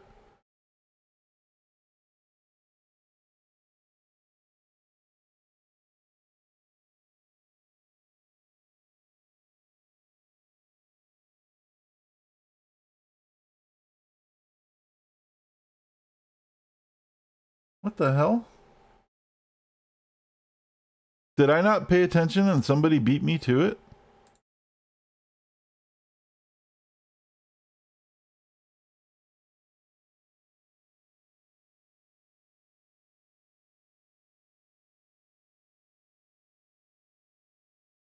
How can I?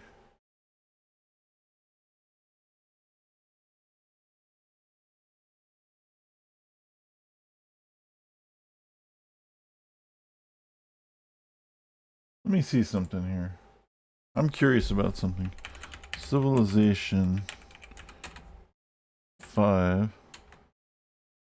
How to see what wonders are left in the game.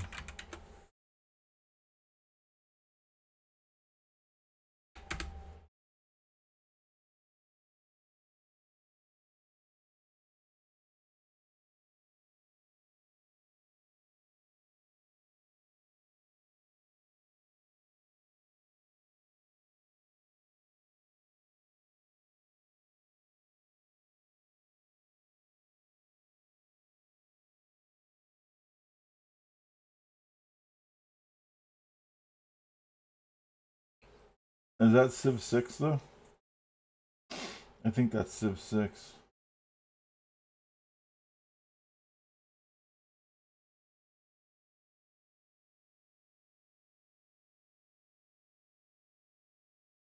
How to see whether wonders have been built.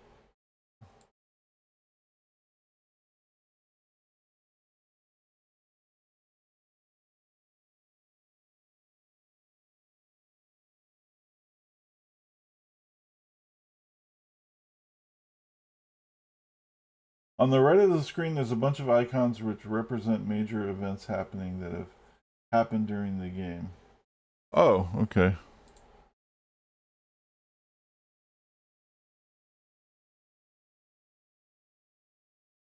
No.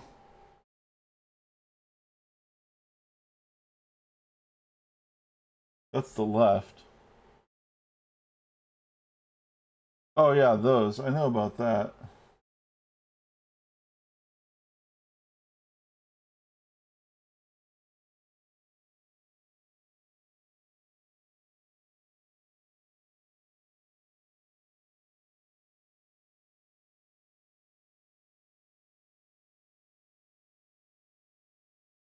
Oh, that's Civ 6. I can't remember. I know there's a way to do it. I just can't remember how to do it. There's like a log or something.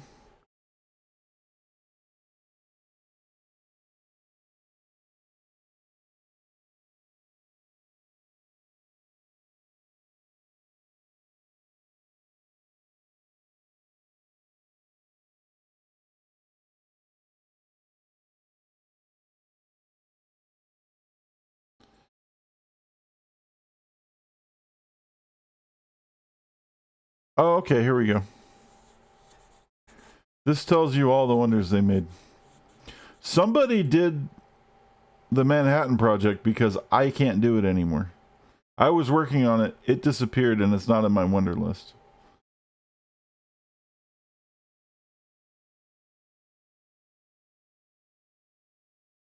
And yet it's not showing anywhere.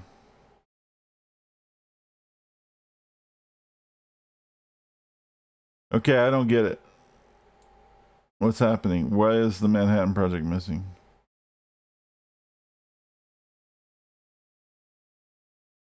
Am I stupid? Am I like, what am I missing here?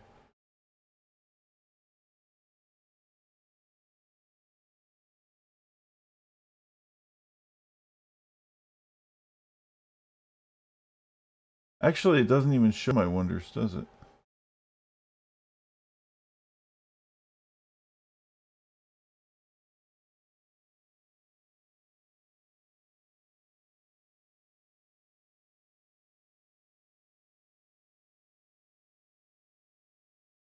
I'm just really confused. Like, there's somewhere where it's gonna show me my shit, but I don't. Ah! This is pissing me off now.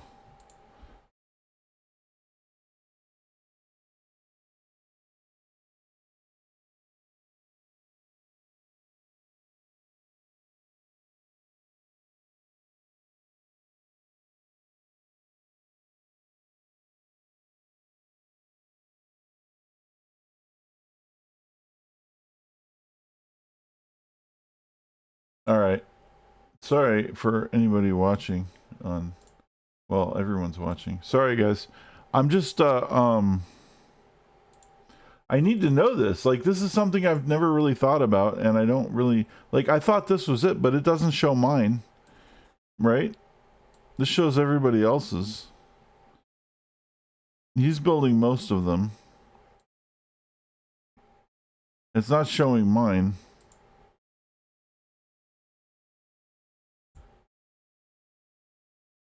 Notification log. Alright.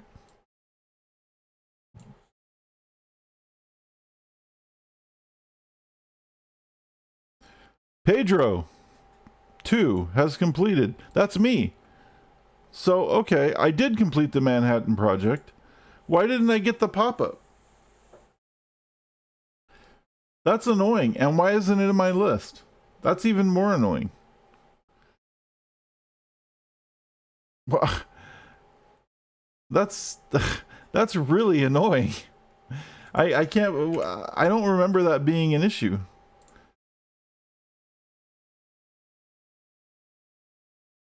I really don't even remember that being a thing. I remember that it would pop up. It would tell me that I did the Manhattan Project, and like I got no notification of it, and it just disappeared. That's really strange.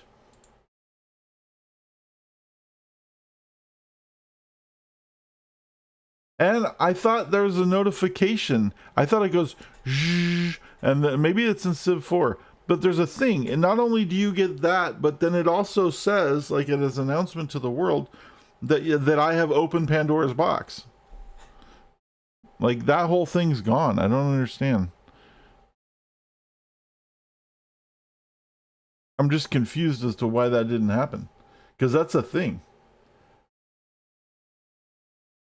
Like weird, huh? Oh no! Now she's going to war for me. I knew someone was going to go to war with me. God damn it!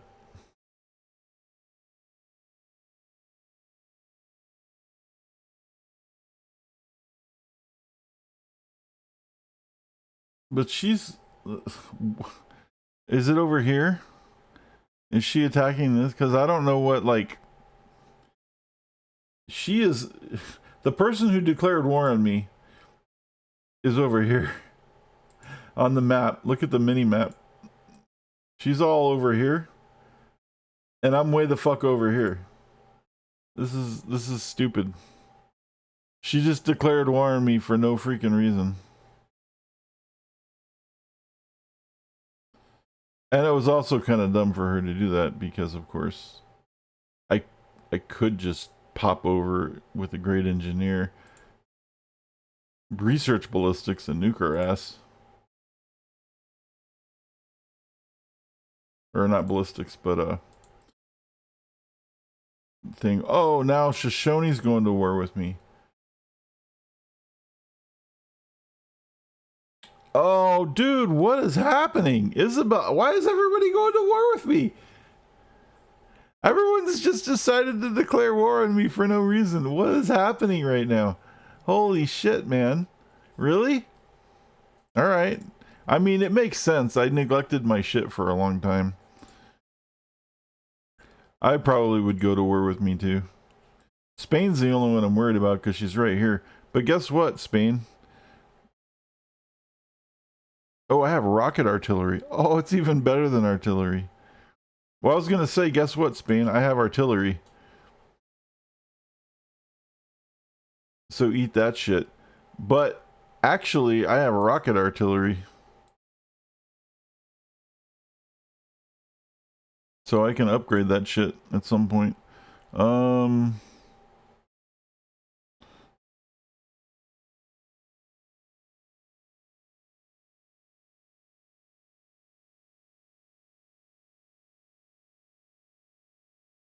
And we'll make another unit over here to do a little protection because she's here now. So we're gonna just deal with that, I guess.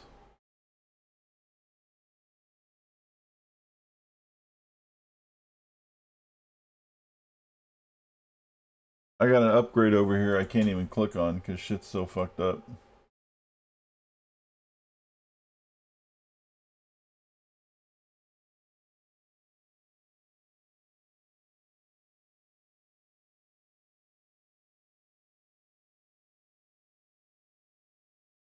Because I finished it. Well, yeah, but that was 3 turns ago. They should have declared instantly. Ironically, look at the date. 1942.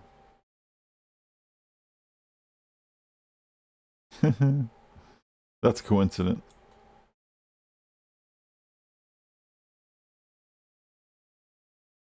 It started in 1941.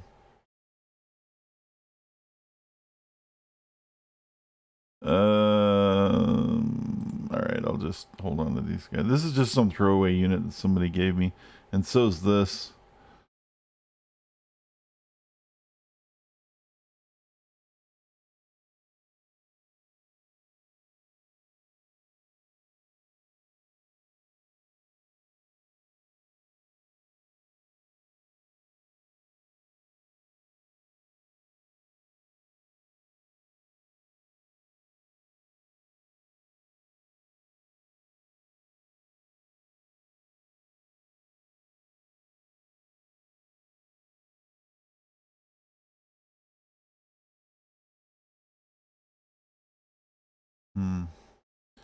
Sometimes you can switch if you have enough movement. There.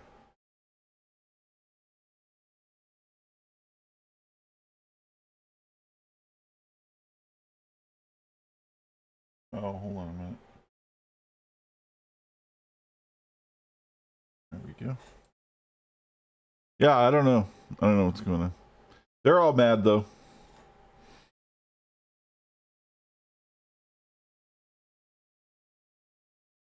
Usually it's right after, if they get mad at you for doing the Manhattan Project, it's right after you do it and they pop up.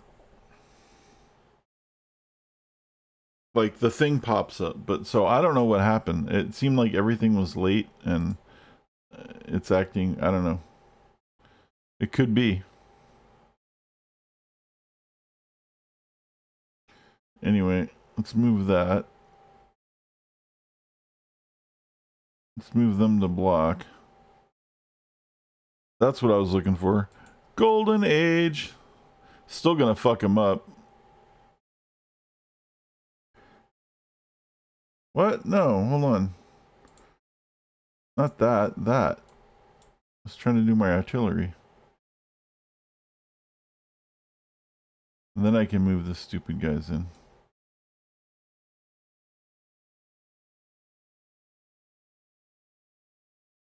You gonna play it out or what?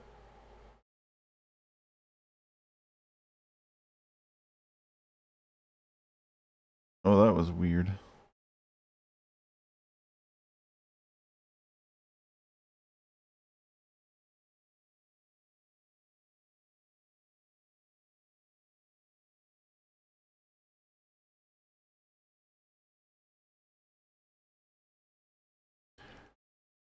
I wasn't really ready to go to war, but you never really are, right? I'm gonna lose a lot of money though. My trade routes are gonna get plundered really fast.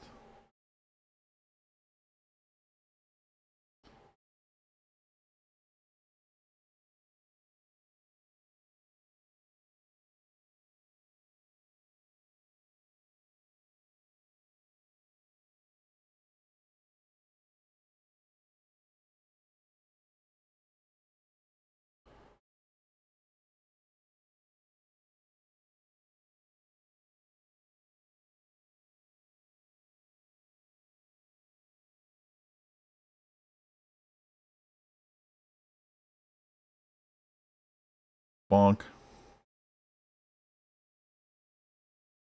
Oh, she's trying to move in over here. I'm a little worried about this side, but there's really nothing here for anyone to do anything with. This war, the thing about war though is it slows everything down. I was like, oh, I might finish this game in like within the next hour or two with the fucking with the golden age. But then she like declared war. I can get her to ceasefire though after a couple of turns if she's not doing anything.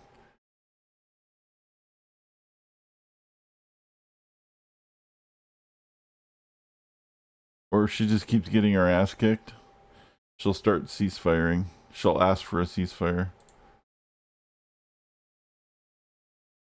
Which is all I need is a little bit of peacetime so I can have enough turns to like coordinate this win. I might actually already bomb Valencia here because I have a 3 range with the artillery.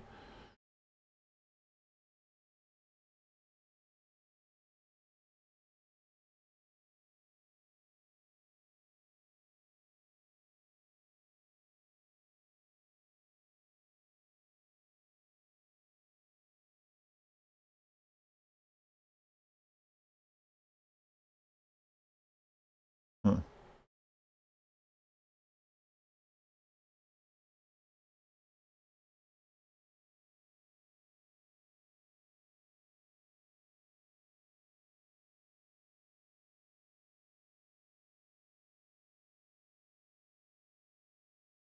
I'm gonna go around this side in case she's trying to sneak some shit in.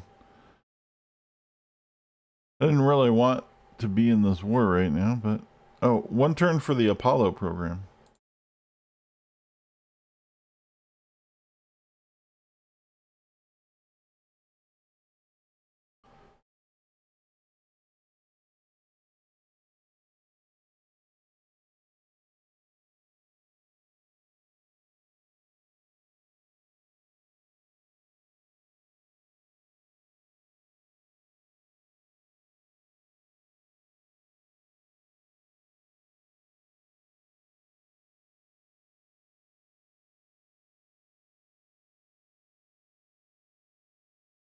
She's gonna shoot me. Then I'm gonna probably artillery her if I can from there. Oh, I can make a bomber. Make a bomber. Wait, let me make a medical lab. That's right. I forgot about that. Those are really good.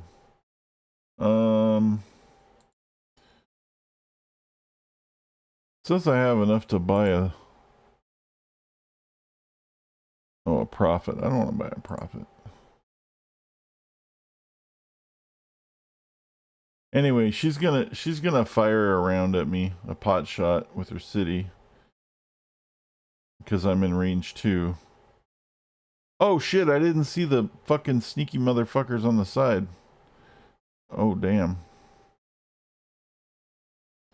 I'm already in a war, dude. I don't want to start a war with Hiawatha too, man. I didn't realize she's gonna bring all this shit out on me. I'm gonna go back. Let's walk this back a little bit. Maybe that wasn't such a great idea. Dink.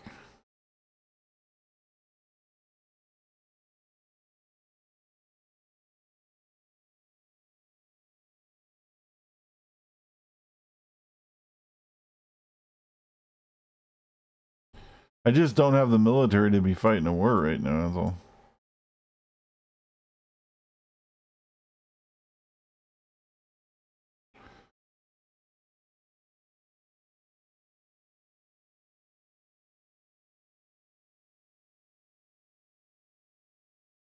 I don't have the money. All of my trade routes have been plundered.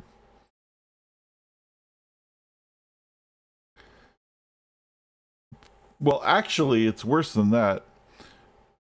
All of my trade routes have been cut off because they still haven't repealed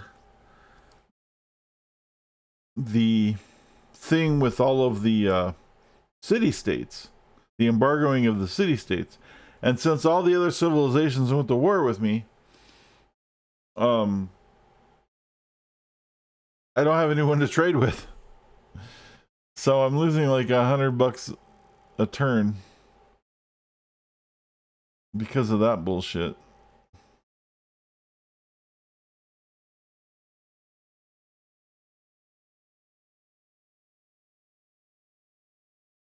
But they'll probably declare like someone's going to declare a ceasefire pretty soon because they haven't been marching up on me or anything. They've just been defending themselves. They're trying to take Cordoba. But that's stupid because they're the ones who gave it to me. See, that's the kind of shit that pisses me off. I think Spain convinced people to go to war with me because she wanted Cordoba back, but she shouldn't have gave it to me in the first place.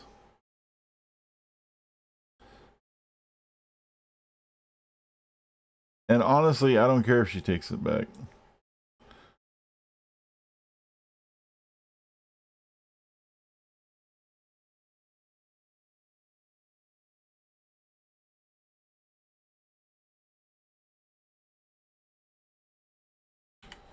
This guy actually wants to trade with me.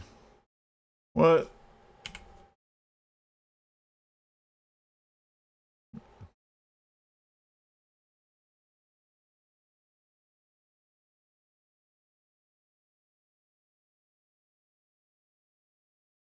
Now he's talking shit to me. Everyone's crazy, dude.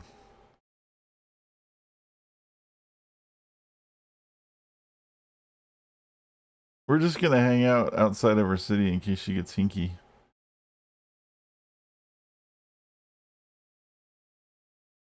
There's going to be a ceasefire asked for in a couple. I guarantee it. No one's actually trying to invade me.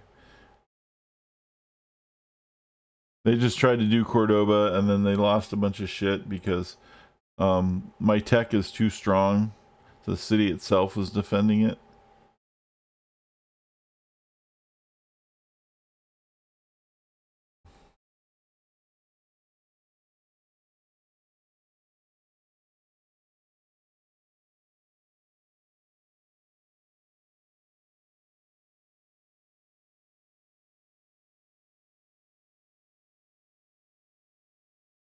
See.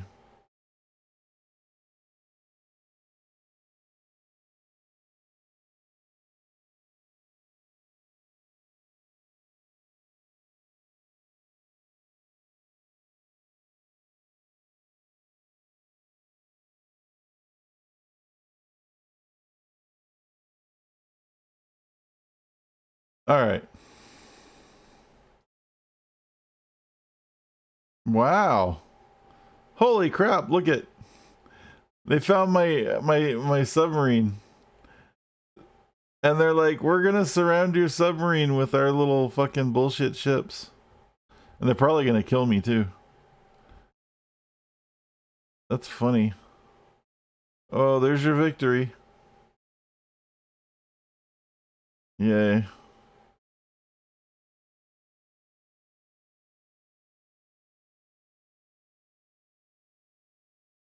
There. Now it's fucking mobile artillery.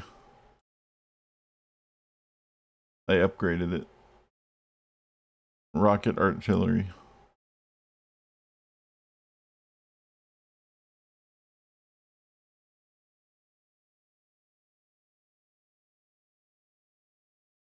The great musician has been born in the city of Rio de Janeiro. Who is it? Guillaume Dufay. Well, there's another great work. I was really hoping for a great artist, though. Oh, yeah, let's check how we're doing. There could be another reason everyone's mad. We're getting there. We're almost completely influential over the Iroquois.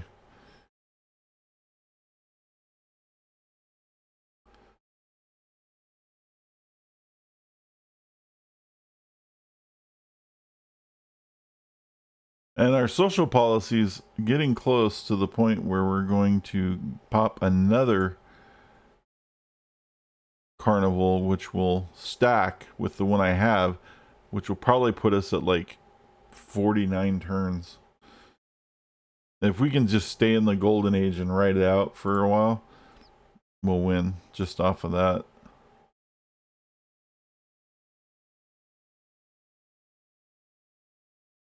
Like the whole game, not just the little battles that we're doing nothing with.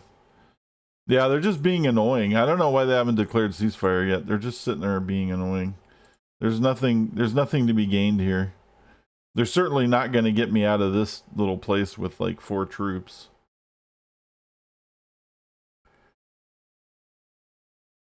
And I'm not really like trying to build up a big army or anything.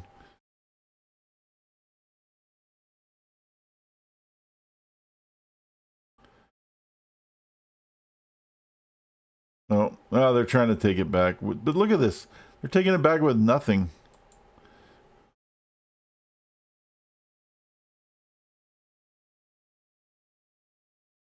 Bring some real fucking units, dude.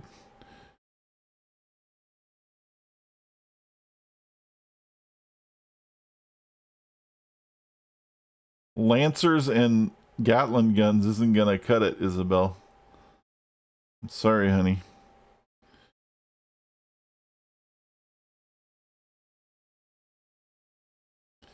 $300 tourism, baby. Look at that. We're getting there.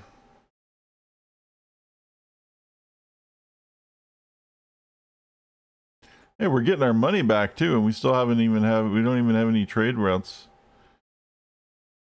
Oh, somebody's moving in. Oh, she's trying to hit me with the Navy. See, this is the funny thing about privateers is they pretend to not be from a specific country. The whole point of a privateer is it was a contracted ship from another country that would attack you so that they legally wouldn't be in trouble for attacking you or declaring war on you because it wasn't them, air quote. Except like it's Spanish privateer. Like I know who it is. You're not fooling anybody. So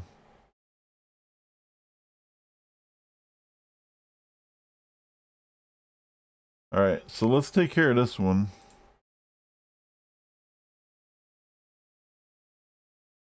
Now, her bringing in the military ships is a bit concerning because I don't have any money to buy anything except another submarine,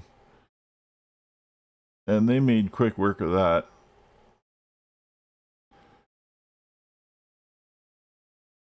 So she's probably gonna bombard the shit out of me, but I don't think it's gonna do a lot of good.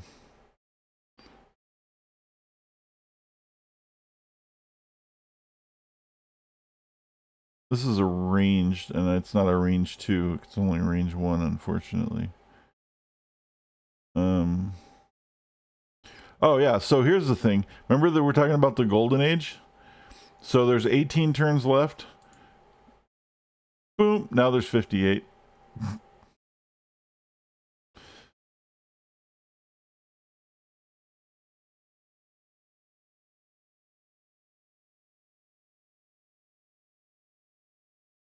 I would like to get something built to deal with these little fucking annoying things. I just need a couple turns of money.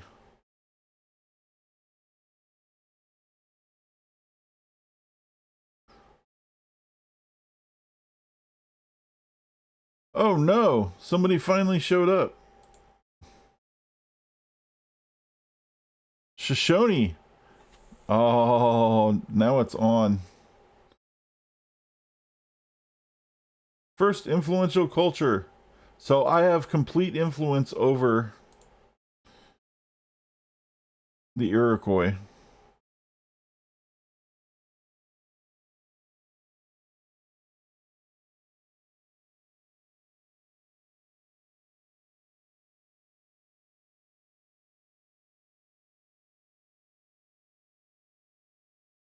I need to move this mobile artillery up.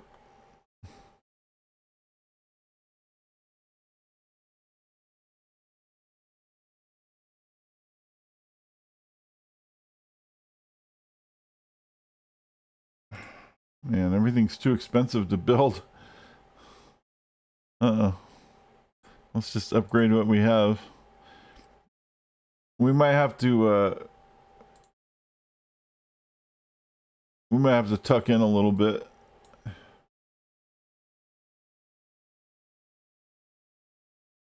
We'll be alright, though.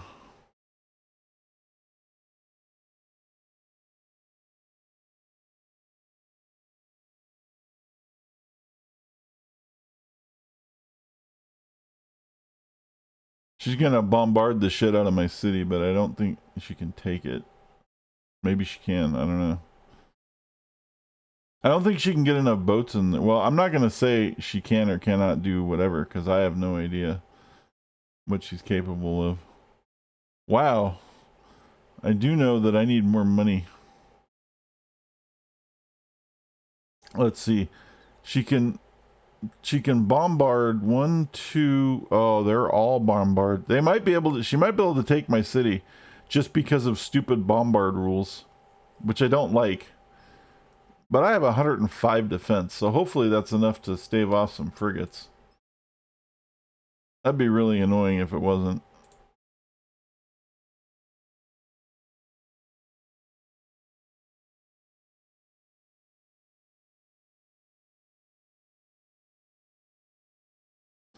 We got some allies here helping out.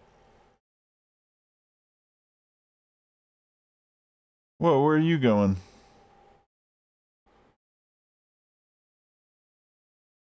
I don't want to lose my fucking machine gun. Get back in there. Oh, well, I didn't intend for that thing to go out. I think we're gonna keep this guy here for a minute. Is he gonna go after my stupid aluminum? Is that what he's gonna do? Dude. Alright.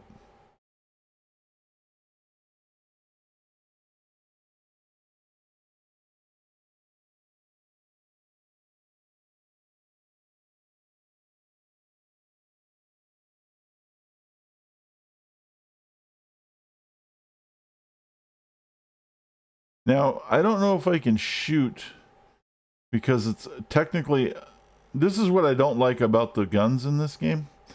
It's technically a melee attack. Like, crossbows and bows are ranged attacks. For some reason, guns are melee attacks, which is insane, which means you can't shoot from a range with them. I don't know that I can shoot at a range 1 with them. I think it is considered a melee attack, and therefore he can bombard me, but I can't actually shoot him. Yeah, see, that's a melee attack, which means I have to engage into the same square and shoot him, which is really dumb. So I'm gonna back him off. These, however, if I can get this stupid mobile thing in there, that's definitely a ranged attack, and he'll fuck that shit up. I might bring in a unit for bait so he doesn't bombard the shit out of me completely. Can I buy anything in here yet? No.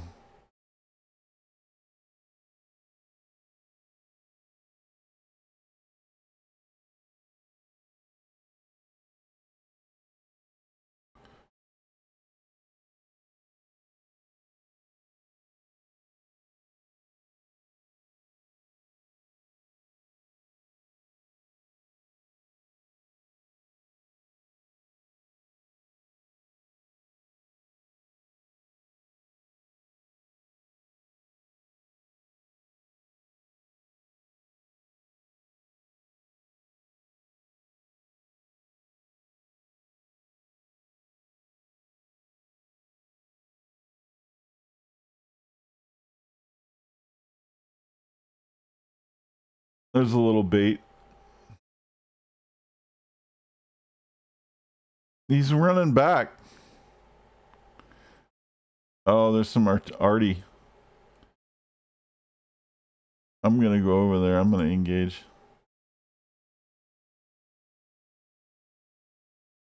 Oh, did his little boat go sinky to the bottom of the ocean? That's too bad.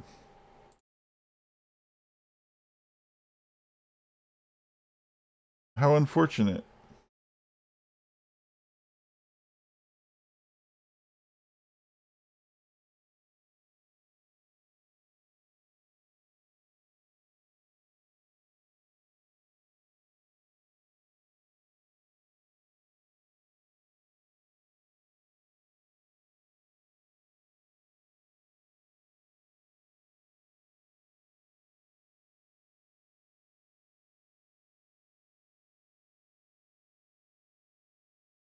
All right. Oh, now they're coming in up here. Oh, that was dumb.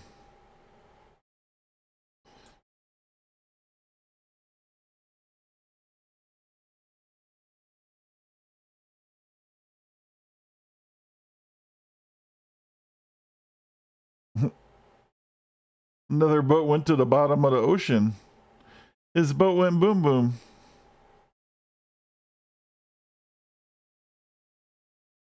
I'm gonna move this guy back a little bit because we might have to do a little backup.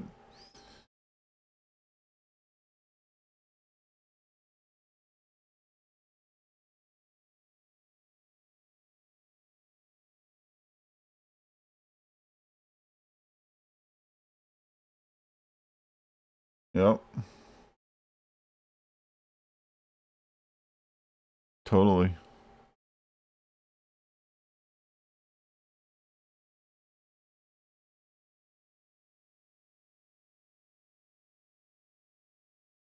I'm gonna leave him right there. Oh, I can airdrop. Oh, that's right. I can airdrop support if I need to.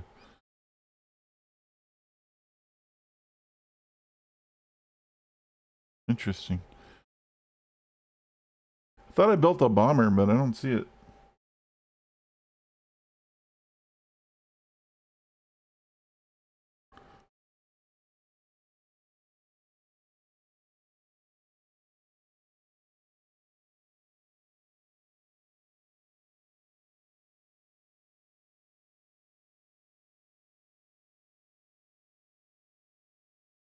I thought I was working on a bomber. Wasn't I working on a bomber?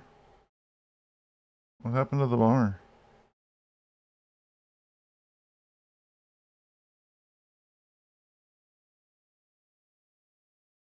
Huh. I don't know. I don't know what the fuck's going on. Anyway. Next turn.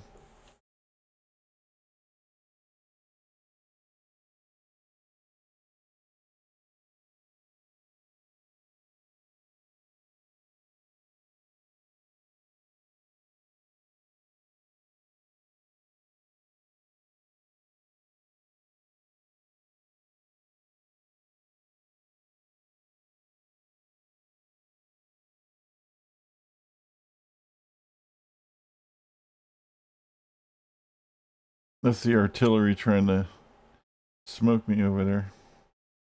We're actually gonna... I wanted to move in and attack his artillery, but his horse was in my way. That's why I attacked his horse. Because the only thing dangerous over there is his artillery. Now, this is my ally Kiev, and he's being bombarded too. Which is... I feel sad.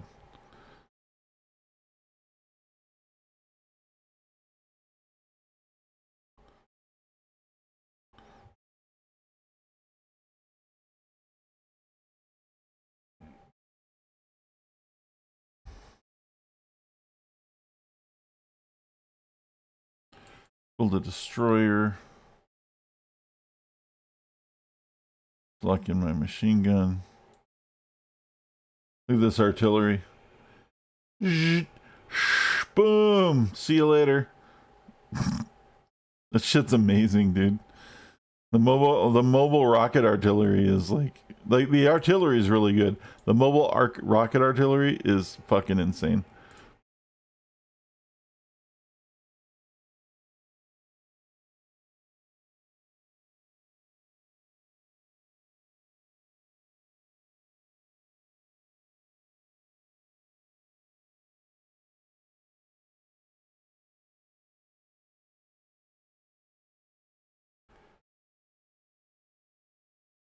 I feel bad for Kiev over here. They're getting bombarded pretty bad.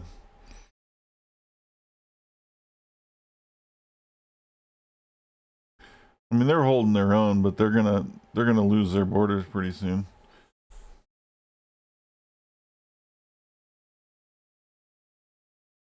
Because the problem is, no matter what they send at you, as long as they can lower your city defense to 0, they can move any troop in and take your city. As long as they can bombard the shit out of you enough. And so that ends up being like kind of an issue you got to worry about, because they can surround your city and bombard you with, like, they can pepper you with anything. Anyway, like this, let's just... Another boat gone. He's like kiting me with that artillery. I'm gonna send this up over here. Some reinforcements. And this one too. In case this guy gets a little too close for comfort.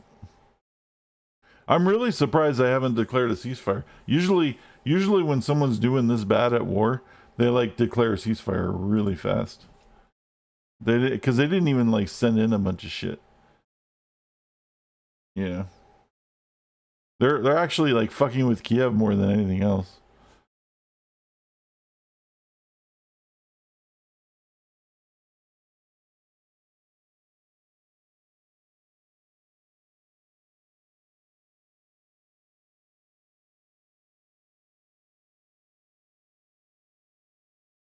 You know, he's trying to bombard my guns.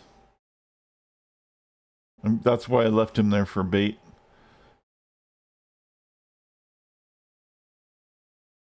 Uh-oh.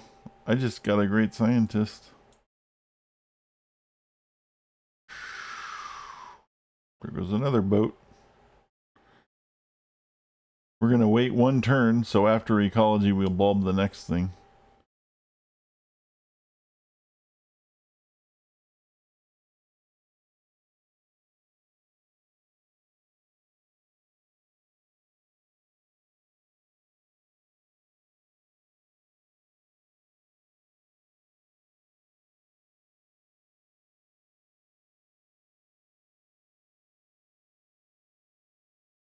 Wow, he pulled his artillery back. Oh, look! He's going to bomb me with a biplane.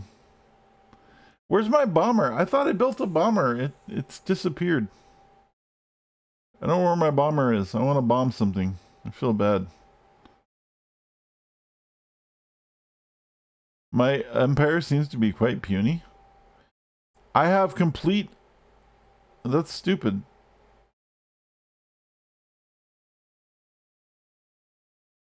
He's talking shit.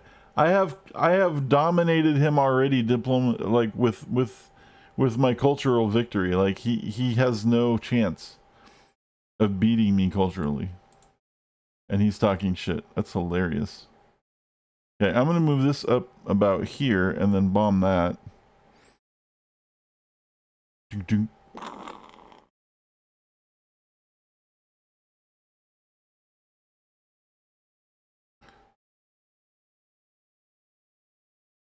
Oh, finally he's bringing shit in.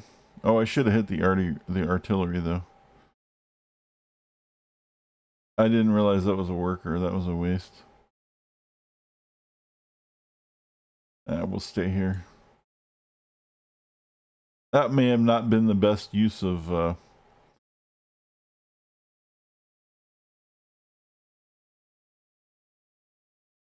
force. Oh, okay. So now telecommunication, and we're gonna bulb this.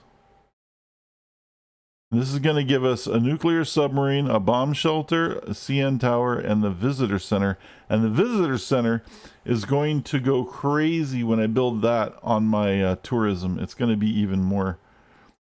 I'm going to it's going to advance the cultural victory like so much faster. It's huge. In fact,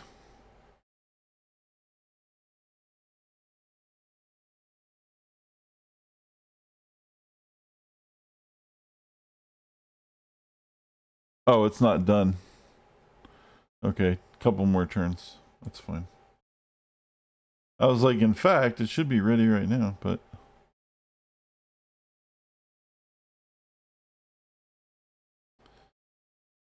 I'm being bombed with a biplane and some horses. This is funny. Are these regular horses? Should I just go kill them real quick?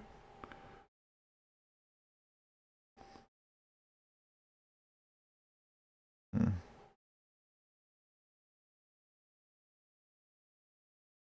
That ship's done.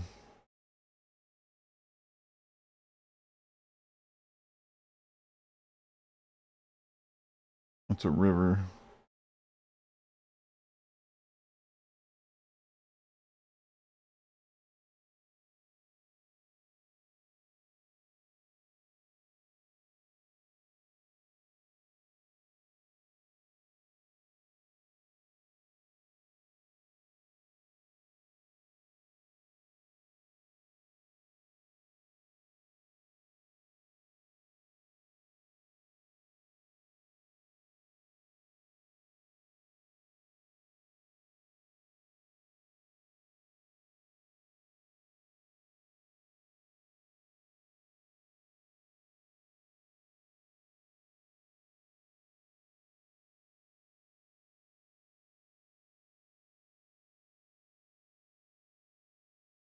Alright, so he has no more ships over there. We pretty much killed Spain's attack on my natural borders. Spain's still attacking Cordoba, but, you know, whatever. Nothing I can do about that. Wow, he keeps making these stupid bombers.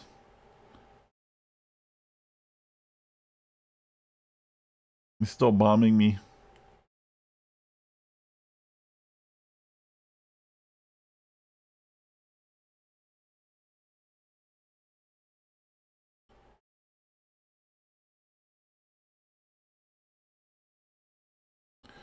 We'll do an instant heal.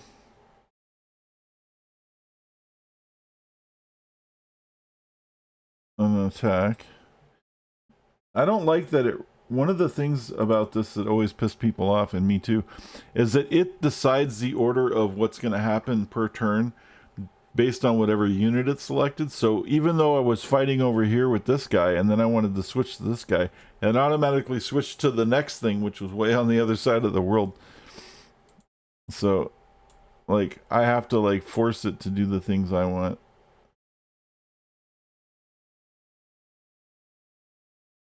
We're going to move this over here.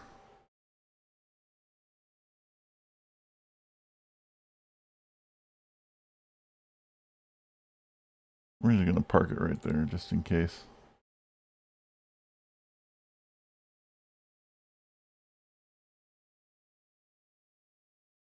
We wiped out the artillery, which is really important. And then we're going to take out his riflemen.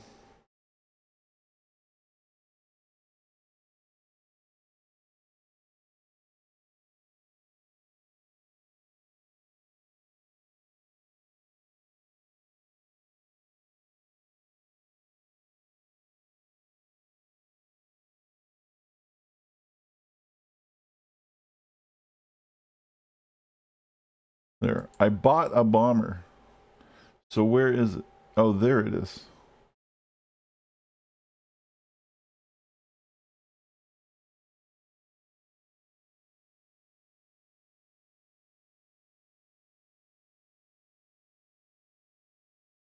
Two additional range.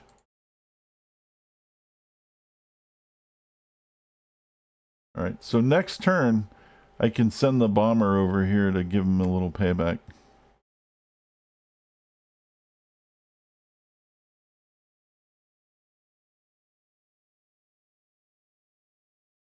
I don't know. It might be the same shitty bomber. I think I have a B, like a B-52 or something though. We're gonna full heal that with the upgrade. We're gonna take out his great general.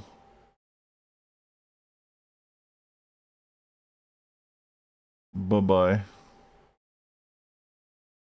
Salvatore is going to build a recycling center.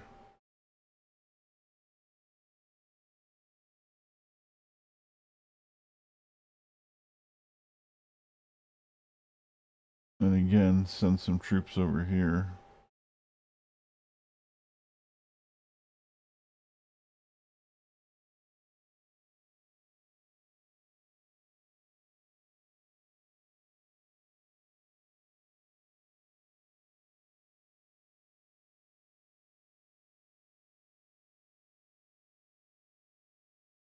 There it goes. Shh. Boom, boom, boom, boom, boom. Bomber just wiped that shit out. This is a real fucking bomber.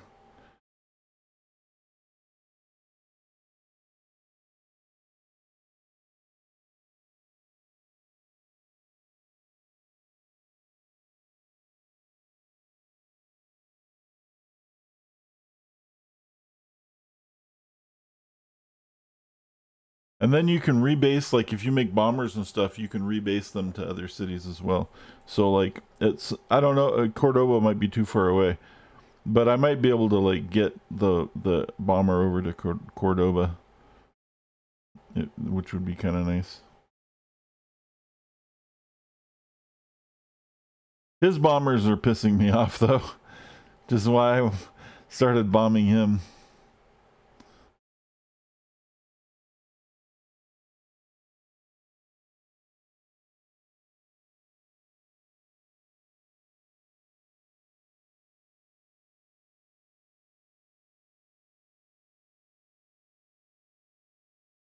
I might send this over here temporarily too.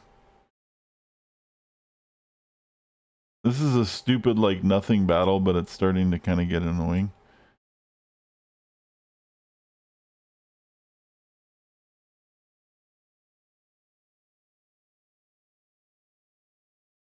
I don't know if I have the range to hit the artillery. Oh, I think I do. Nice. See ya. There's one left.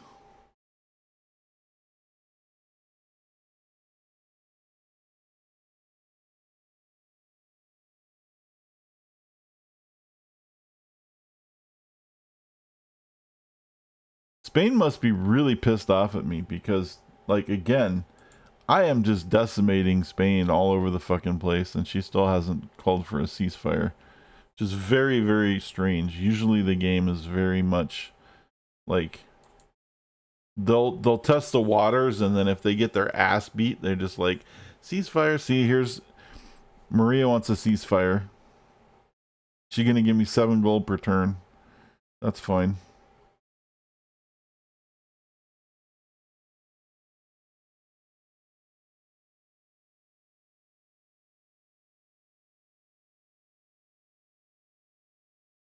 Maybe she just, maybe Spain just really wants her city back that she gifted me,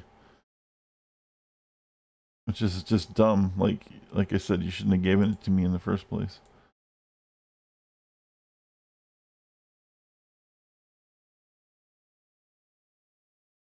I wonder how far this bomber can go.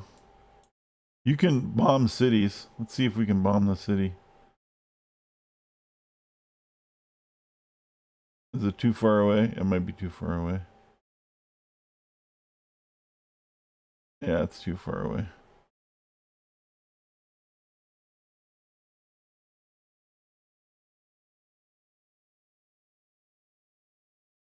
No, it's not even gonna.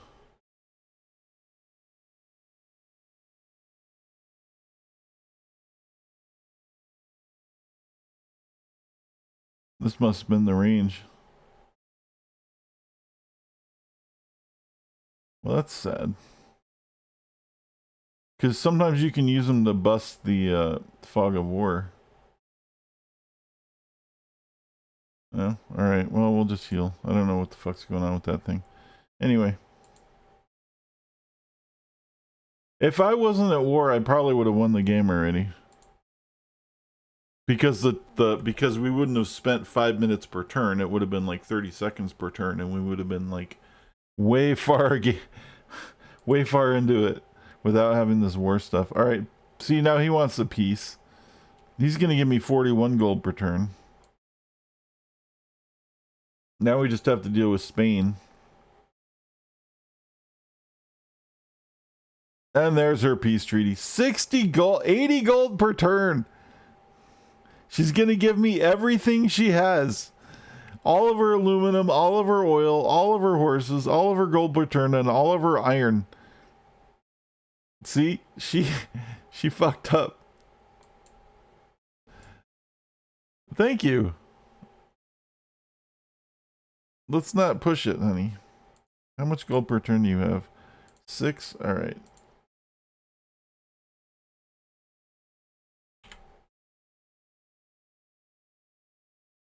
She's only going to give me 5. Alright, that's fine. Oh, okay, well, fuck you then.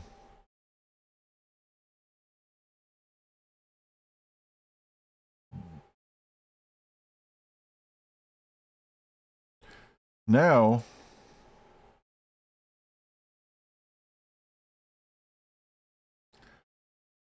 we're going to put the bomber in sleep mode. Going to move this guy back a little bit.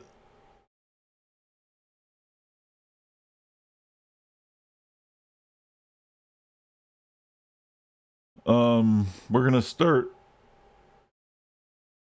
building some cargo ships again, because then we can get our trade routes back online, and we're going to build a great scientist. because I'm going to pop the internet. We cannot build a great scientist because we need 4,500 faith. Shit. All right, well, we'll wait until we get 4,500 faith, and then we'll pop a great scientist. And then that's going to give us the internet, which is going to make this totally insane. And I've almost beaten the Aztecs and the Inca. Portugal, Spain, and Shoshone are still like gonna be a problem, but there's ways to fix that. I think part of it is that we don't have open borders because we were just at war. Open borders. We need an embassy. Okay, we'll do embassy. We'll do some embassy trading. It doesn't want to do the embassy, huh? Well, okay, fucker.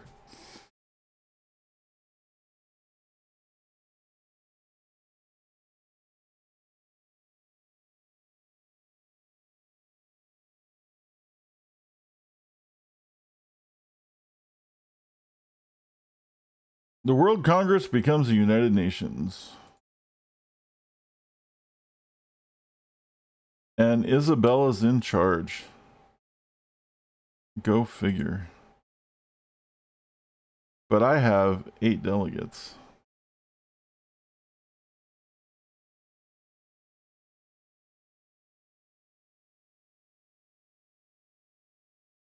And I could probably get more as soon as I buy up the rest of these city-states if we can get rid of that stupid thing.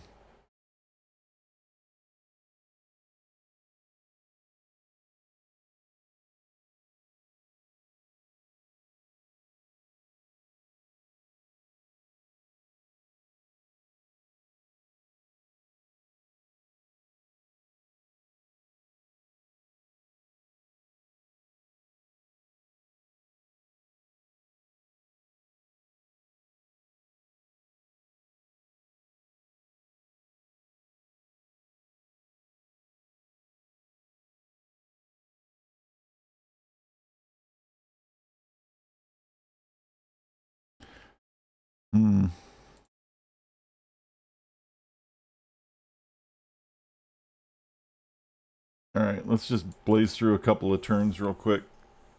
Let's see if we can't get this done tonight.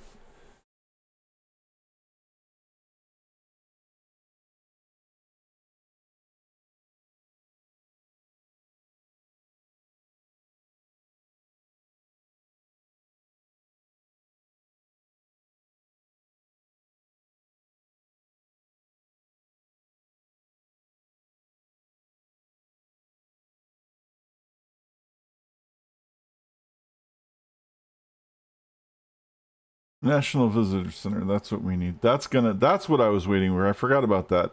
So when we get that National Visitor Center built, we're gonna be like really well off. Is there, I think Great Engineer is also gonna cost me money. Otherwise I'd just buy one of those.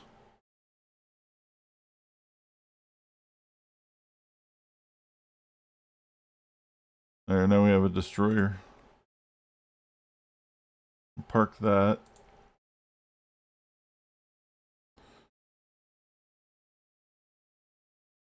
Medical lab.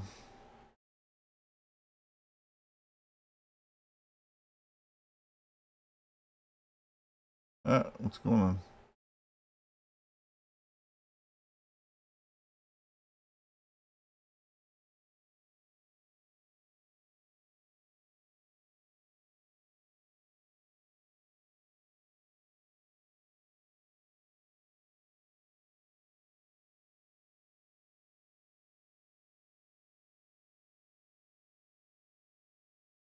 Oh yeah, I was gonna look for how much a Great Engineers costs.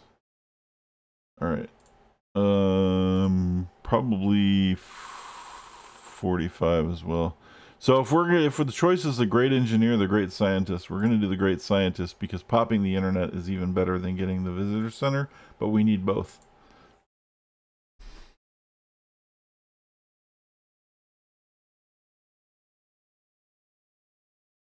And I think getting both of those is going to secure the win. And if not, we might have to do the Great Firewall first. Or get the Great Firewall done. But that's only if they already have the internet. And I really doubt they already have the internet. Based on the like types of units they were throwing at me. Kind of shows their tech prowess. And it doesn't seem very high. We're going to buy a cargo ship. Again.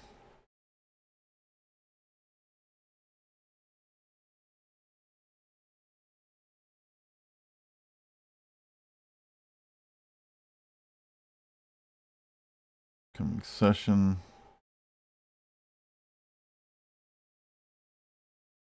Oh, I won! Ha! I didn't win the game, but I mean, I won the United Nations vote. I am now the leader of the United Nations.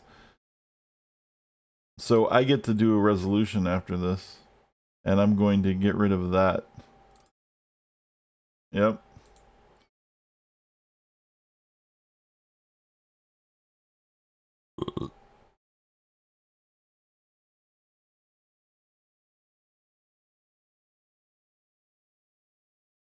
I did not think I was going to win that that United Nations vote, but it's nice that I did.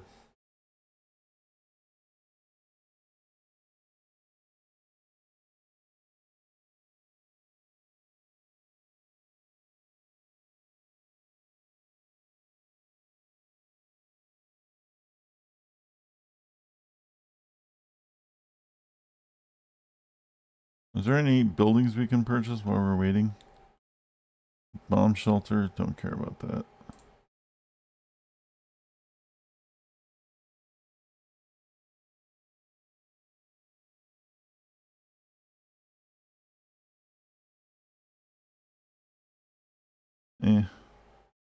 I really don't need anything else, like, right now.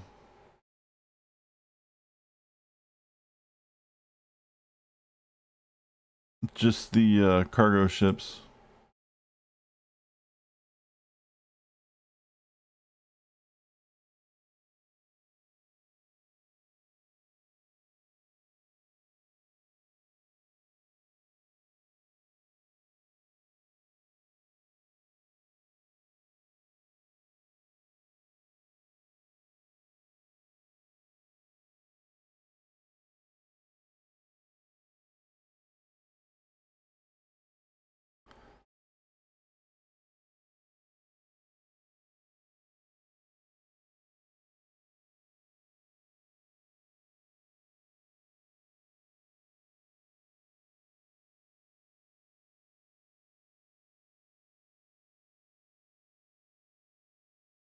Bum, bum, bum, bum, bum, bum.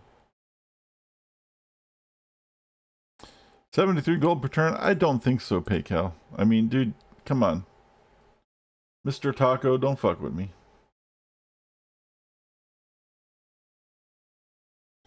You did invent the taco, but I will nuke you if I have to.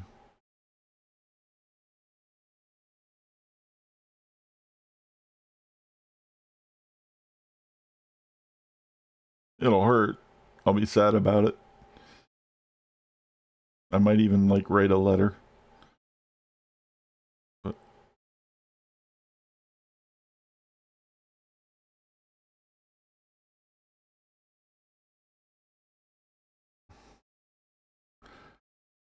enact arts funding, yes. That's going to help me a lot. World leader ideology order, no. In fact, I'm more worried about not changing that than enacting that. And then at some point I get to vote on a resolution, right? I get to propose my resolution. I'm getting kind of annoyed. I know I do. It's a hypothetical question.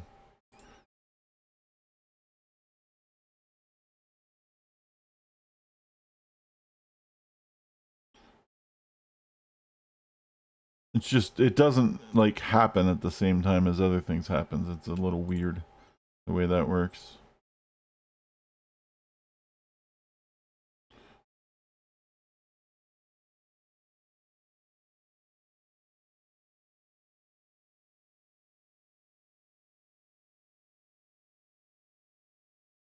I keep buying cargo ships because I'm getting all my trade routes back. Make a proposal. And what I want to do is I want to... What? It passed? How did that fucking pass? Come on, are you kidding me? Everybody fucking agreed to this but me and the Iroquois? Oh my god, dude, that's horrible. That totally fucks me up, dude. I was gonna enact the resolution to get rid of the embargo of city states, but now I need to do the world ideology order. Absolutely need to repeal that shit. Now everyone's gonna get mad at me and try to start wars again. God damn it, dude. I'm so close, man. You guys are making this very difficult. Don't have to be this difficult. I'm going to win anyway. Quit making it so fucking difficult.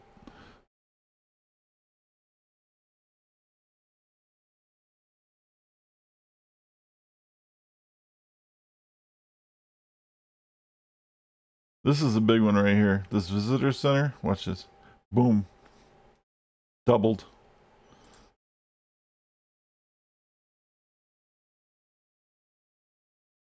It's massive.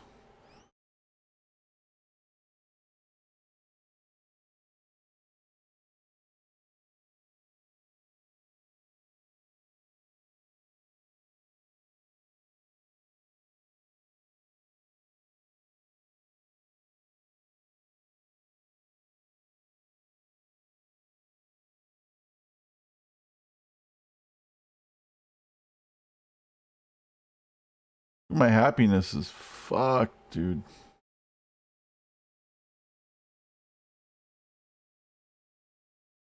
I'm getting minus 12 unhappiness from public opinion for the desire for a new ideology.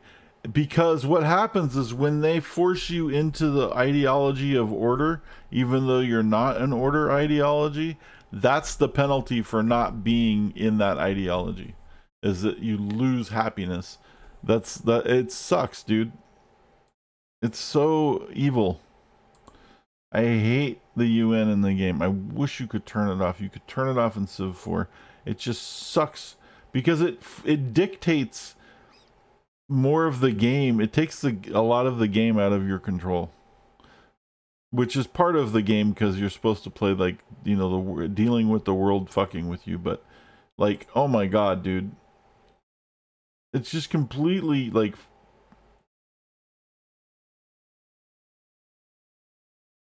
having the happiness at 0 is so bad. Zero's okay, but it's seriously, if that goes to -1, it is going to be really bad for me. And I'm so close to winning. Like, yeah. As soon as we get the internet, like, it's gonna like compound it, and then if we get the Great Firewall, it'll just be like an extra block for anybody who might get the internet.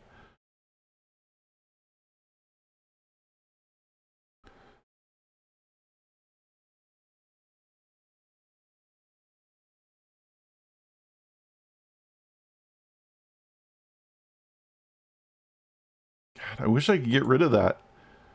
I don't want that. That's still fucking me, man.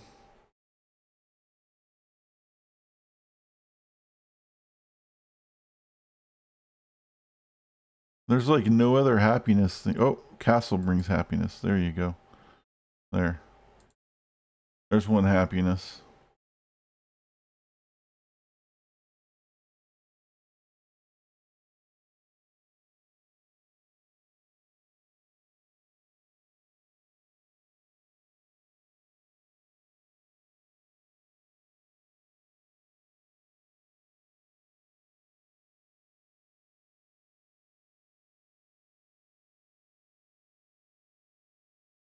There we go. I fucking knew it. Motherfucker. I don't know where that comes from. It's probably a trade that I have to wait for a trade or something. Something stupid. Oh, dude, this sucks so bad. Because that's going to nuke my production, man. I'm going to have to switch to fucking order. That's going to totally fuck me up.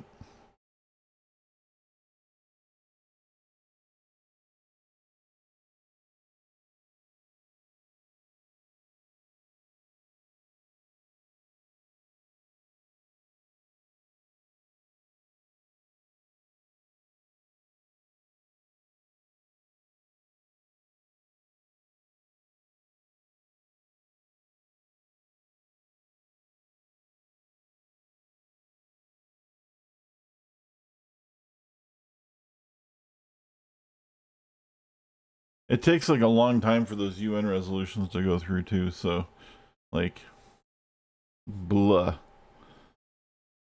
Why am I watching this? Oh, because I have workers over here and they're watching a battle. I hate that too. If you're not in a battle but you have something next to a battle, you have to watch it.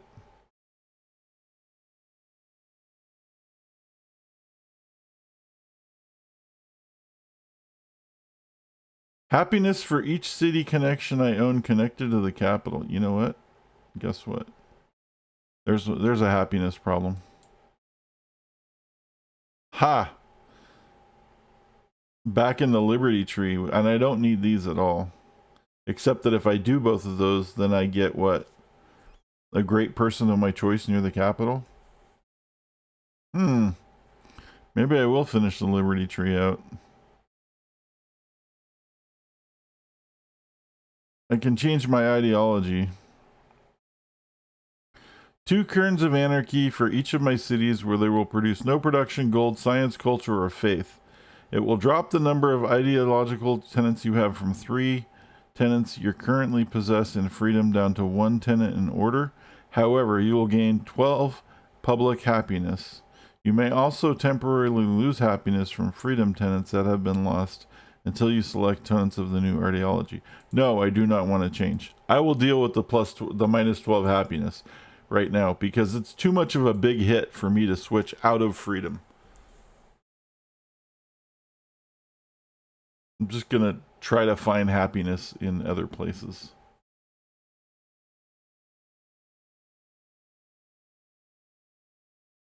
Man, everyone's so mad at me right now too.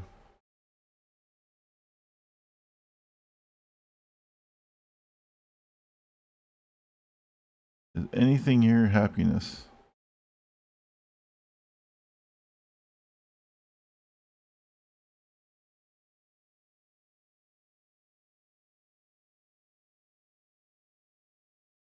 We can do research. That'll speed that up.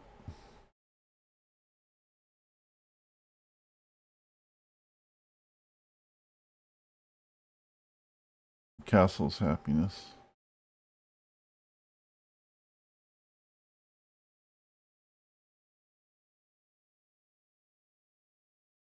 All right. We have our 8 trade routes now.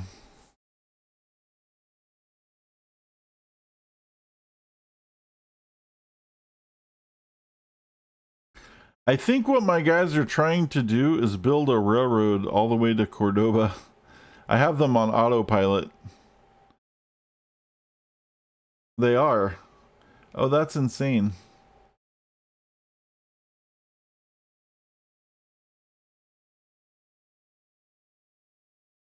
Well, we get the internet in 7 turns.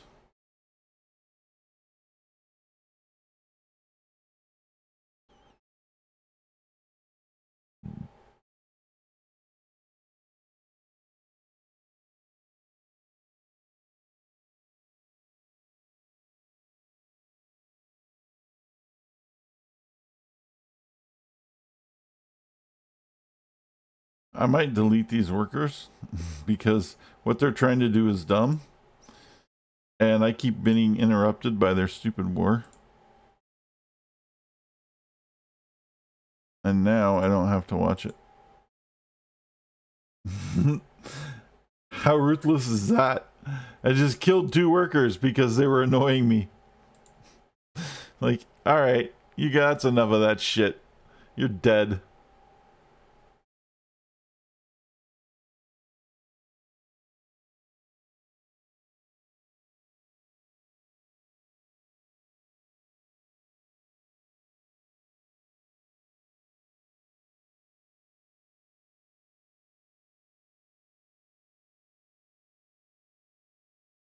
Dum dum dum dum dum dum dum. Bum bum bum.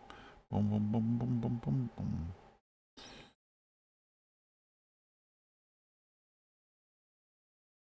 Just looking for happiness buildings to buy. I don't think there are anymore. I think that's all of the happy buildings. It is. Come on, internet. Internet should lead to happiness, but I understand why it wouldn't.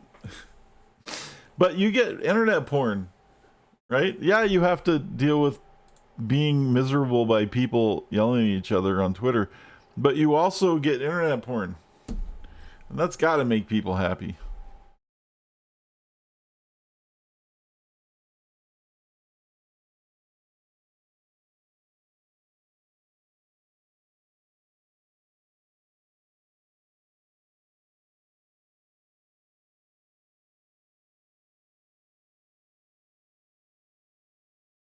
Two turns for the internet. Come on.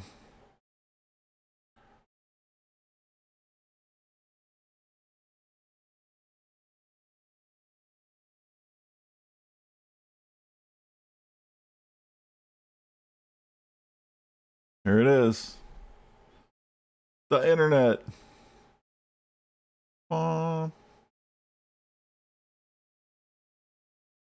The internet is the first thing that humanity has built that humanity doesn't understand.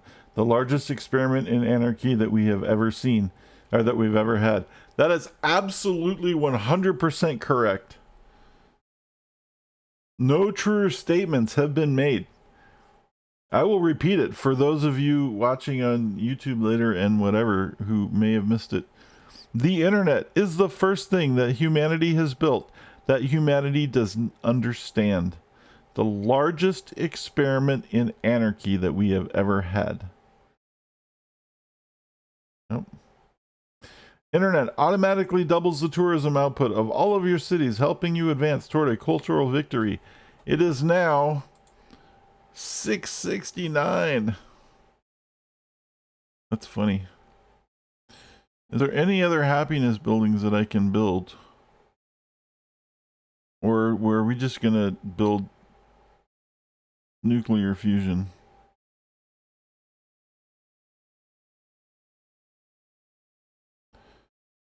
I think we're just gonna build nuclear fusion. Oh, we can do the firewall, which is gonna help us too, actually. In case somehow one of these fucks gets the internet.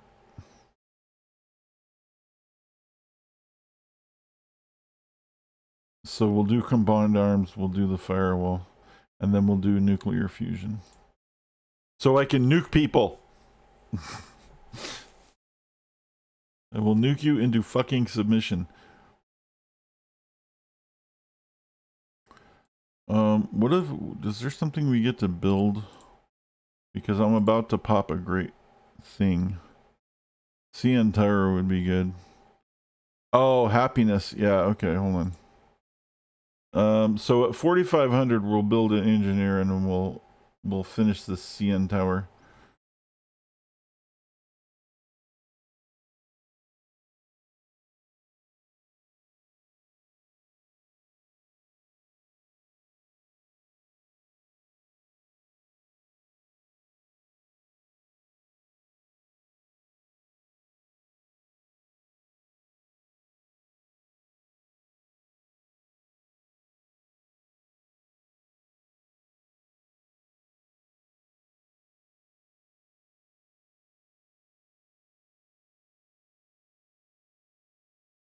Last time I won a cultural victory, I think it was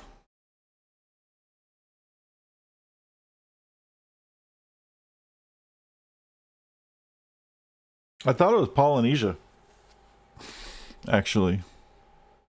And I remember, like, right at the end, there was some really annoying thing that I had going on. I think it was like I got influential over most people, but like somebody was like, I had to kill somebody because I couldn't pull it off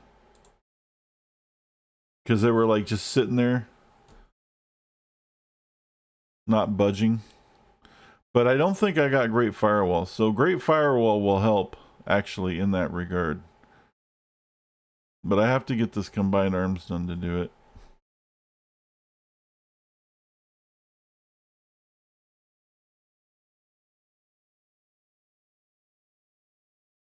Maya lost its capital. Uh-oh. Someone's trying to fucking domination victory. Looks like Spain's trying to dom victory. Wow.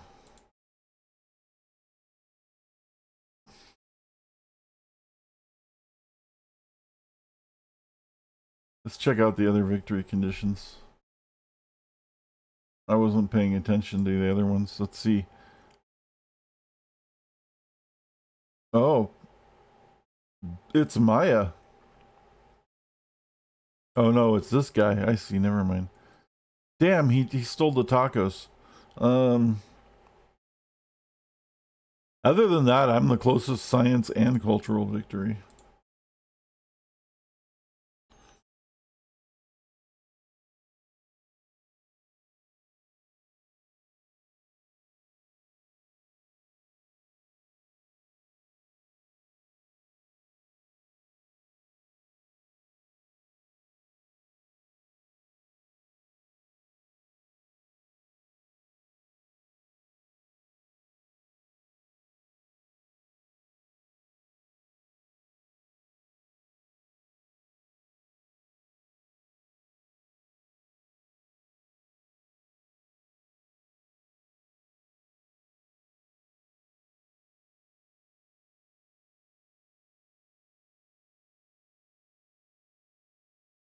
So what we need to look for is we need to pop another fucking carnival pretty soon.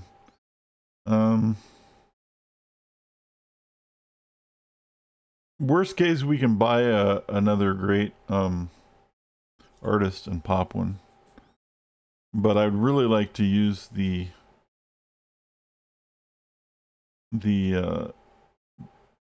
Faith bot great person for engineering.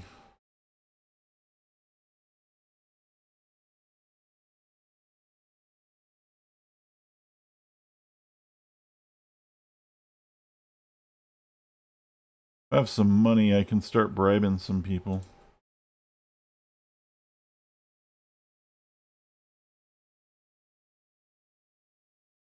There. Now I have one more delegate.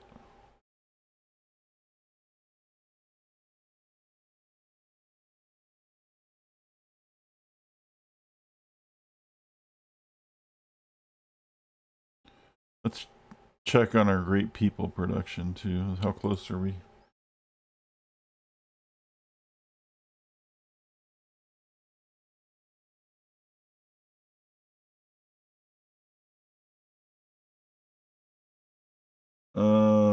Eh.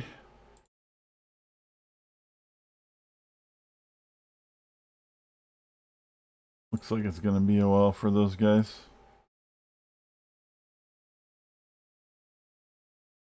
Great scientist is like ready to pop. That's good. That's actually really good.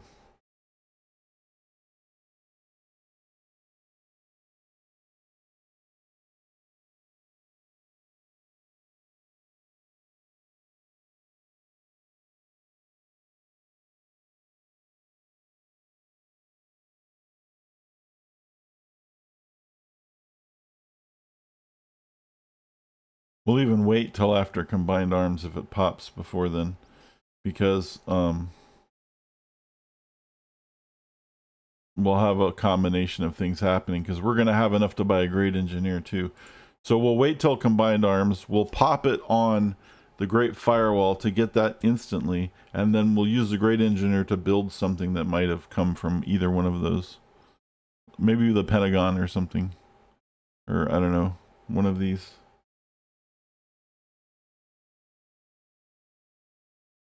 Our golden age has ended. We need to pop one soon.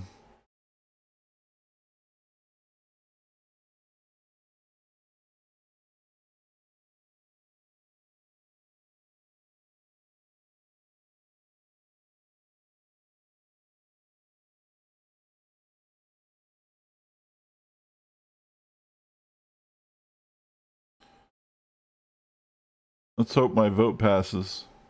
I put 8 delegates toward it. It failed. God damn it. Why can't I pass anything?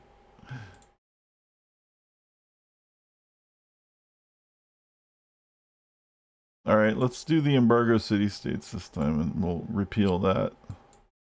Something's gotta give. I gotta be able to repeal something.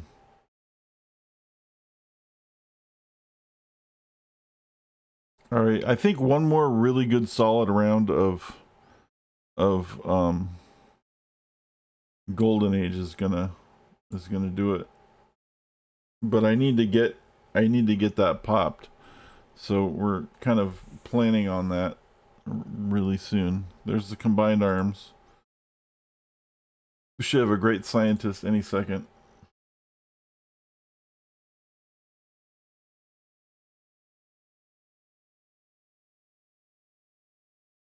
Okay, maybe like 10 turns.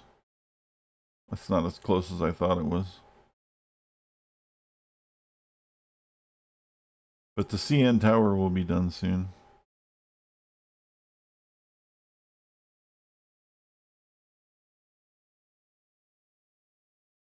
Why do you want gems? For happiness? You have a happiness problem, buddy? I think you have a happiness problem, don't you?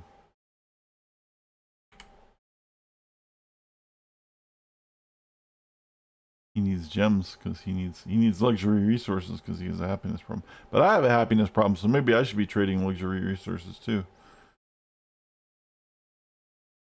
Alright, CN Tower is built. I don't remember what that does. I think that's going to give me happiness.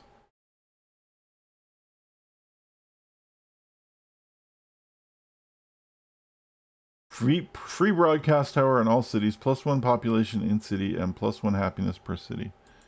Which is going to balance out because the +1 population is going to make me give me more unhappiness. So that's kind of a dumb thing. All right, we're gonna build another rocket artillery because reasons. Things may come up. We're going to buy.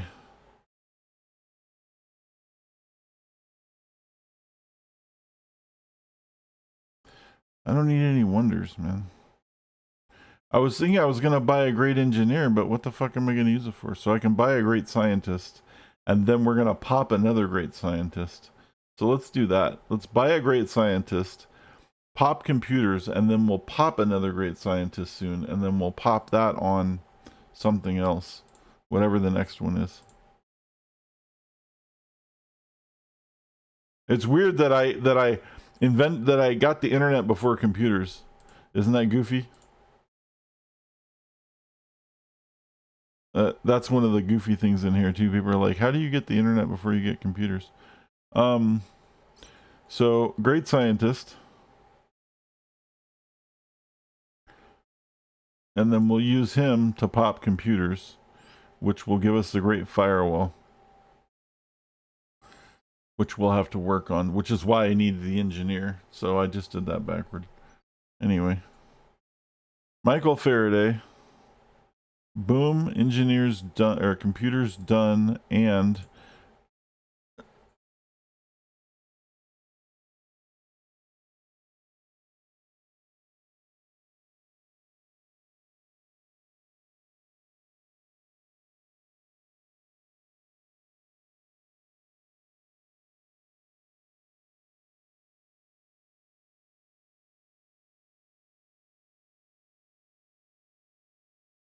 fusion.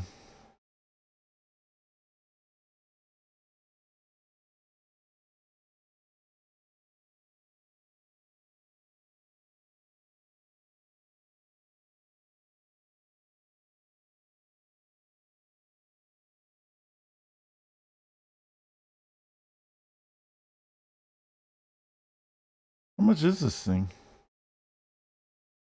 I can't afford to buy a rocket artillery? Oh, because there's already something there. That's so stupid. I hate that. Alright. I was like, why can't I buy that?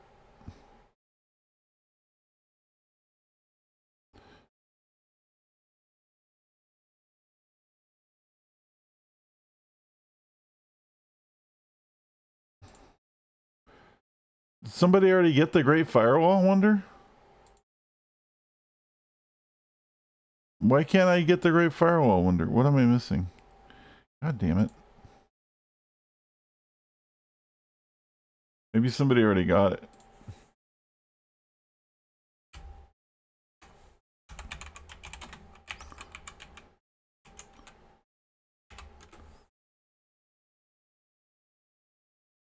Yeah, that's it. That's all it takes.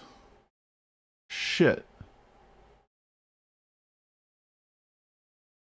If somebody else has it, that's why I'm going to get fucked. They're going to be the holdout that I'm going to have to kill. Because that's going to stop a lot of the cultural victory. That's why I wanted it, so they couldn't make it.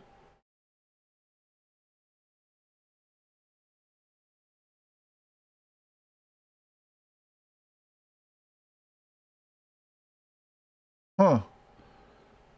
I guess somebody else has it.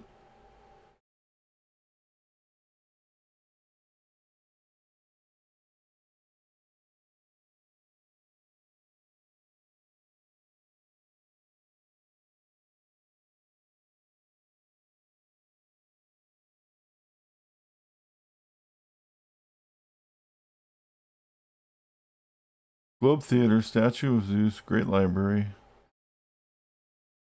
Red Fort. No, nobody. See.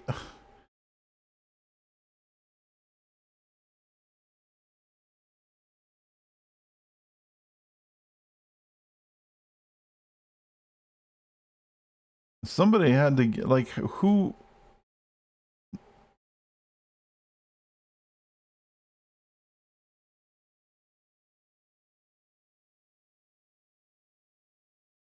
Oh, you know what? Fuck. I know what I need to do. Oh, this is suck. I need to change my ideology to order to use the Great Firewall, don't I? It doesn't say it's a prerequisite, but I think it is.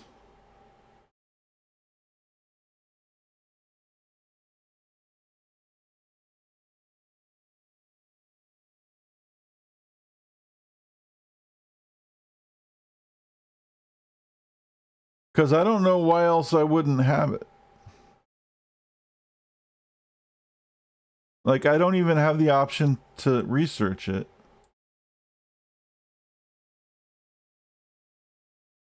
And nobody else has it in their list.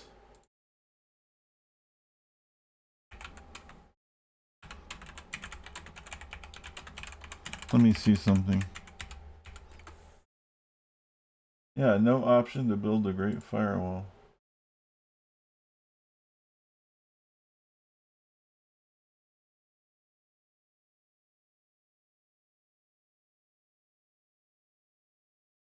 Oh. Dude, I wish I would have said that in the fucking thing. Oh, fuck. That's okay. They can't build it either. It's because I have espionage disabled. I can't build it.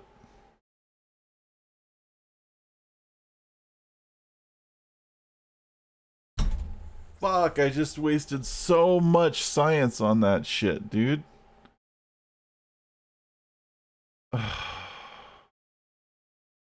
Fail.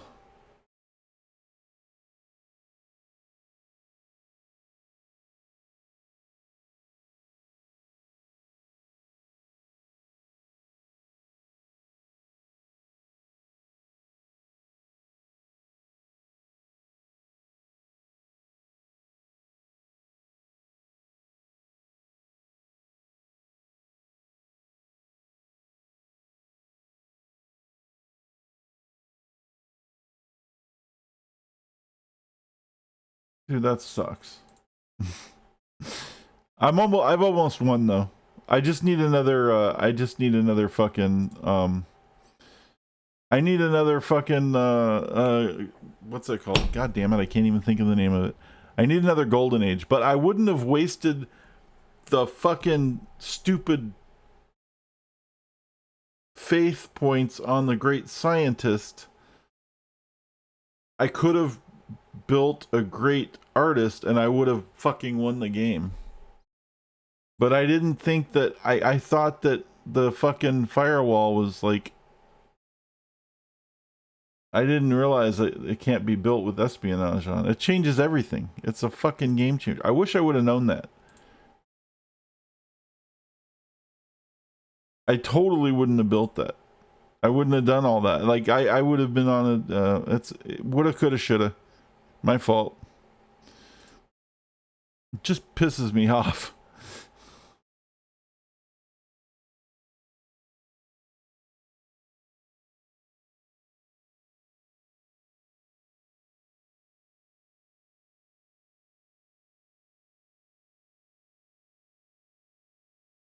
It's fine. So all we need now is we need faith. We need faith points. And the only way to generate faith right now is just over time. There's nothing we can do about it. We need faith points, and we need a wherever the next golden age isn't going to come by itself. It's going to take a long time, so we're going to have to pop a great something. So musician can't do it. It has to be a great artist. So we need the next great artist to trigger the. See, there's a great scientist that's gonna pop soon, but it's not gonna do us a whole lot of good. It'll still be fine, but we won't be able to manipulate it into a great artist. And we only have one great artist on deck, and like our great people points aren't even remotely close to fucking anything. So, I'm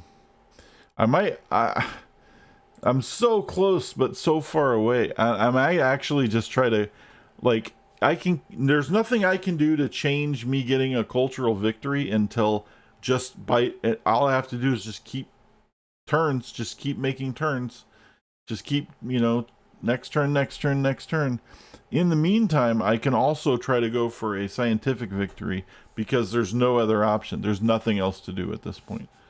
Like, just waiting the thing out is the only way I can win with culture now, which is it's pretty close. Don't get me wrong, it's not like it's far away, but I'm just at the point in the game where all you have to do is now you just have to write it out, and so while we're writing it out,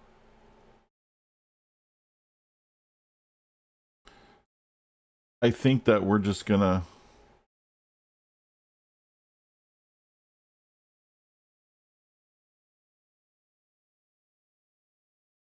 In fact, I don't even need to make that. That's gonna do nothing for me. I guess we can contribute to the international games and try to win that. Maybe we'll get some stuff from that. Yeah, there's just nothing I can do, so we'll just try to get scientifically as far as we can as well.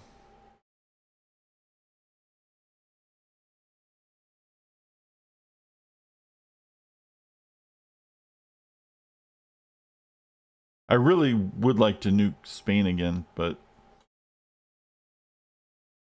that's gonna fuck things up. That would be so fun though. It would feel so good.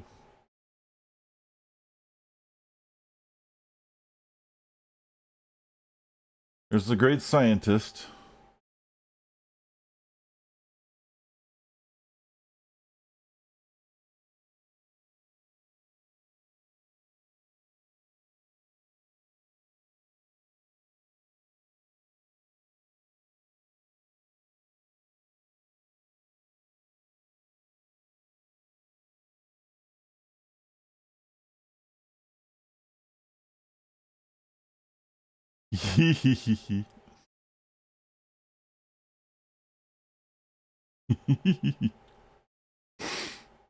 All right.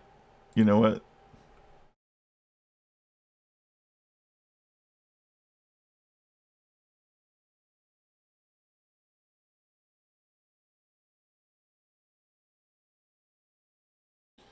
Nuclear submarine. We'll just park it right there for a minute.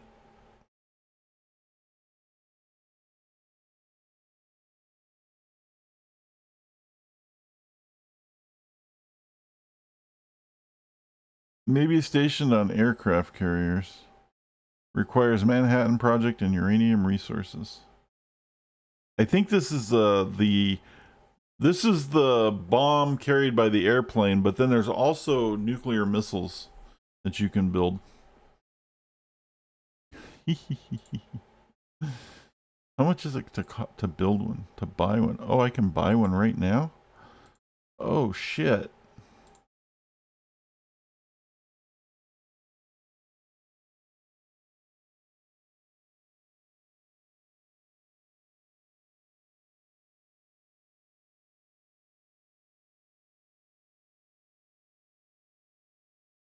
Because the nuclear missile's better. Let's save the game for a minute. Because I'm probably going to do something and then reload the game after I piss off everybody on the planet, but I just need to get a little bit of revenge. And Brazil, right? Brazil rainforest working one save. We haven't saved it for many hours. We probably should have done that. Okay, so that's saved.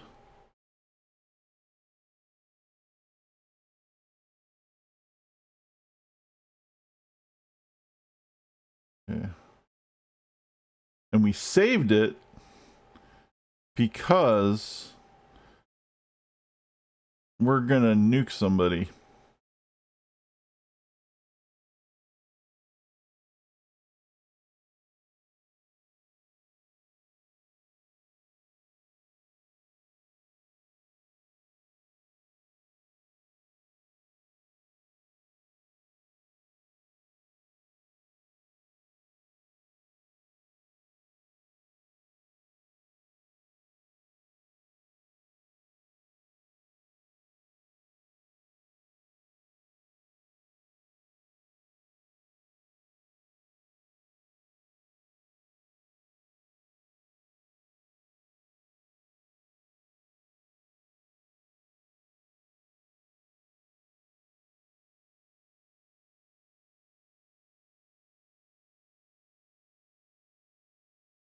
And we're gonna get some happiness. So now we're gonna save it. Save game. Brazil rainforest working one save. Yes.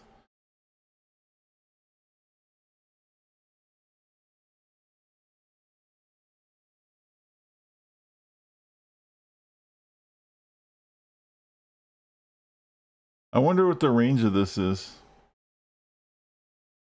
Where's the capital?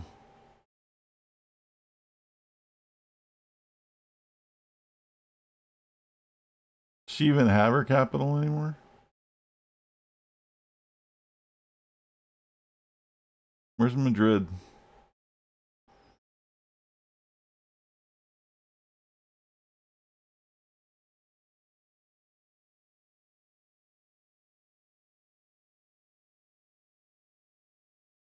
Now this isn't the big one.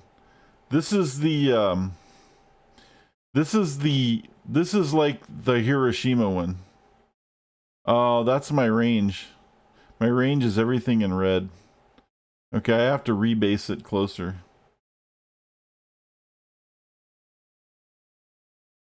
All right.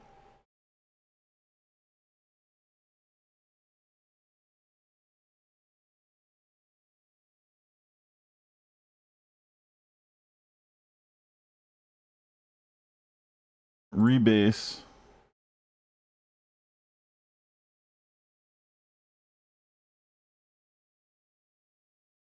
Okay, next turn. Next turn we're gonna nuke Spain.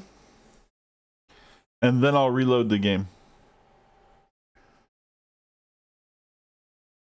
Because if there's one way to really fuck something up, victory-wise, if you're trying for something else, it's this.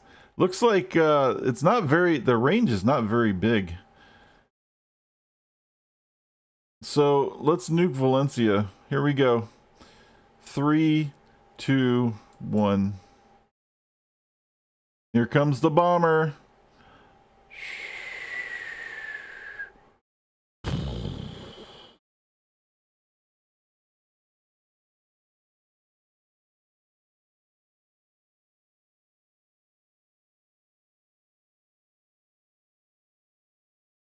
And Valencia's been nuked. They have lost half of their defenses and half of their population.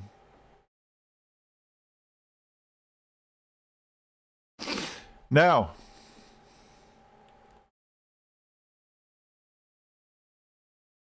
every single deal that I've gotten is completely... Now, watch for the next turn. You want to see what people pisses off? Now, I'm going to reload it after this. I just had to do that because that felt really good. And that was just the bomb. That wasn't the missile. The missile's actually more deadly and goes farther.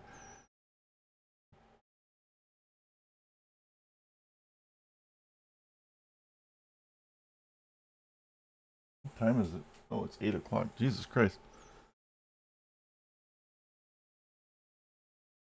Wow, actually really surprised. Usually everybody gets really pissed off at you if you do something like that. They must be really mad at Isabel. Like everybody's like, we denounce you, we hate you, you nuked our friend, all this stuff. Nobody's saying shit. I just nuked Spain and nobody gives a shit.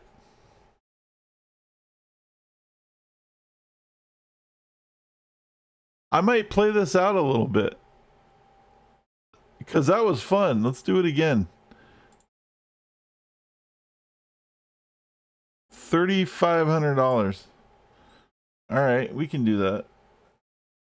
They don't like Spain either. Apparently, I'm gonna nuke her. We need $3,500, so another couple turns we'll nuke her again. I'm surprised. Like, I'm just really shocked that, like, there was no backlash from that. And you can see what it does is it devastates the whole fucking area. Like, do you see all the radiation stuff? It destroys it, man. It just scars it. And then when that stuff gets cleaned up, what happens is it becomes like desert. It becomes like shitty, unusable land. Yeah, that's true. Give them a couple turns.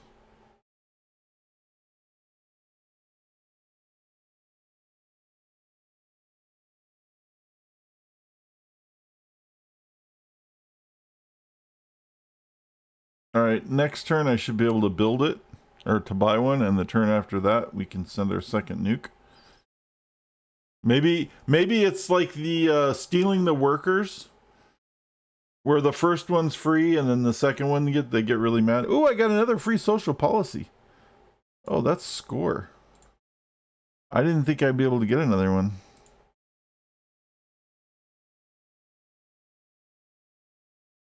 Local happiness from everything. Combat strength of cities. That's a pretty good actually for right now that I'm nuking everybody. Landmarks and great person improvements produce 4 times the yield of the appropriate yield. That would be pretty good. Arsenal of democracy. Well, that's not me. 6 units are free. Let's get the happiness. We're really happy about nuking Spain.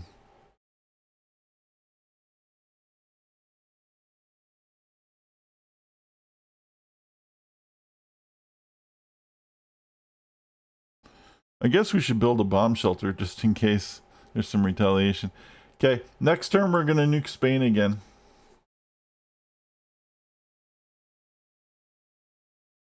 I don't think this is having... I thought this was going to have a really bad impact on things, but since it isn't, I'm playing it out.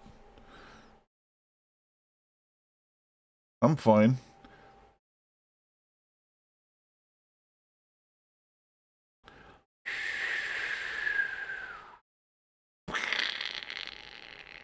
going to be like 5. The city, it went from 19 to 3, and now it's going to be like 7 or something.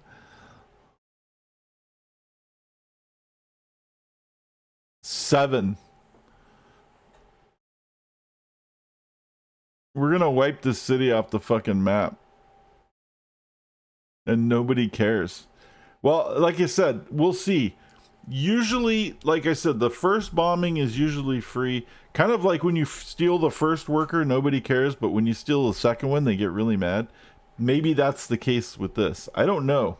I mean, I really don't know. I'm spitballing here. Let's see. Oh, yeah, he's pissed. Oh, great. Now the vermin are breeding. Now I have to deal with both you and the Maya. I'll have to teach them a lesson. Well, at least he's mad. But he's oh, now, look at this. It's a peace treaty. Amazing. I want peace. I will give you everything I have. No, you won't. You will give me cities. You will give me... I don't actually want the cities because this will tank my fucking happiness. But it would be funny if I took like all of our cities. There should be a capitulate option. But I don't think they have capitulation in Civ 5. I know they have it in Civ 4 because I won by capitulation in Civ 4. It was amazing. I'm gonna say no. There is no peace yet. Well, that's only one. That's one city. It's a big ass city. You got nuked twice. The nuclear missiles are way more devastating. These are just nuclear bombs. We're researching the nuclear missiles.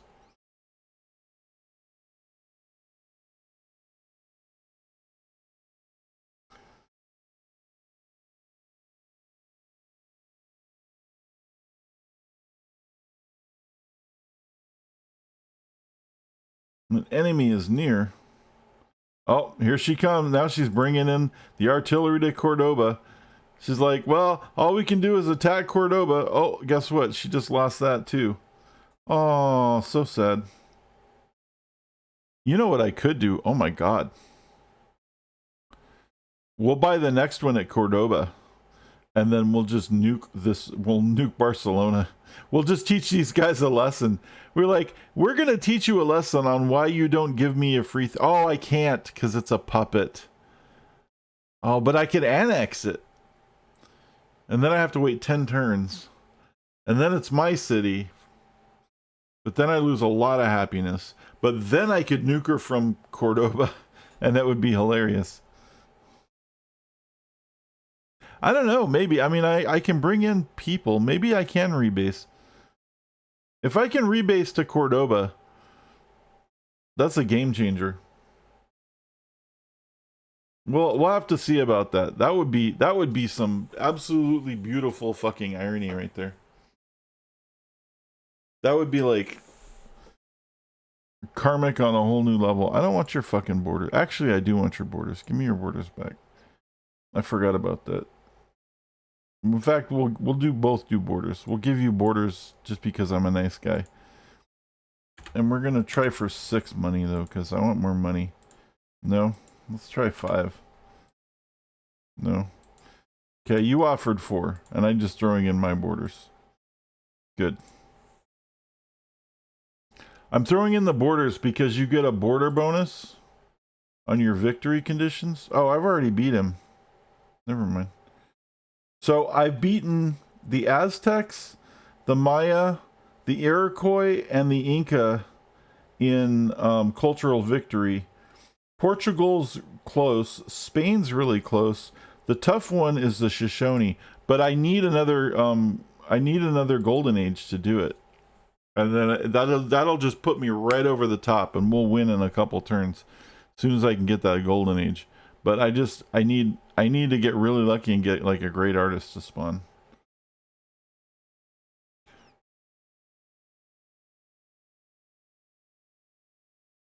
What's the ban furs? Oh, that sucks.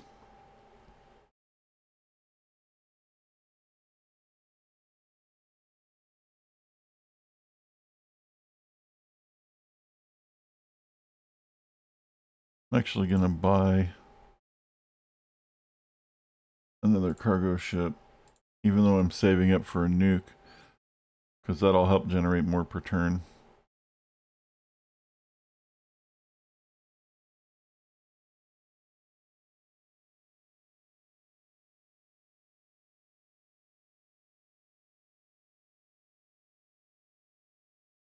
Look how far away he is. That's cute.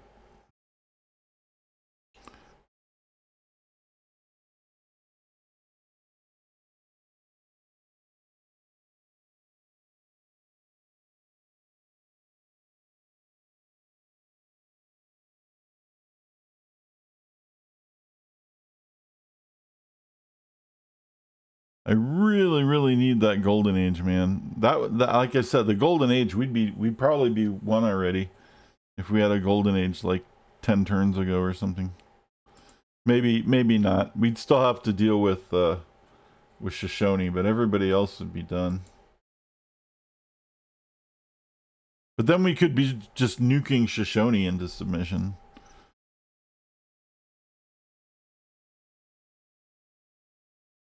Cultural victory and reach.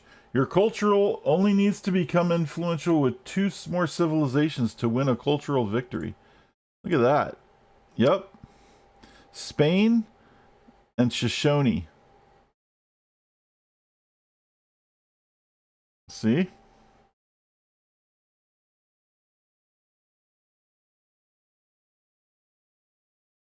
Now our people are buying your blue jeans and listening to your pop music. I worry the rest of the world will also succumb to the influence of your culture. Well, that's what happens, man. I'm a popular guy. Completed. Did I get anything out of that? Oh no, because I took the thing off. Oh, I got something. I got +3 happiness. Because I participated. What did he get? He got tour. Oh, fuck. That's gonna negate mine. That's why we need a firewall.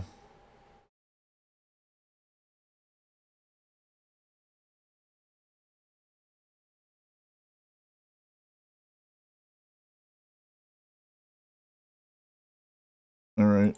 Well, that was the games thing. That's alright. It's still the same guy, though. It's just harder.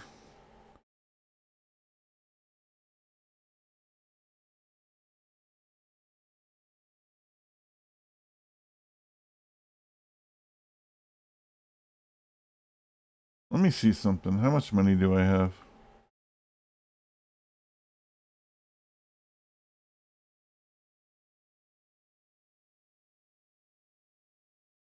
Alright, this is a test.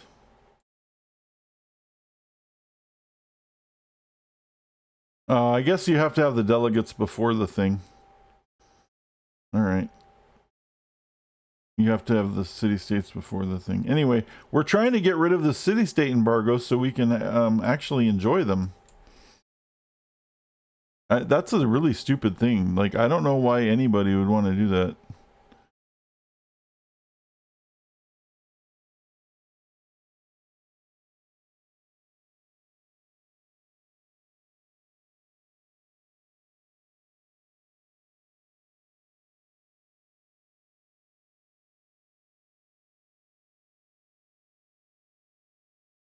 Everyone's talking shit again.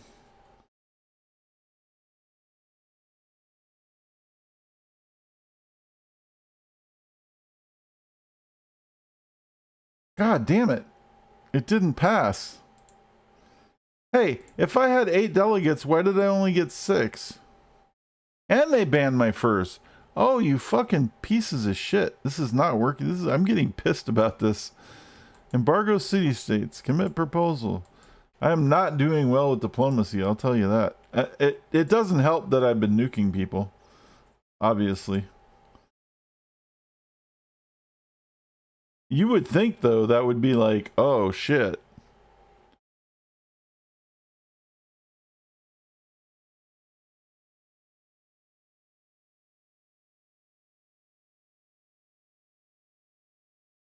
Right? Like, if somebody was just nuking people, wouldn't you want to kiss their ass a little bit?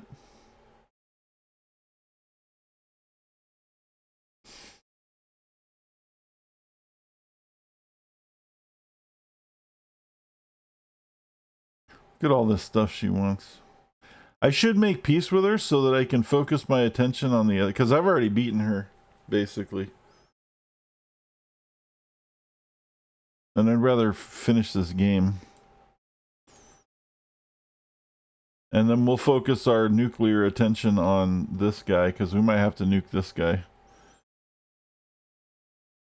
We might have to nuke Shoshone.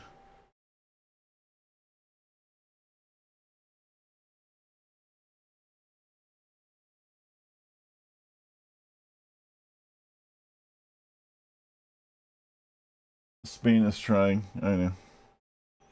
I'm all but beaten Spain in diplomacy too. It's just a matter of time. Okay, see, there we go. That's what we got, the advanced ballistics. That's what we needed.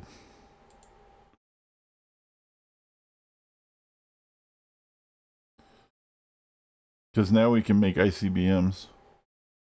And we got the SS booster.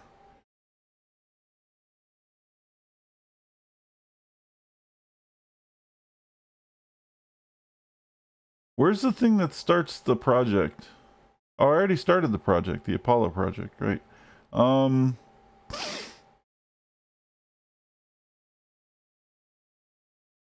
So we need the SS cockpit. This is in case in case I end up having to do science victory and win that before I win the cultural victory. It's important to get that part done too. It all depends on whether or not I get nuclear missile. $5,000. It all depends on whether or not I get a great artist soon. Really.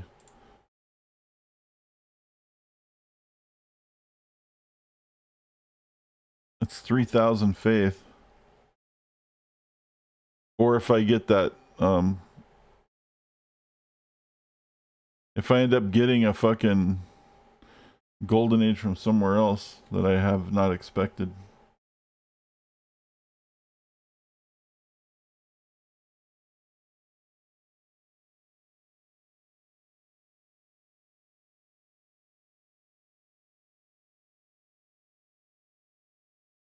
I think you can put nuclear missiles on the nuclear submarine. I think that's what it is. I'm trying to remember, like, because it doesn't come with them.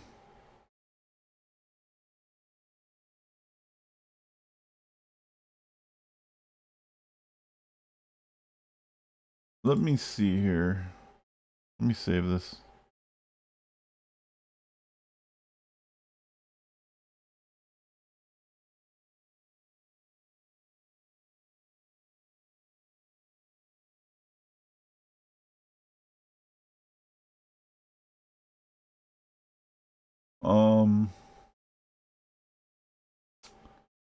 It's 1984. Oh, that's funny. Help, that's what I was looking for. Nuclear submarine.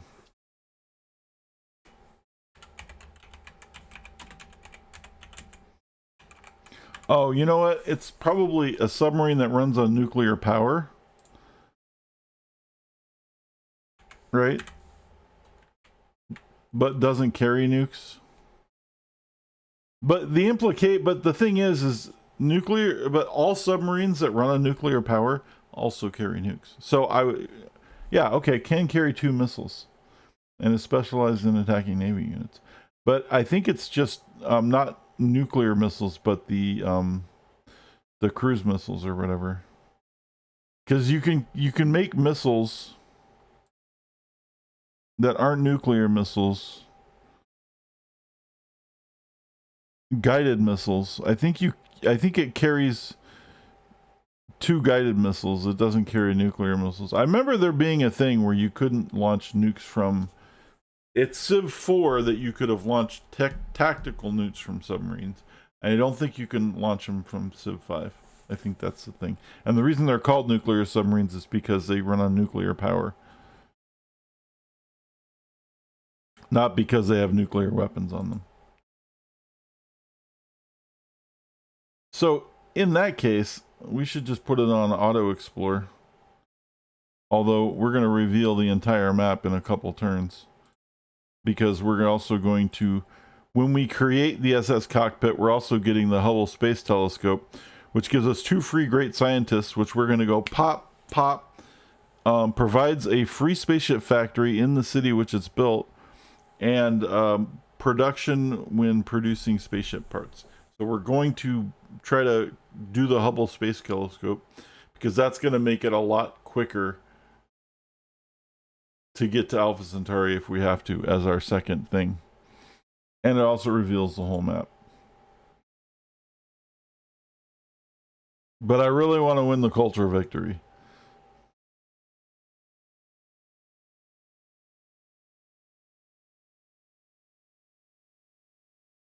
But damn it, we need a great fucking... We need a great artist. Ah, not a musician? No, that doesn't do anything for it. I mean, it helps a little, but it doesn't start the golden age.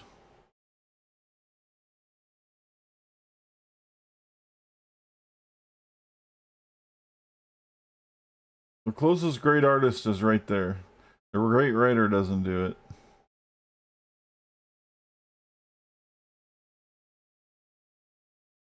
Fuck.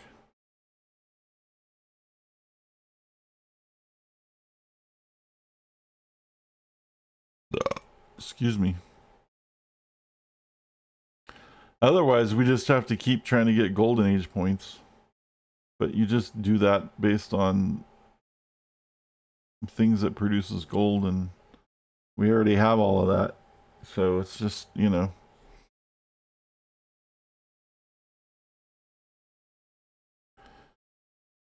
It's still gonna accumulate. It's just gonna accumulate a lot faster, is the thing. See, we're still making progress.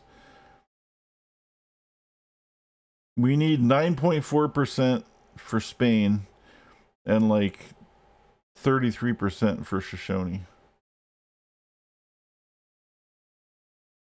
And it's the Shoshone part that we need the golden age for.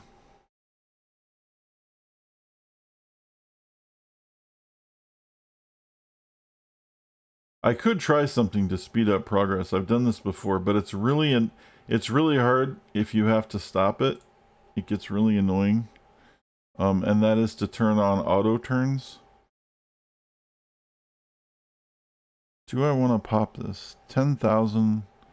Is 10,000 going to be enough?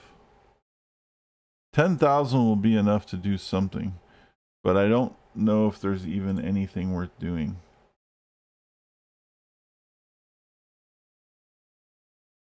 There isn't any more tenants that I even want.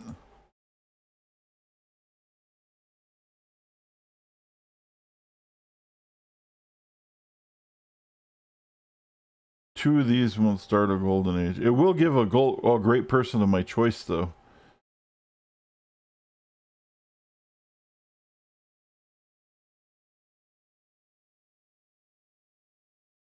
But then I'll have to end up spending on collective rule in order to get the free.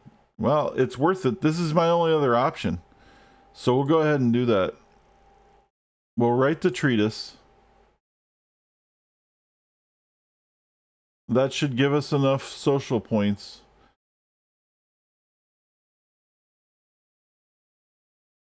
Let's go ahead and work on a nuclear plant. So then that'll give us social points for the next treatise, which is coming right now. And then we'll put that into Liberty when it comes around. Come on. We'll put that into Liberty, which is going to give us nothing that we need. The next point will give us a settler that we don't need, but it will also give us a free great person of our choice, of which we will take a great artist, and then that will give us the golden age. So that's the plan. And let's save it in case I fuck the plan up.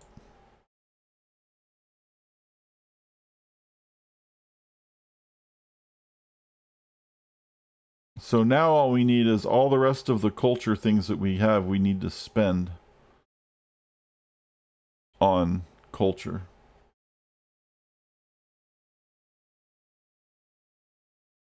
No. Why? I hate when they do that and they don't show you what happened.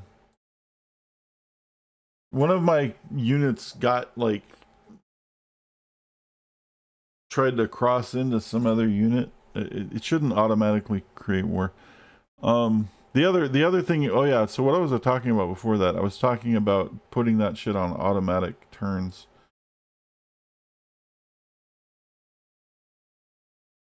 The problem is when you want to come off of automatic turns, you usually miss a turn or two because it's real fiddly.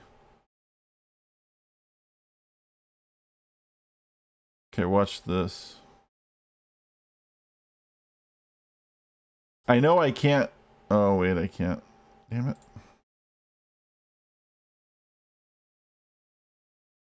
Watch this.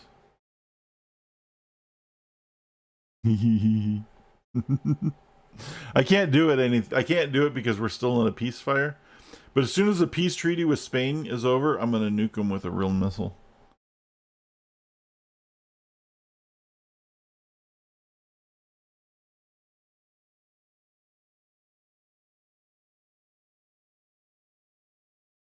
Nuclear missile.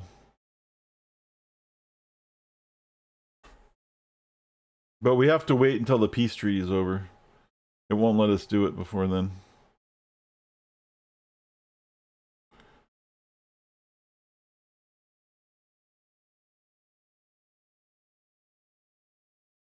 Range 12. What? That's the same as the bomb. Wait a minute. I thought you had a bigger range than that. You know what? We'll actually save it then.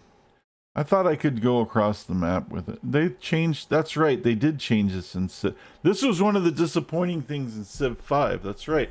They fucking nerfed the nukes. They nerfed the nukes in Civ 5.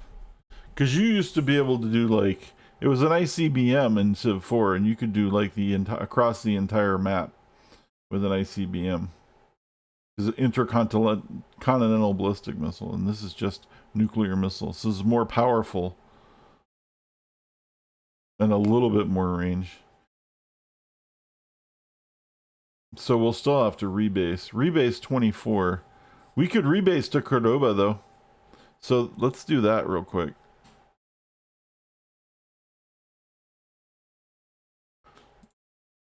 Because you can rebase 24. So then we'll get our karmic justice eventually. Once the peace treaty is up, we will fire a nuclear missile from Cordoba into Barcelona to teach Spain a lesson about giving me a free city that I didn't ask for.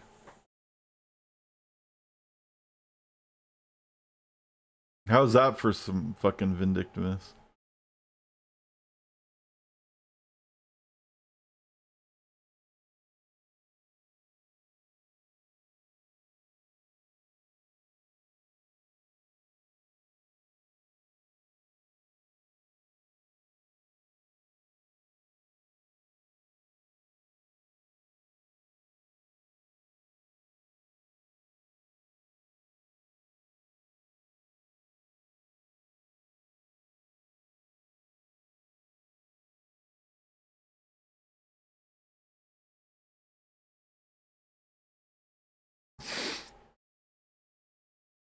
Hmm.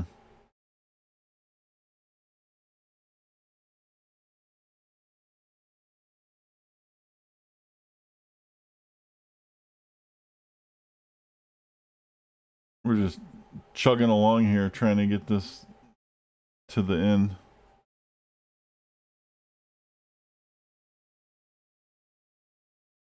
$92, 80%. Okay, yeah, we're like I said, that last thing is gonna do it.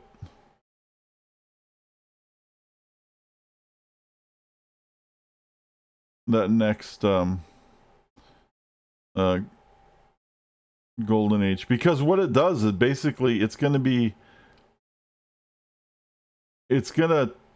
double the amount of culture pressure, and it's gonna be like so fast. It'll just be like boom, boom, boom, you win.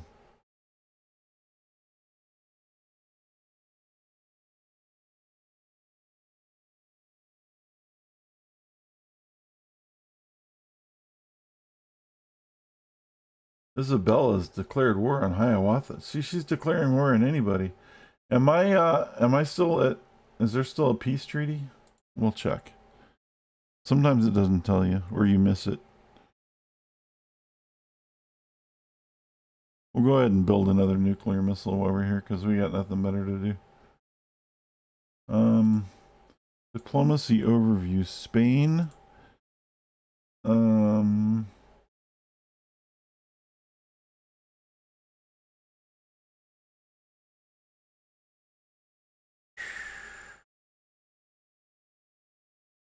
Somewhere it tells you how long the peace treaty.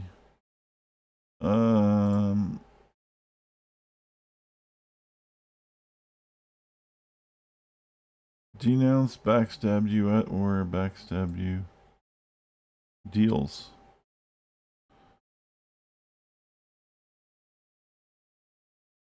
Ends on turn 1218. Oh, fuck. Are you kidding me?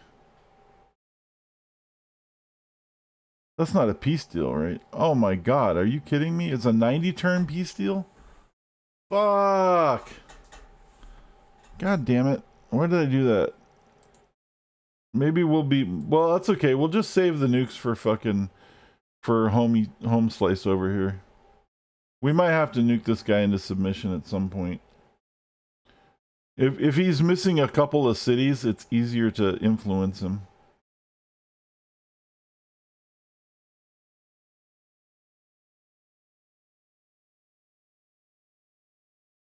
Actually, we need to make the Hubble telescope pretty soon too, right? So we're about to do that. So again, we could win by science. She's mad at me. Oh, please be mad at me. She can't declare war on me though, unfortunately. Now everyone's really mad at me again for some reason. Hey, wait a minute. How did he complete the Apollo program when I already completed the Apollo program?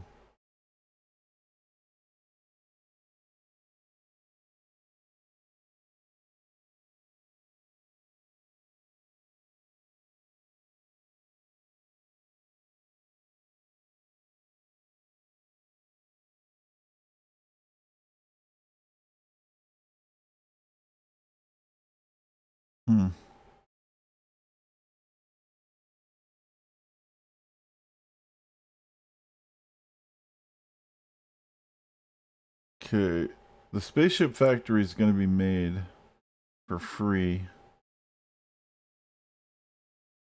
I guess we need that so we can do this SS engine. Right? Yeah.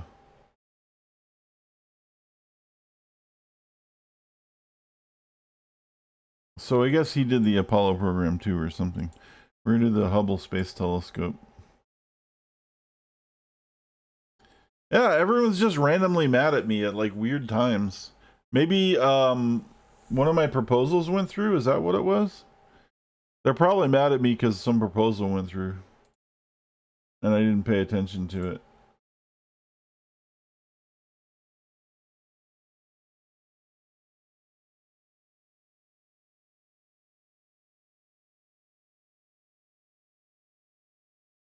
No?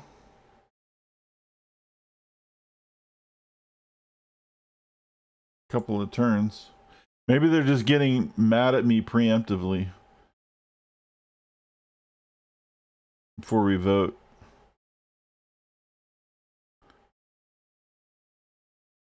Let's see if we can buy some votes.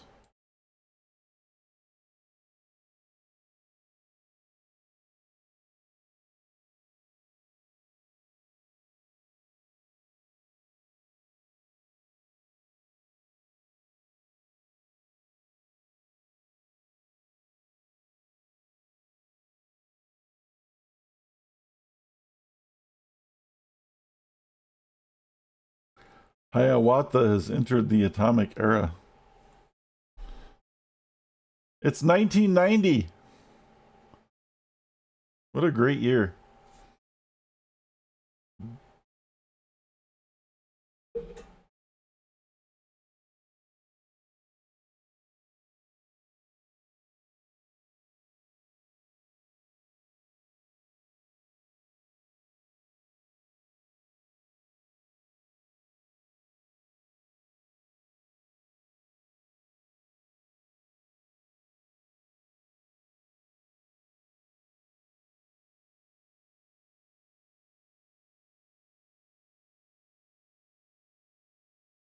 No, it's still not. Why? I don't understand. I could swear that you get more delegates based on city states. Oh, I get 2 per city state. 2 for that's so it is being listed. Okay, never mind. So I only got the 2. I thought I had more than that. Well, that sucks. Anyway, we really need this to go through because it's really lame that it's a thing. It's better for all of humanity if we don't embargo the city states, and it's just insane that we are. Like, literally, it is hurting every single civ to have them embargoed. It's so stupid. And yet every single one of them are okay with it, which is totally stupid. They're probably voting against it because they hate me. And I'm voting for it. Or whatever. I'm voting, right? They're just like voting against me. For spite.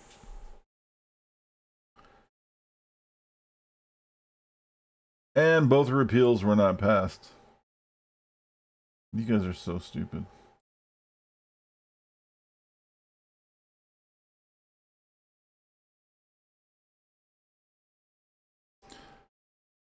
How about we embargo the Shoshone?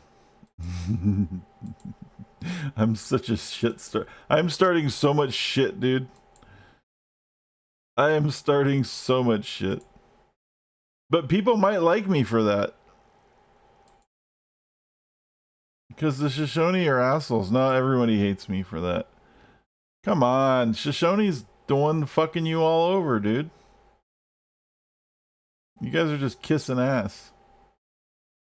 It's 1991.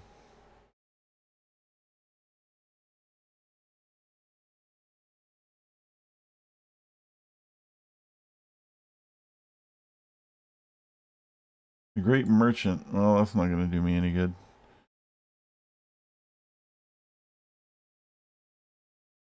Trade mission to a city-state. Yeah, well, great.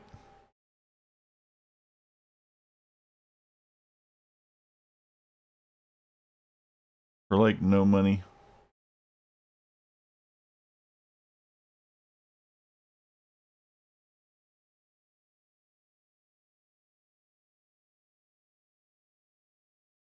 All right, well, we're almost at the point where we're going to get that stupid ideology, the social policy anyway.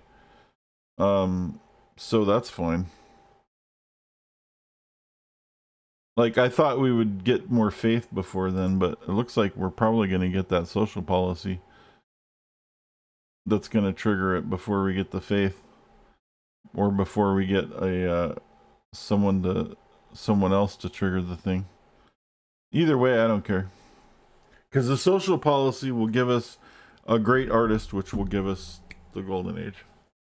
Let me make double sure that the great artist is the one that does the golden age. I know it does, but I just want to absolutely be sure, because if I make the wrong choice, somebody will be really mad. Great artist. Great artist. A great artist can also create a golden age. That is exactly what we're going to want. A great artist.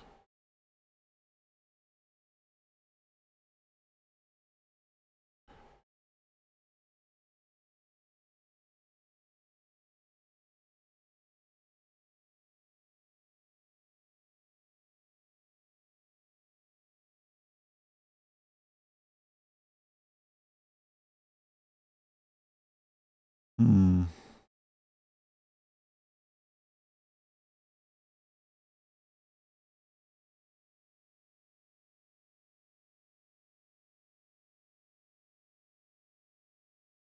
I'm going to buy another nuclear missile.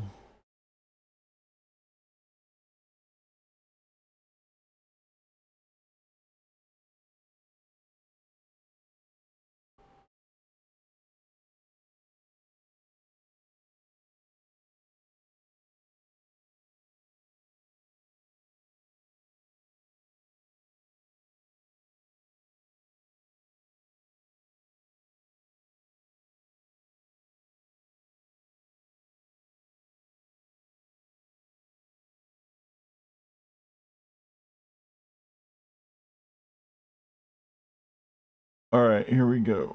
2 turns ish. 3 turns.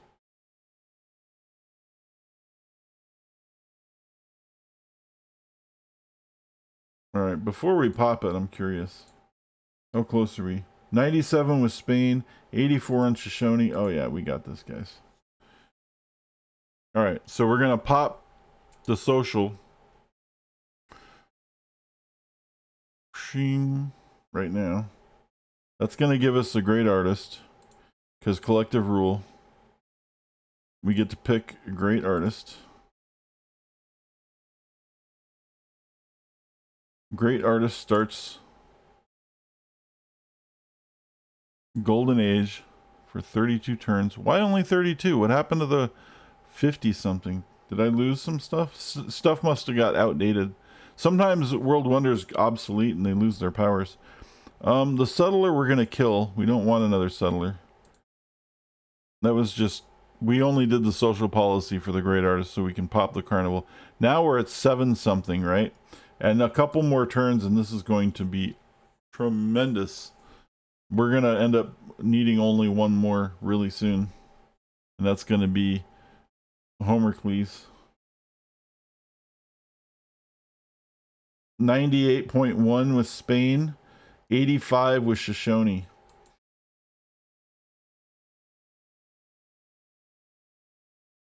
And Potokello is probably trying really hard to do whatever he can to prevent that, because he's the leader, and yet he's the last holdout before I win.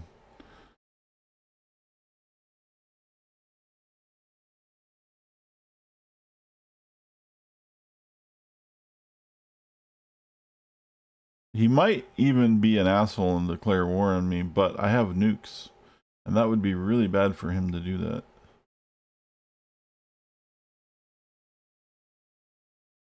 Everyone else wants to do it. They're so mad at me, dude. Look at this. They're just mad. They're just mauling over me. They're like, I hate, probably from nuclear proliferation. Culture victory imminent. Your culture only needs one to become influential with one more civilization to win a cultural victory. 86.6 over the Shoshone. When we hit 90, we'll be happy. I hope I have enough Golden Age to make this happen soon. Hiawatha wants to accept my embassy. I don't care about your embassy, dude. He just wants gems. Why do you want gems? Happiness? Do I need your gold per turn, though? I mean, I'm gonna make you pay for it. How's that? No. 6? We'll do 6. I don't even know why I'm humoring you, Hiawatha. You're nothing to me. Our people are now buying your blue jeans and listening to your pop music. I worry the rest of the world will also succumb to the influence of your culture. That is correct. And you will worry because it's happening really soon. It's may purchase with faith.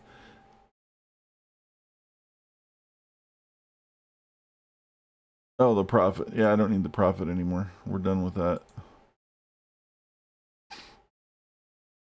Now you want to buy my whales. Are you that desperate for shit? Jesus Christ, dude.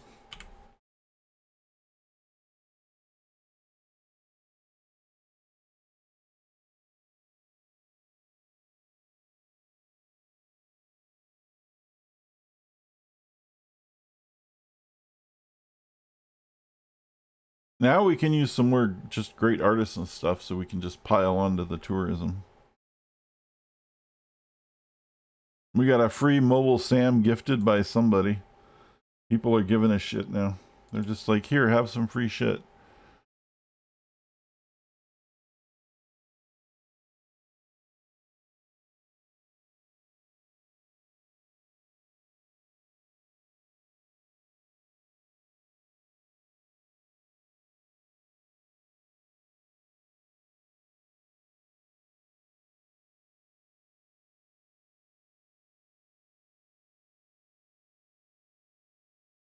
Airport done. Oh, that's right. Thank you, Cordoba, for making an airport. That was so nice of you. That's just going to even help us win faster. That is so nice of you. Oh, I appreciate that. You have no idea. So nice. So nice. We're getting there. Now, 2050 is the technical. If we had it on time, the game would end at 2050. And if I didn't beat Potokello in cultural victory, he would win by time victory because of his score. So we don't have time as a victory condition right now, so we don't have to worry about that. But I'm just saying, for people who, you know. Oh yeah, I forgot we had to build these things. Not only do we research them, but we actually have to build these if we want to go to space.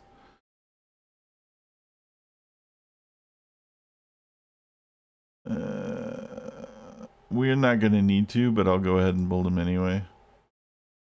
I got nothing better to do. I can probably buy it, actually.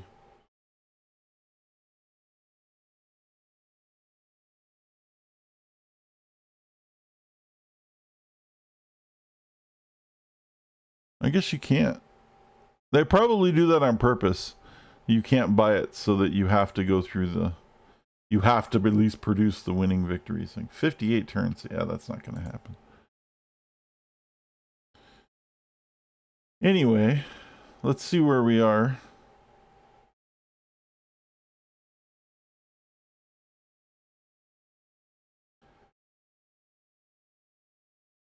$89. We're almost at 90.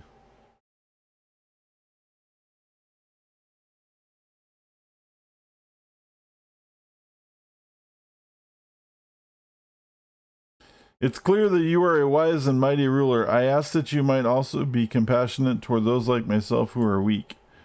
Maya is afraid of me. Just, dude, Maya, it's cool, man. I ain't doing nothing against you. You invented tacos, dude. You are not getting nuked. You have nothing to worry about, brother. I may make threats, but I am not going to nuke Maya. Dude, come on. No chance.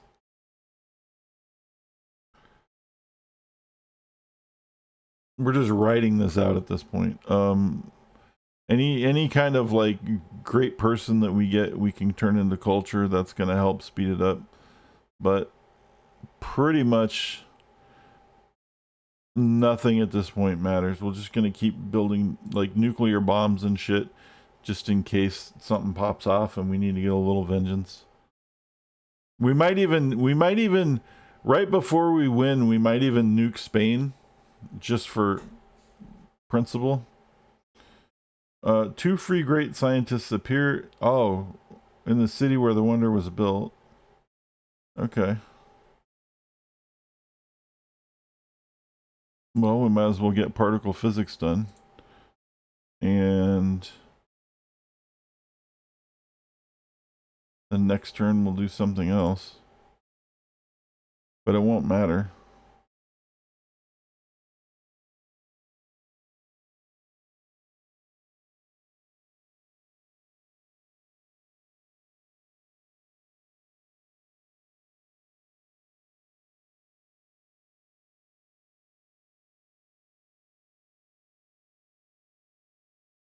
See, I think I have all of the parts now necessary to win on a science victory.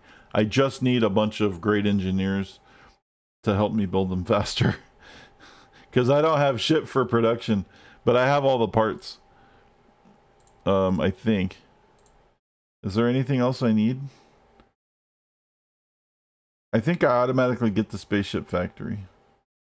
Oh, nanotechnology.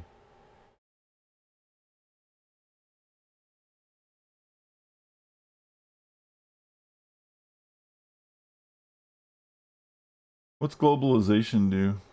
I gain delegates for every spy. Well, we don't have any spies because we're not playing with that. Stealth bomber. That's a good one. Let's do nanotech, I guess.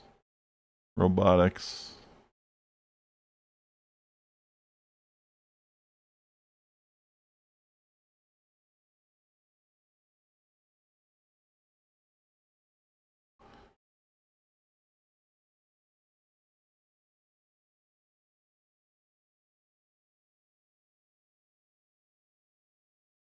That's the engine. What's this? I want to make sure I'm not building the same two parts. That's the cockpit. I don't really want to build the parts. I don't need to, but whatever. It's just like, you know, might as well do both victories.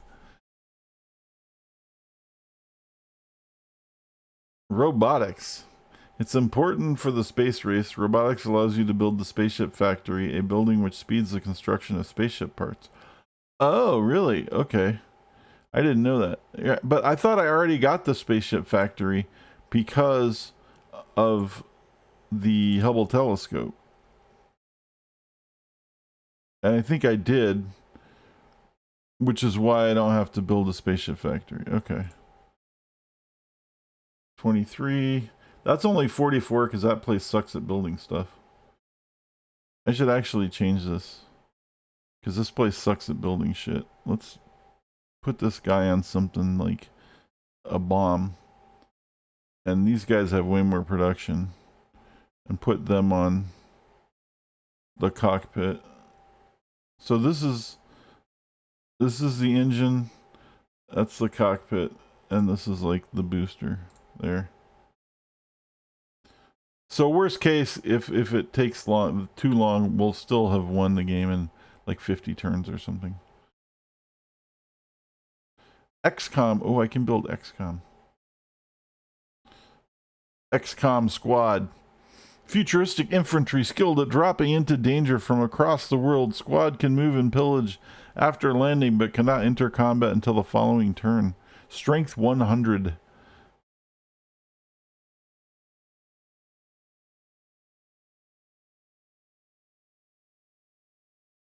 $19.97. So we don't have to win by 2050, but it would be really nice if we did. If we won before 2050. I would be happy if we won in like 5 minutes because I'm really getting tired. I was going to be done and then I'm like, let's ride this out. Oh yeah, look at that. We're fine. 93%. We're going to win in a couple minutes, man. In fact, I can probably put this game on automatic right now and it'll just next turn until the end of the game. Because we'll probably win in a couple minutes unless something catastrophic happens. Let's try that because we're really close. Options, let's go single player end turn, accept, return to game. Oh, I need to assign delegates. We do not want the science funding. That'll nuke what we're doing. I don't care about embargoing the Shoshone. Commit delegates, yes. And now it's on auto.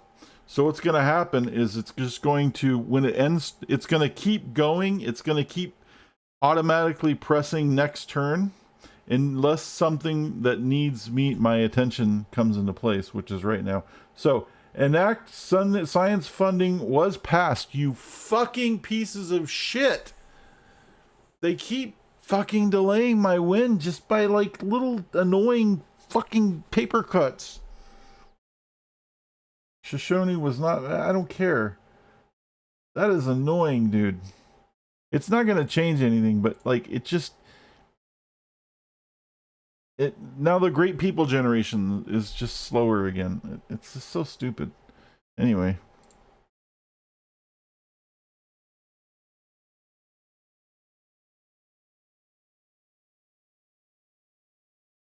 I don't even want to pass anything. I just want to, we'll just keep trying for the city-states. It'll be my last act of Congress.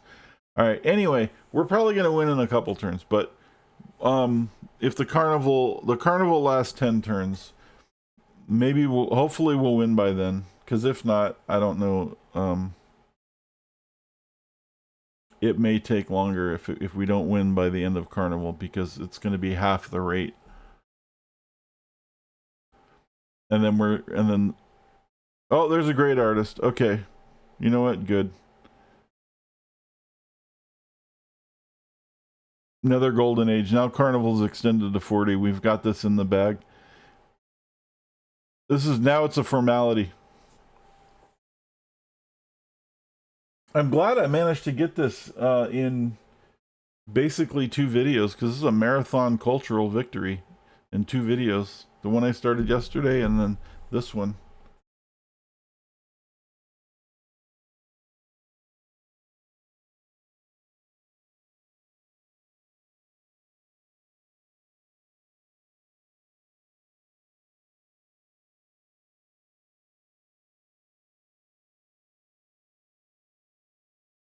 Unless somehow they win a science victory in like the next couple of minutes, which could happen, I guess. I didn't think about, but I don't think they're far enough ahead to do that.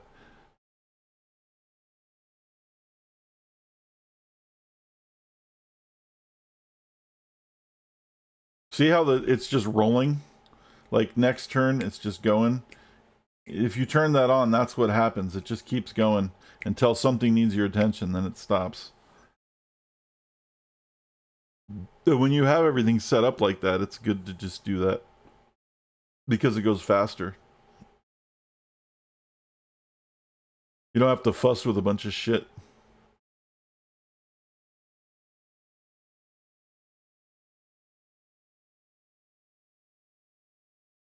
Well, it's the year 2000. The people we all like to visit is me.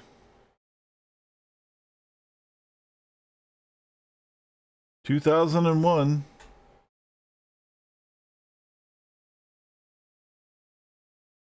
Come on, guys.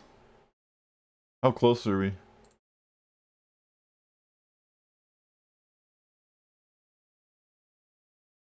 $98.2. We're so close. We're so close. The end is near. The end is near.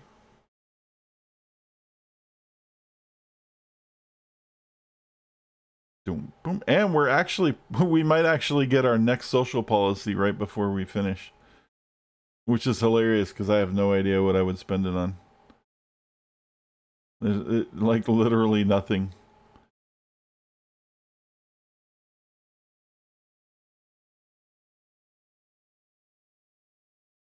I'll spend it on the most worthless thing. I'll spend it on honor. And the opener for honor only gives you points versus barbarians.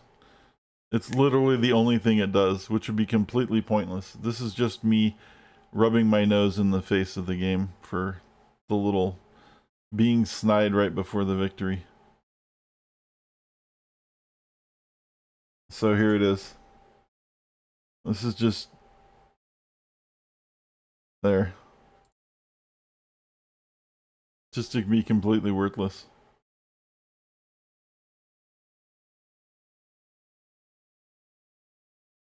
Down. Can we do it by 20 2005. I think we'll maybe by 2005. Oh, there it is.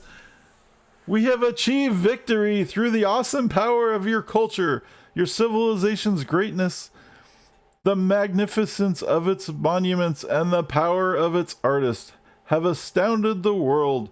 Poets honor you for as long as beauty brings gladness to a weary heart. That's it, folks. Ranking. Marcus Aurelius. That's a good ranking, especially for fucking culture victory, guys. Marcus Aurelius is not bad. That's 7. It's not Augustus Caesar, but for me, that's good, man. It's last place is Dan Quayle. If you win with the like worst possible way you can, you get Dan Quayle, and then you get all these like Eltred and Warren Harding, Nero, right? Dan Quayle's versus Andrew Jackson, and then it starts getting a little better, right? Henry VIII, Ivan the Terrible, blah blah blah. Joan of Arc, Marcus Aurelius, and Marcus Aurelius. I mean, come on, dude. That dude is like, he is like the like godfather of Rome, right? He is like the most celebrated Caesar of Rome is Marcus Aurelius. So, and then of course Augustus Caesar. Okay, maybe not. Marcus Aurelius is like close to Augustus Caesar, but then there's Augustus Caesar. And Abraham Lincoln, this is a good rating. I'm happy with it. I'm just below Nelson Mandela. I mean, come on. How cool is that? Oops, sorry. So anyway, that's it. We did it. Let's look at our ranking real quick.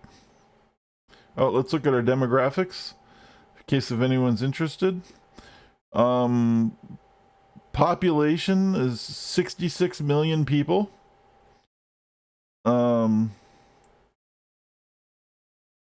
Best in the world. We had 29 million average people. At worst, we had the worst in the world was Maya, who only had 1.6 million. But they invented tacos. Come on, give them a break, guys. Oh no, that's not me. Oh yeah, that is me. Yeah. Okay, right. Never mind. I can't even fucking. I'm just stupid. Crop yields. Yeah, I don't care about that shit. Info, demographics, ranking. Wasn't there like a thing? Replay. I'm just kidding. I don't want to replay. Oh, I was kidding. Oh god, why did I hit that?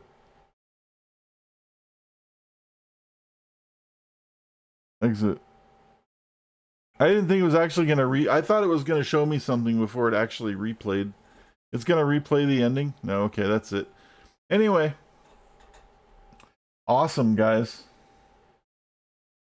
And with that, I bid you all a farewell. But we had a great game. We won. It was cool.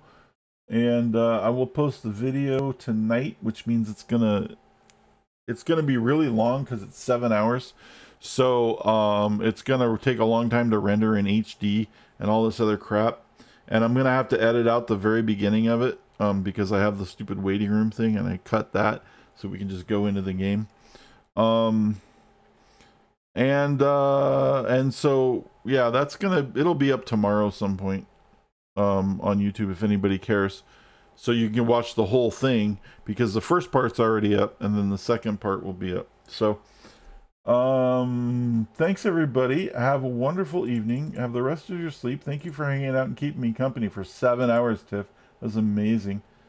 And I will see you all later. Here is I don't think the Discord link works again. I think it's broken again. Yeah, the links are broken again. All right. Well, fuck it. Peace out, everybody. Love you all. I will try to stream tomorrow. Not 100%. But maybe. We had a pretty late night tonight, so I'm not sure. But we'll see. Maybe tomorrow. Maybe not. If you guys like what you see, give me a follow. and you will see more content. And let's see what else we got. Oh yeah, and then sub if you can. That's it. Peace out, guys. And now, folks, it's time to say goodnight. We sincerely appreciate your patronage and hope we've succeeded in bringing you an enjoyable evening of entertainment. Please drive home carefully and come back again soon. Good night.